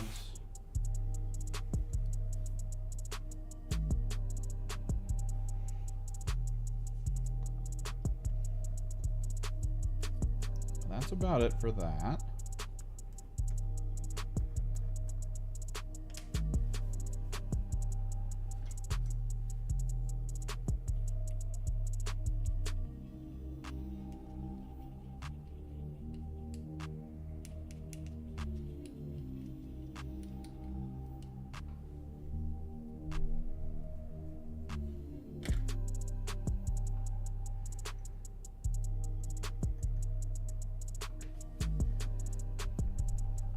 Where the fun begins.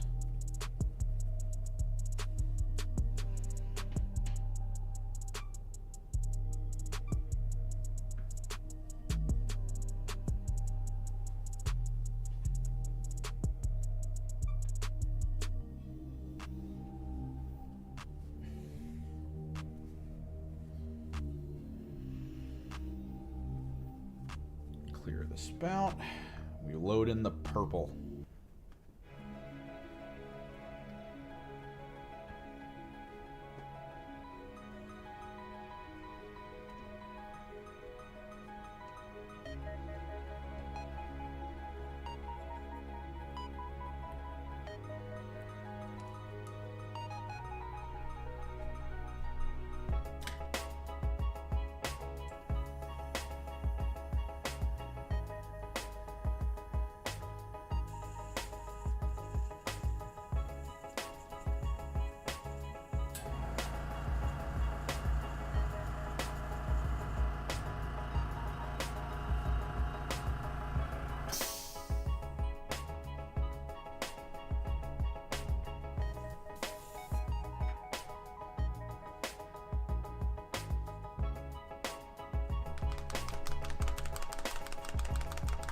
we already did purple, but like I said, the purple made it dark because the purple was very transparent and went over top of pink, making it excessively dark. So,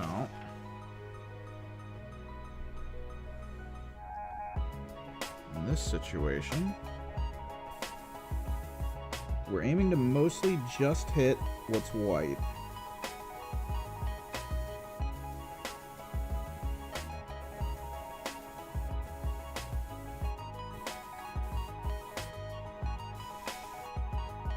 When it kind of fades.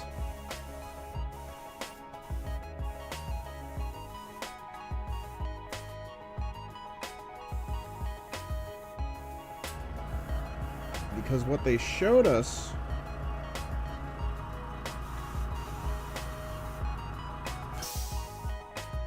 of kind of how he looks is it looks like he's still wearing the old Emperor's Children armor. Which, I mean, you kind of get when you think you're perfect back then. It's very hard to let go of what that was and adopt the new thing that everyone else is all down with.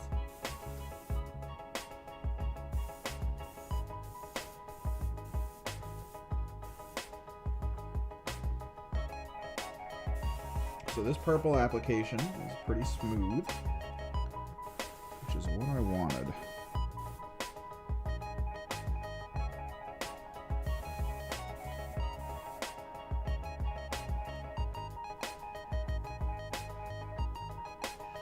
Because what we're going to do when we get into the actual like lining paints and stuff is we're going to hit it with gold. We're actually going to do a lot of work with build-ups. We're going to hit the actual lining itself with gold. But this is where the head comes into play, and this is going to be a bit rough, I think.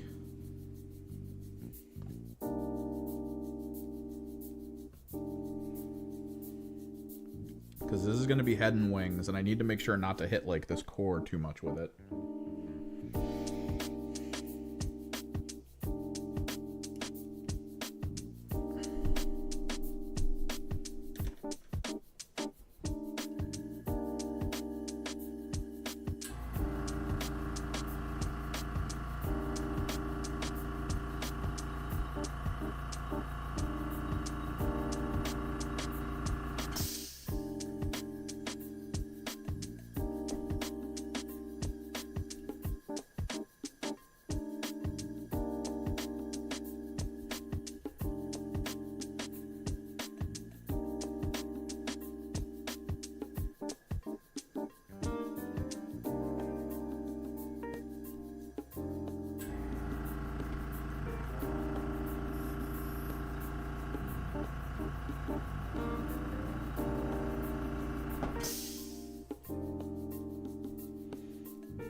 We're so close.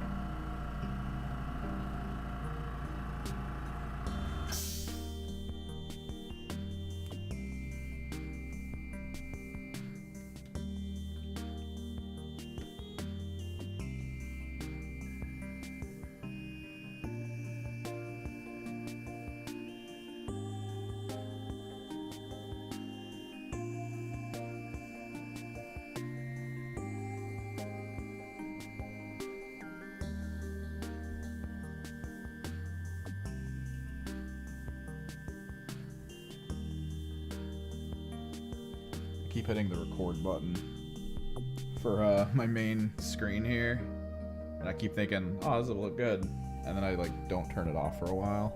So there's gonna be like whole videos that just have like 10-15 minutes of me cleaning the airbrush out at the end of it. Okay, here we are, light magenta. This should go on pretty opaque. It's a little transparent, but not majorly transparent. Worst case scenario, we might have to mix it with a little white to push the opacity. But this looks pretty thick, if I'm being honest. Thick with 2 C's.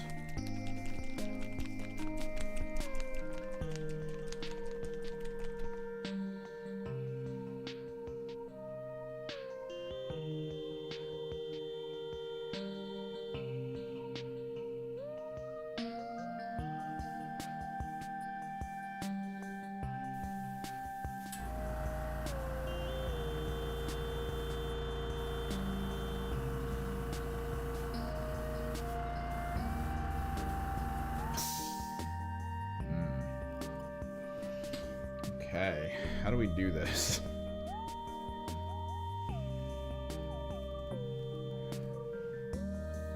So the big thing was trying to make the face work for it. That was like a huge thing.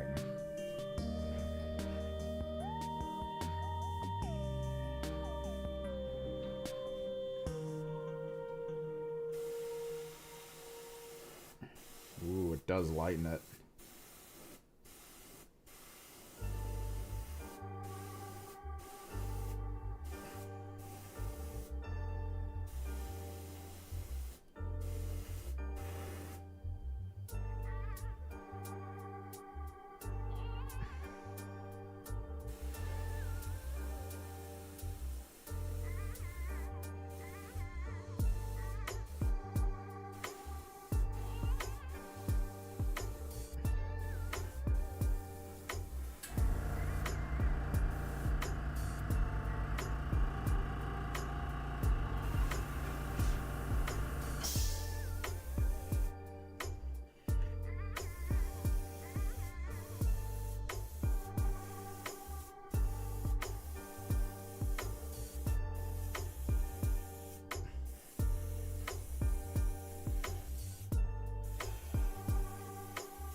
Oh, that was such a Slaneshi color.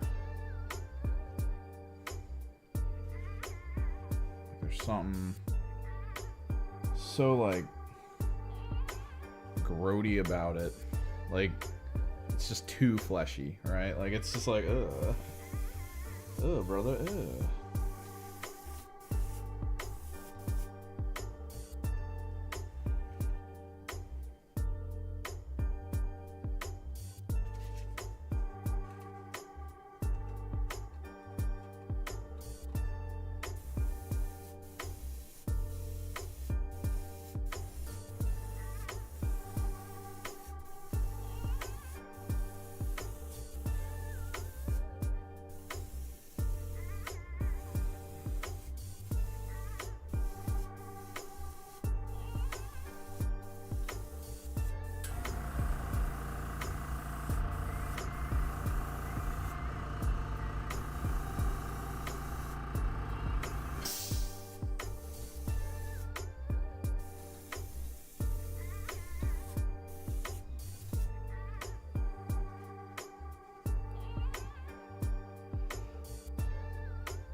Trying to think if we want.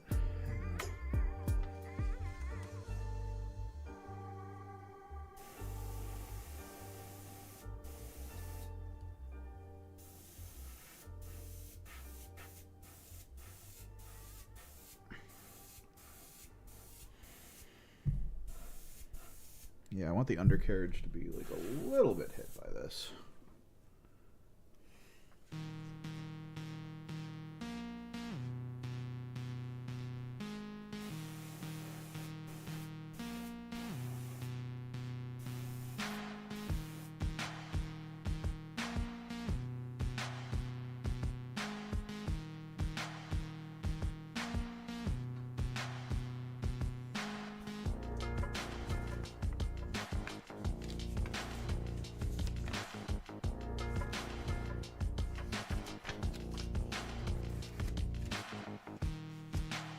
This always feels very dangerous.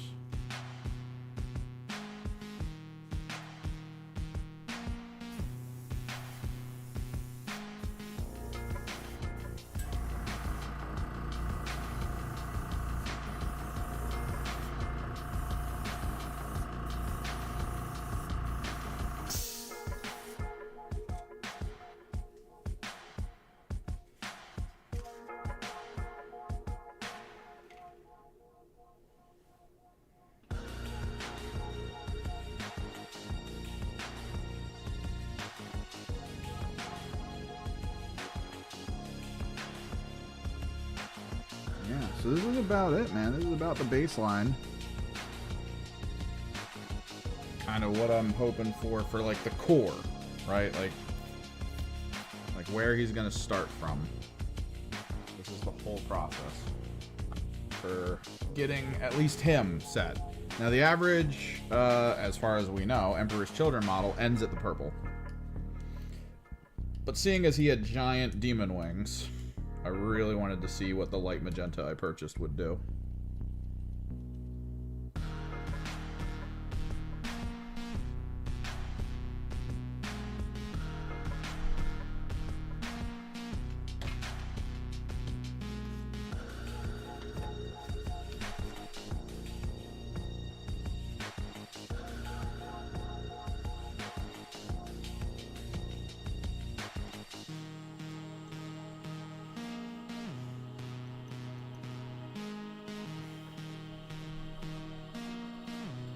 Clean the brush.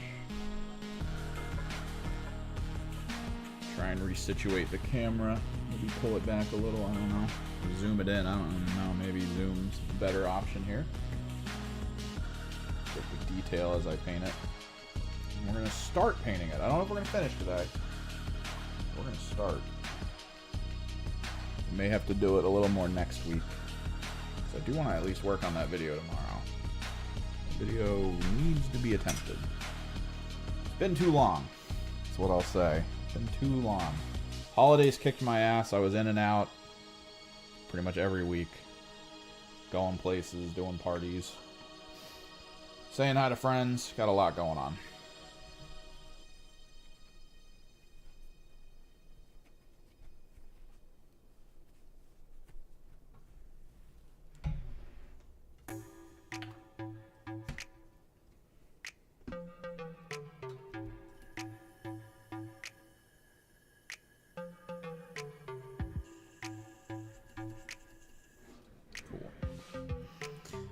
Time to finish the airbrush out. Power off. Loud noise.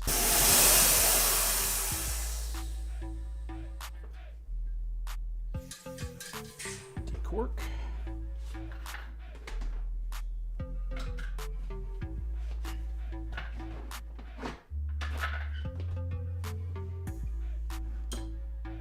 Get the pin out of here.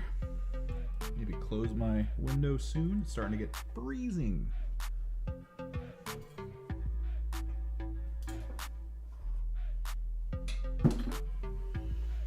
Grab this. Ooh.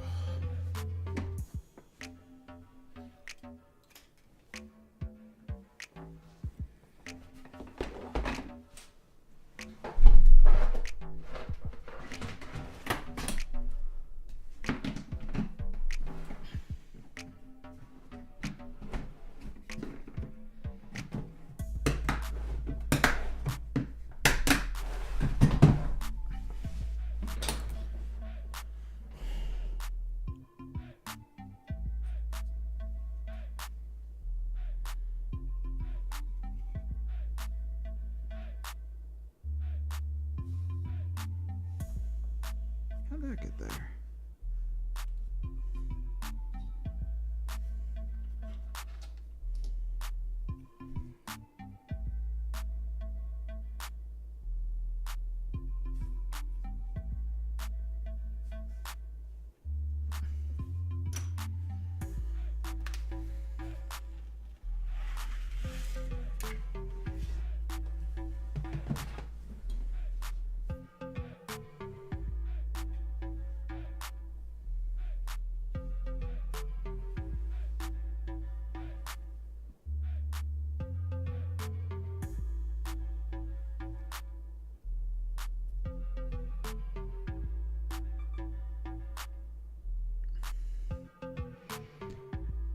So yeah, this is how we baseline.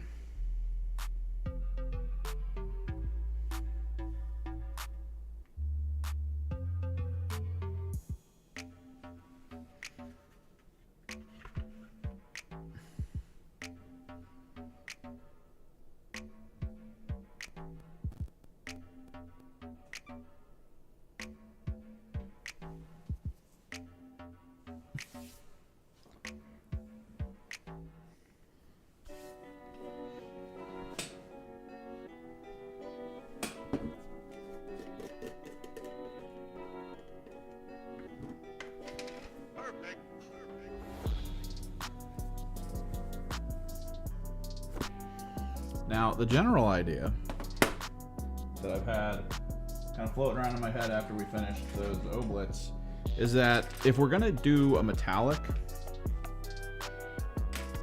it needs to kind of be...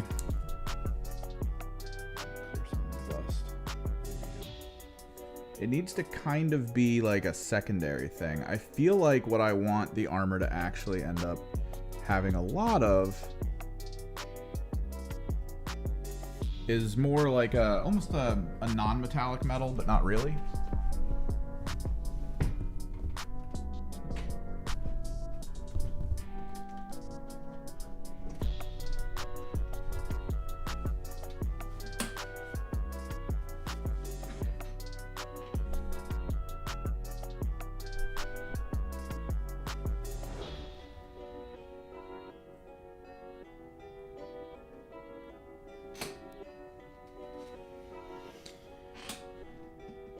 Like there's a shot where maybe, just maybe, I try to focus, like we try to do the color, like we try to get like a flat color down, and then we almost apply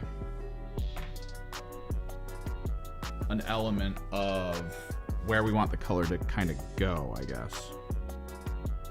Like with the metal. So like if it's gonna be silver, it would be like maybe like a dark gray, maybe with a little buildup of a light gray, and then a dry brushing of actual silver over specific spots.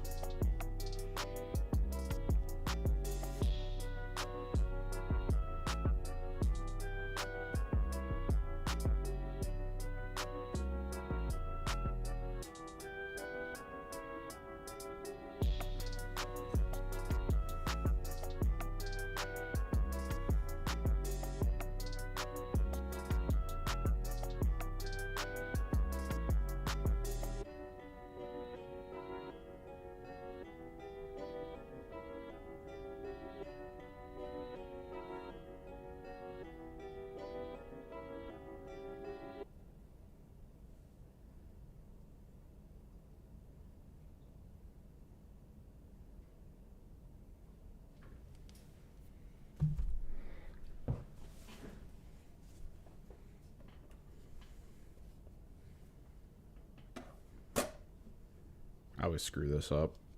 Every single time I use this wet palette, I always like excessively apply a single color all over it.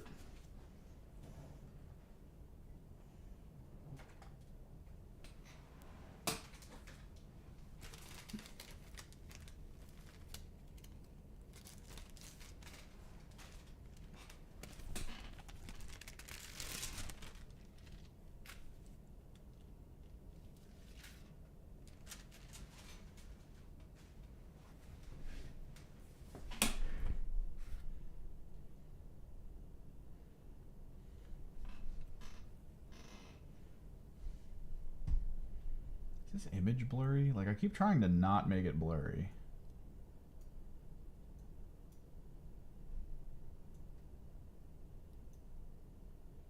I feel like yeah, it's too blurry.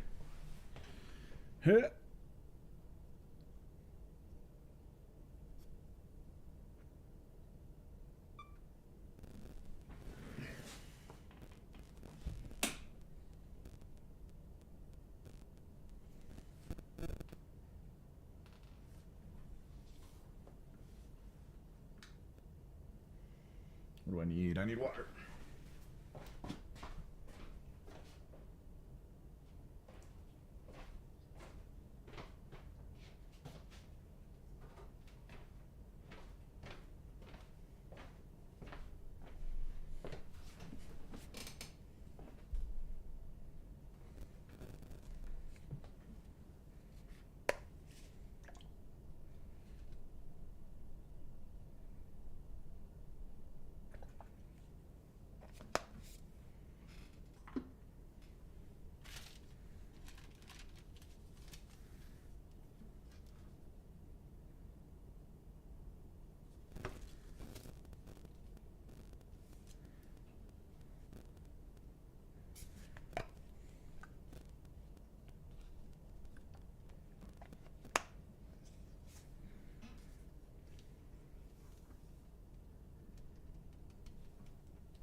gonna need a bunch of stuff.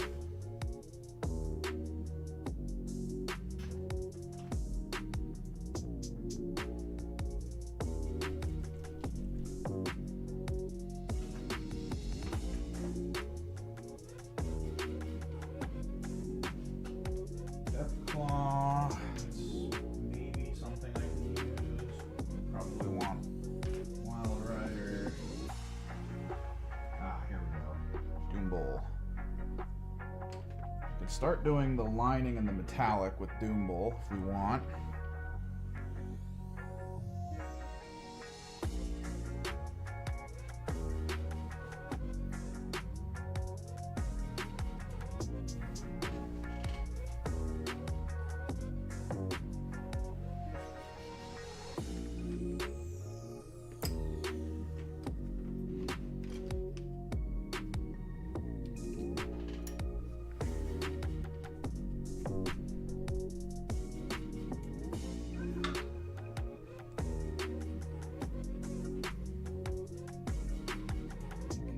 Area.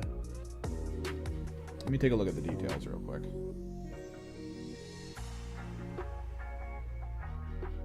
It's like the bottom of the mouth is not part of the metallic lining.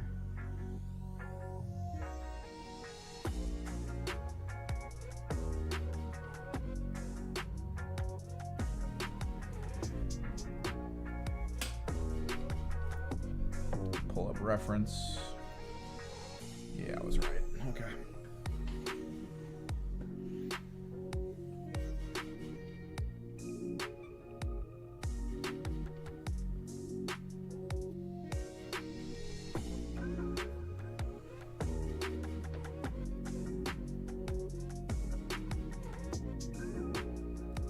No, I picked it up in a comfortable way. Now I need to open the paint.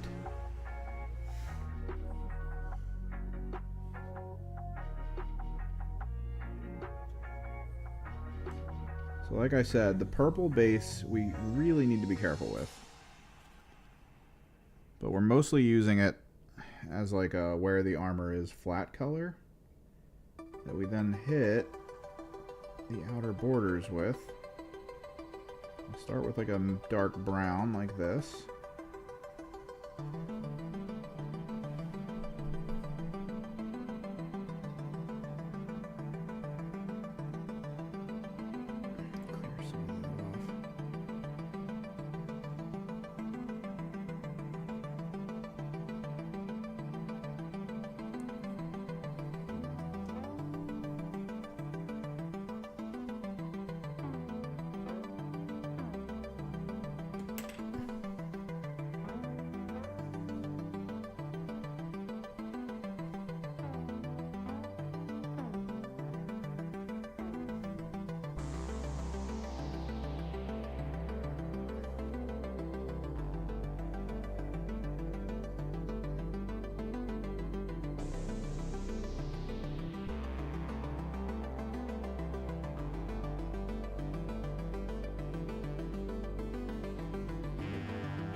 But yeah, basically anywhere where purple is 100%, we need to have the gold trim prepped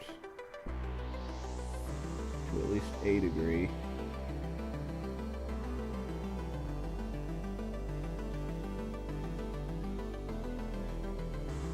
it starts fading into the cobalt, we can kind of let up a little bit.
The servo, hopefully that is fine.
Starts to loosen up down here a bit.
Oh, dude.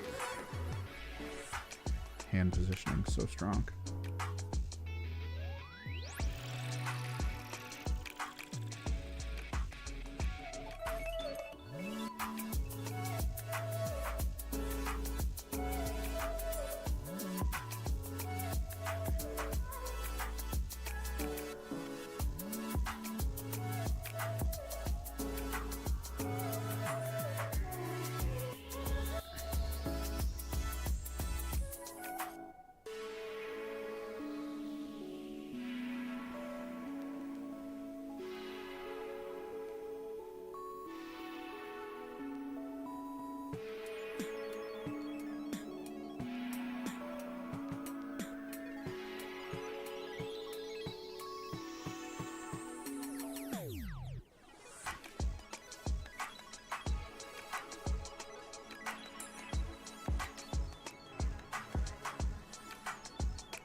It is very hard to hit every little detail, but you really gotta hone in.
hella careful here.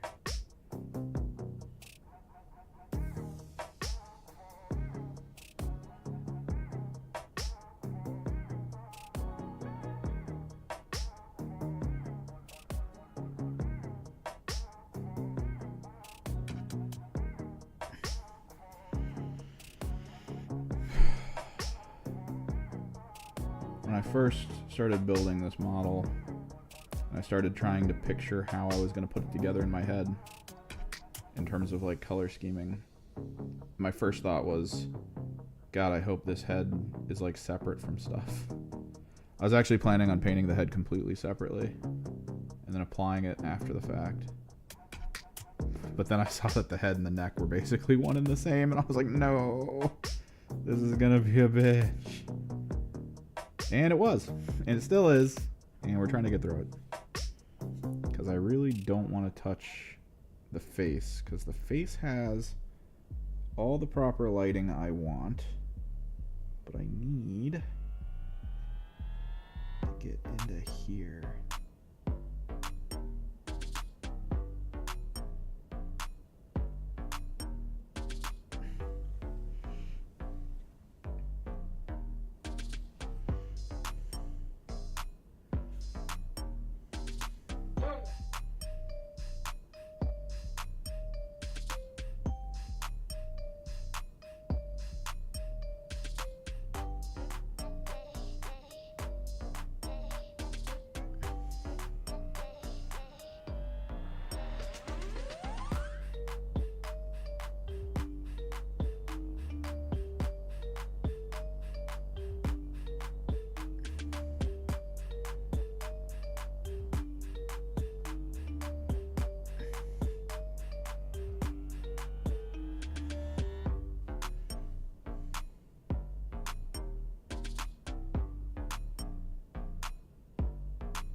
Ugh.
I feel like mostly what we're going to be doing with the wings is applying like shader in places, specifically like Reichland Flesh Shade. Just try to give it a little bit of like grossness and fleshiness.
No, I'm not talking a lot. Chat's been mildly quiet, as it is. And this is super stressful. Holy crap.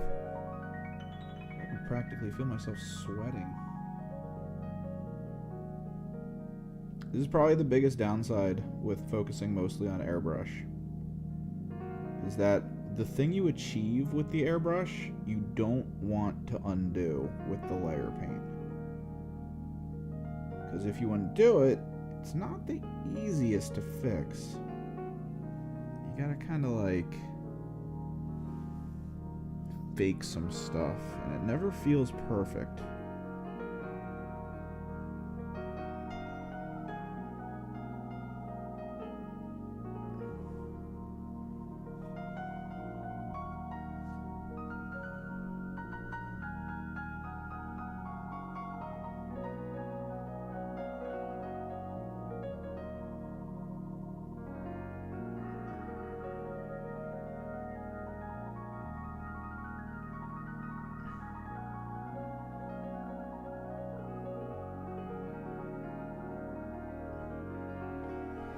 So I've sort of turned on maximum focus so that I don't screw up.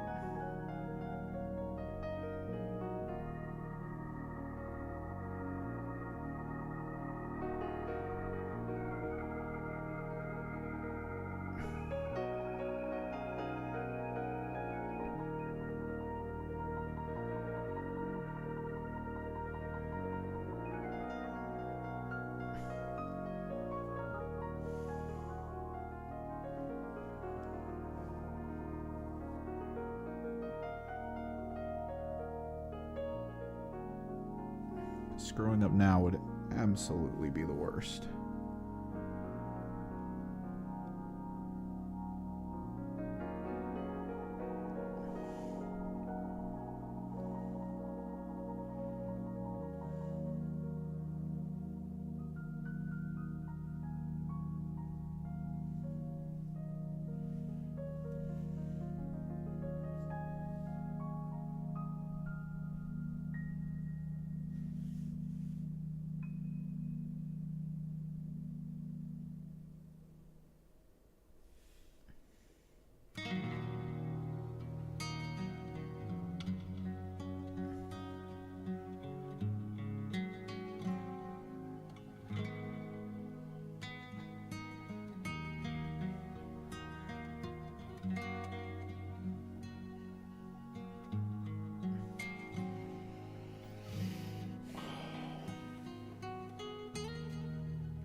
debate what I'm doing, because his wings are kind of being mutated out of his life support pack.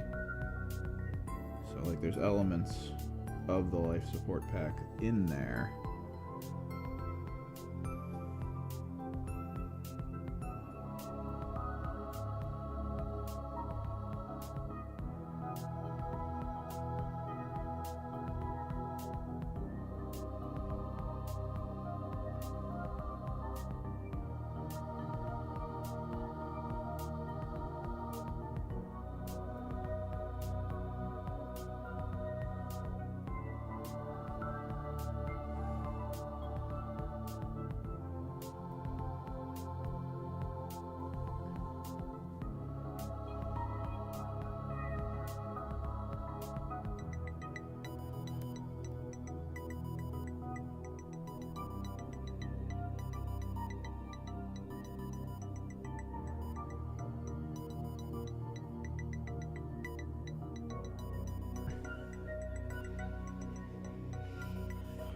They are. I mean, as much as they can be, right? Because not Emperor's Children for 30k. I know this is the 30k model. I just prefer it to the 40k one that they showed. So we're going to go with this, hopefully, instead.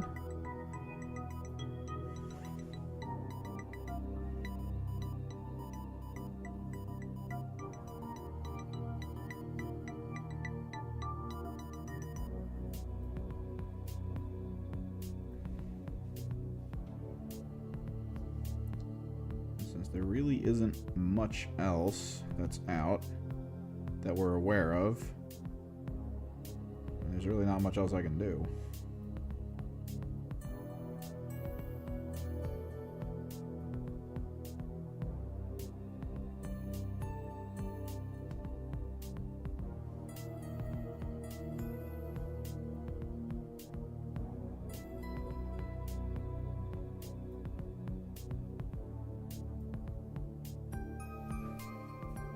So it is what it is. We try to get what we can done, and I definitely wanted this guy to be at least relatively done.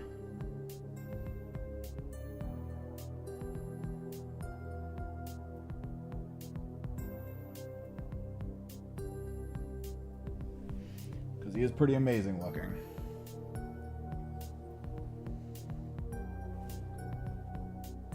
I can't put the hand under him.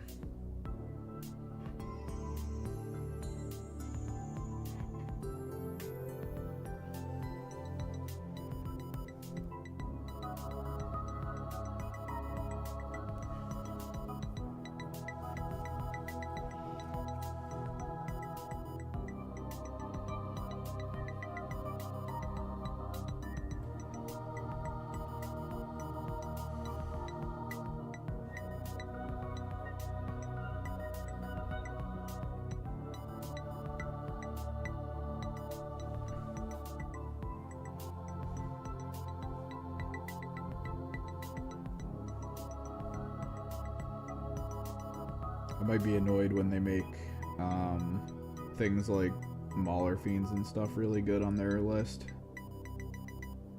Because I painted all the ones I have as Thousand Suns.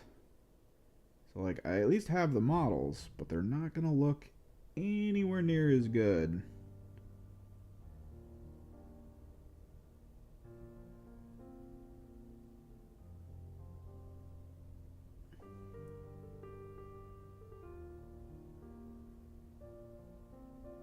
Which is always annoying.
Still, this is super enjoyable.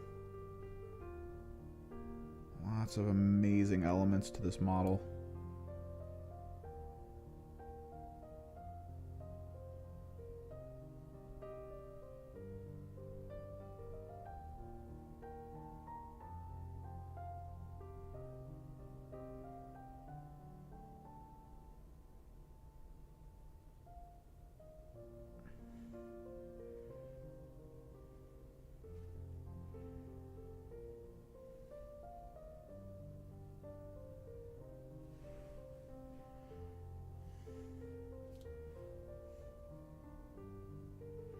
Was quite the bastard to put together, though. Holy crap.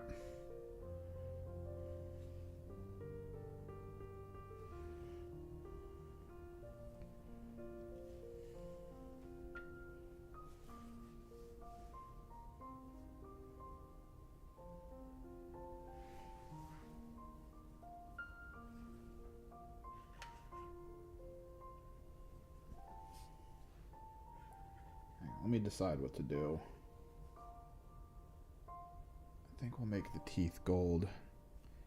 They actually merged his wings.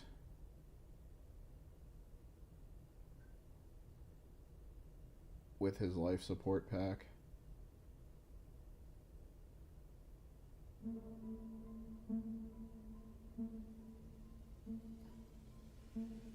Which was really nice. It's a nice touch. Like, genuinely.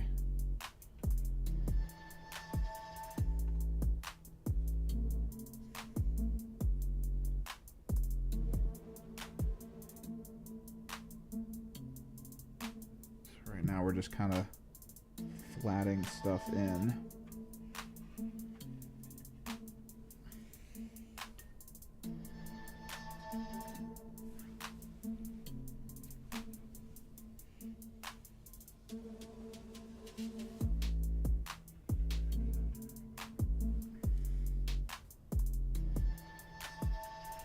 Preparation for what comes next. I kind of want to work up his hair. Let me take a look at something. Let me take a look at the reference.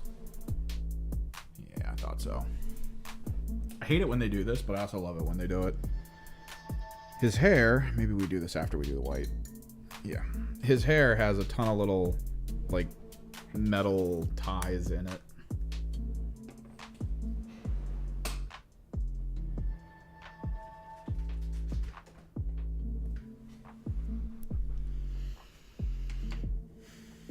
The plan was that his hair was actually going to get pushed even further than the rest of the flesh toning to white, because I mean that's kind of how he rolls.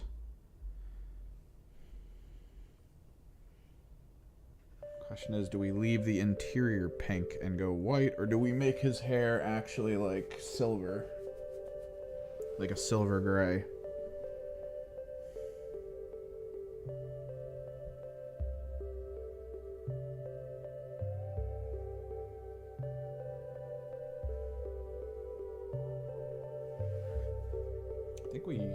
I think we just make it white. We just hit it with some highlighty spots.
chat doing though? How you guys doing?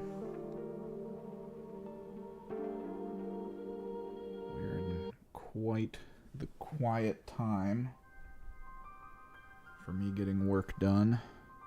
I am getting super hungry. Every time I prepare for these, my entire focus goes in making sure I have like all the paints, glues, everything. I'm like, yeah, it all works. It's awesome. It's good. And then we're 2 hours in and I realize I don't have a lunch.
Cool.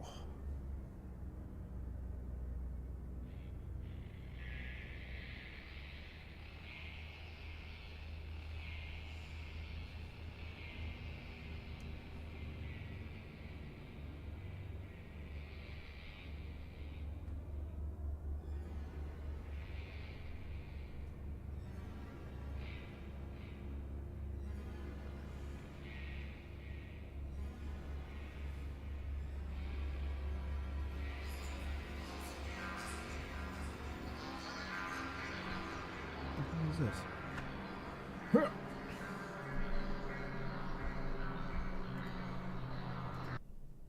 Oh, I remember that song. I hated that song.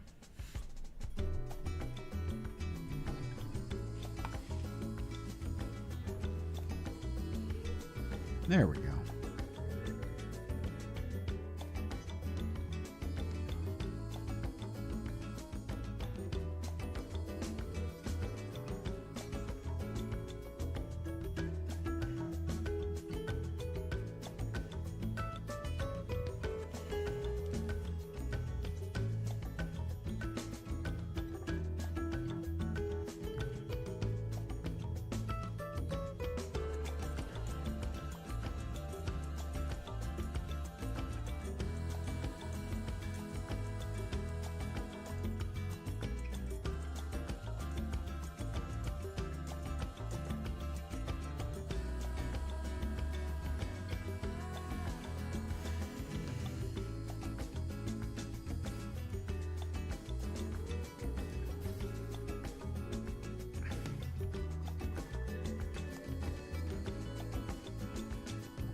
Jesus, it's dinner.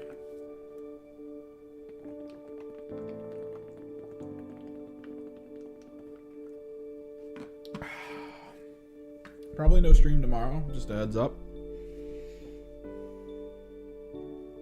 I do really want to get to work on this next video.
finish up here soon.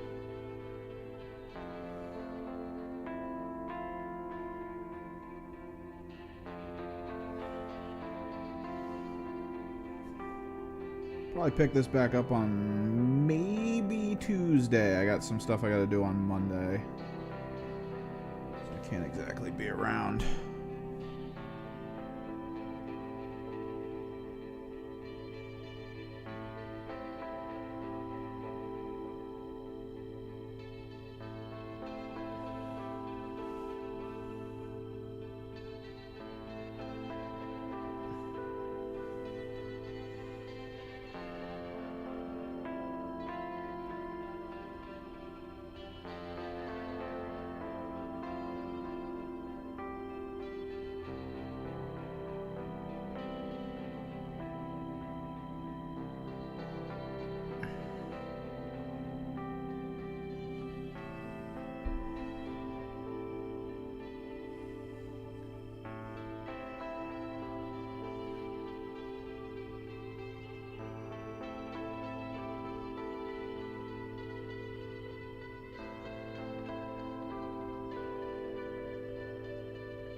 Now, personally, I would have preferred them lean fully into the Quetzalcoatl concept here and given him feathery wings, but having the subtle nods to the feathers instead is still pretty good.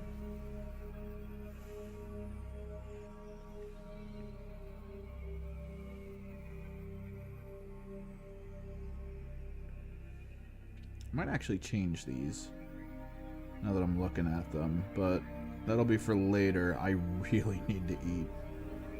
I feel myself fading. I want to get one other thing done on him before we go, though.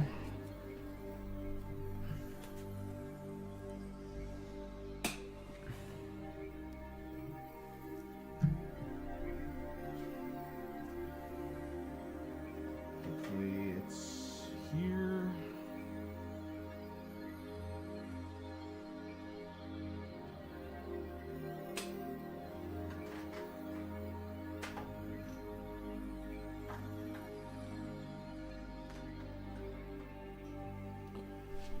Oh, Leviathan Blue.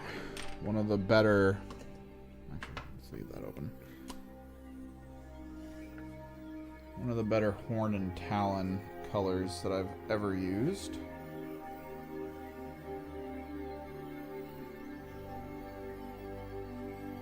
Just need to water it down a little.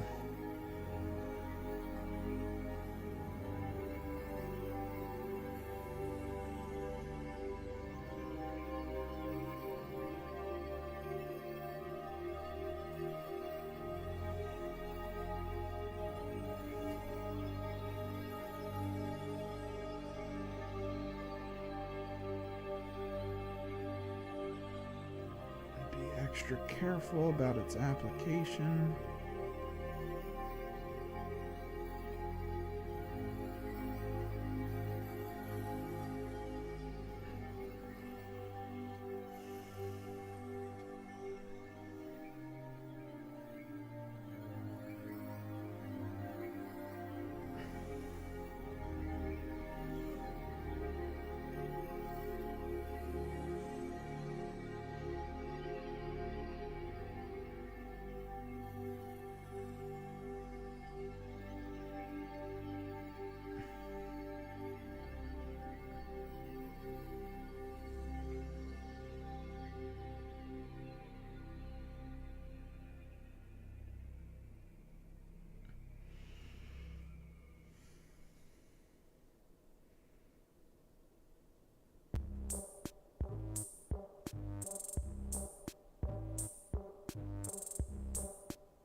Horns look so regal.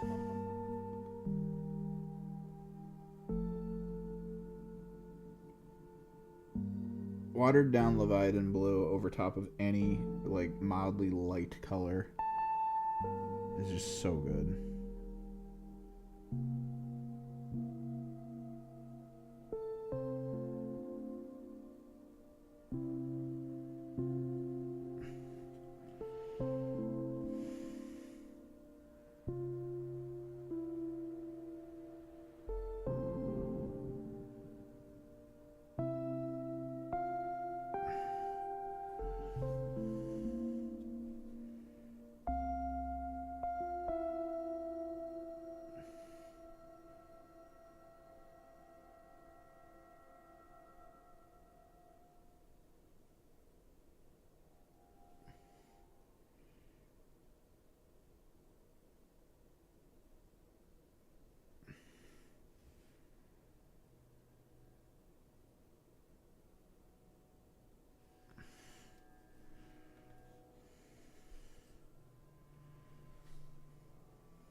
Those horns are fine. The big ones I want to do are the actual ones on the wings. It's like the key reason I wanted to get that done.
It is so hard to record.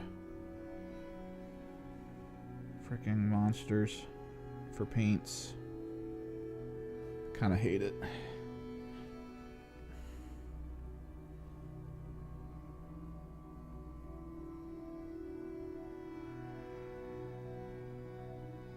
I mean, the dream would be a top-down 8K camera, right?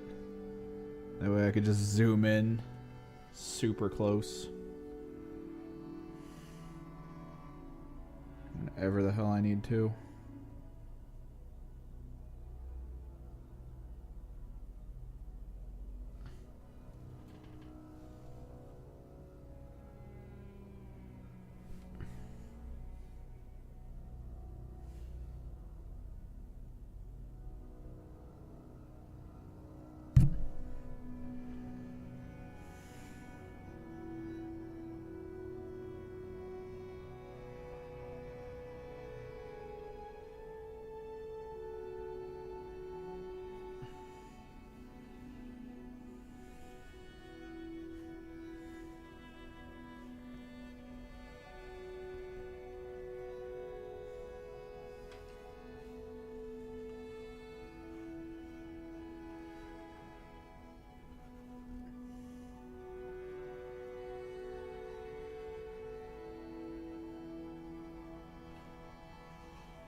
Trying to give you guys vision. I don't know if I can though here.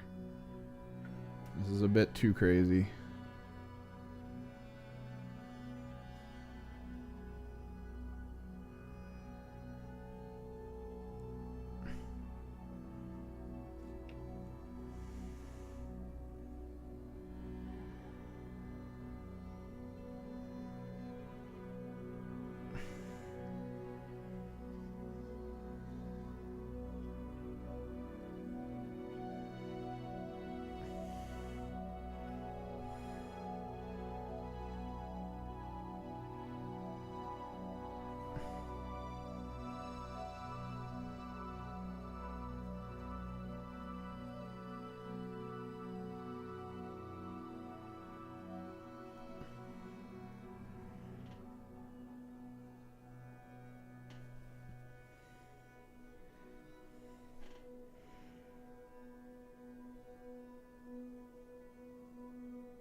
Hopefully I can get the higher tech video out before a data slate drops. That'd be nice.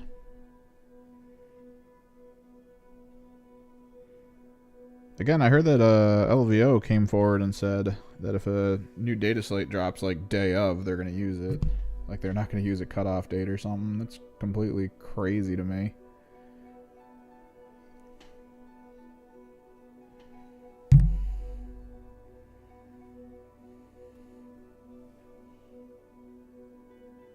It depends on how far out it is, though. It is a big tournament. It is, yeah, it's just weird. Because them saying they're not going to utilize any of, like, the data slatey stuff. Or not going to, like, cut off data slate update times. Could mean, like, one of two things. Either we're not actually getting a data slate this month, which would be crazy.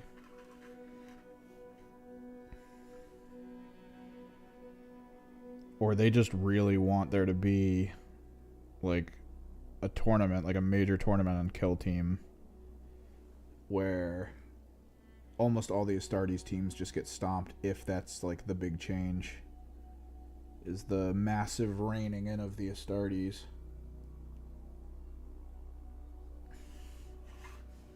Just to be like, hey, everyone, look, it's fixed.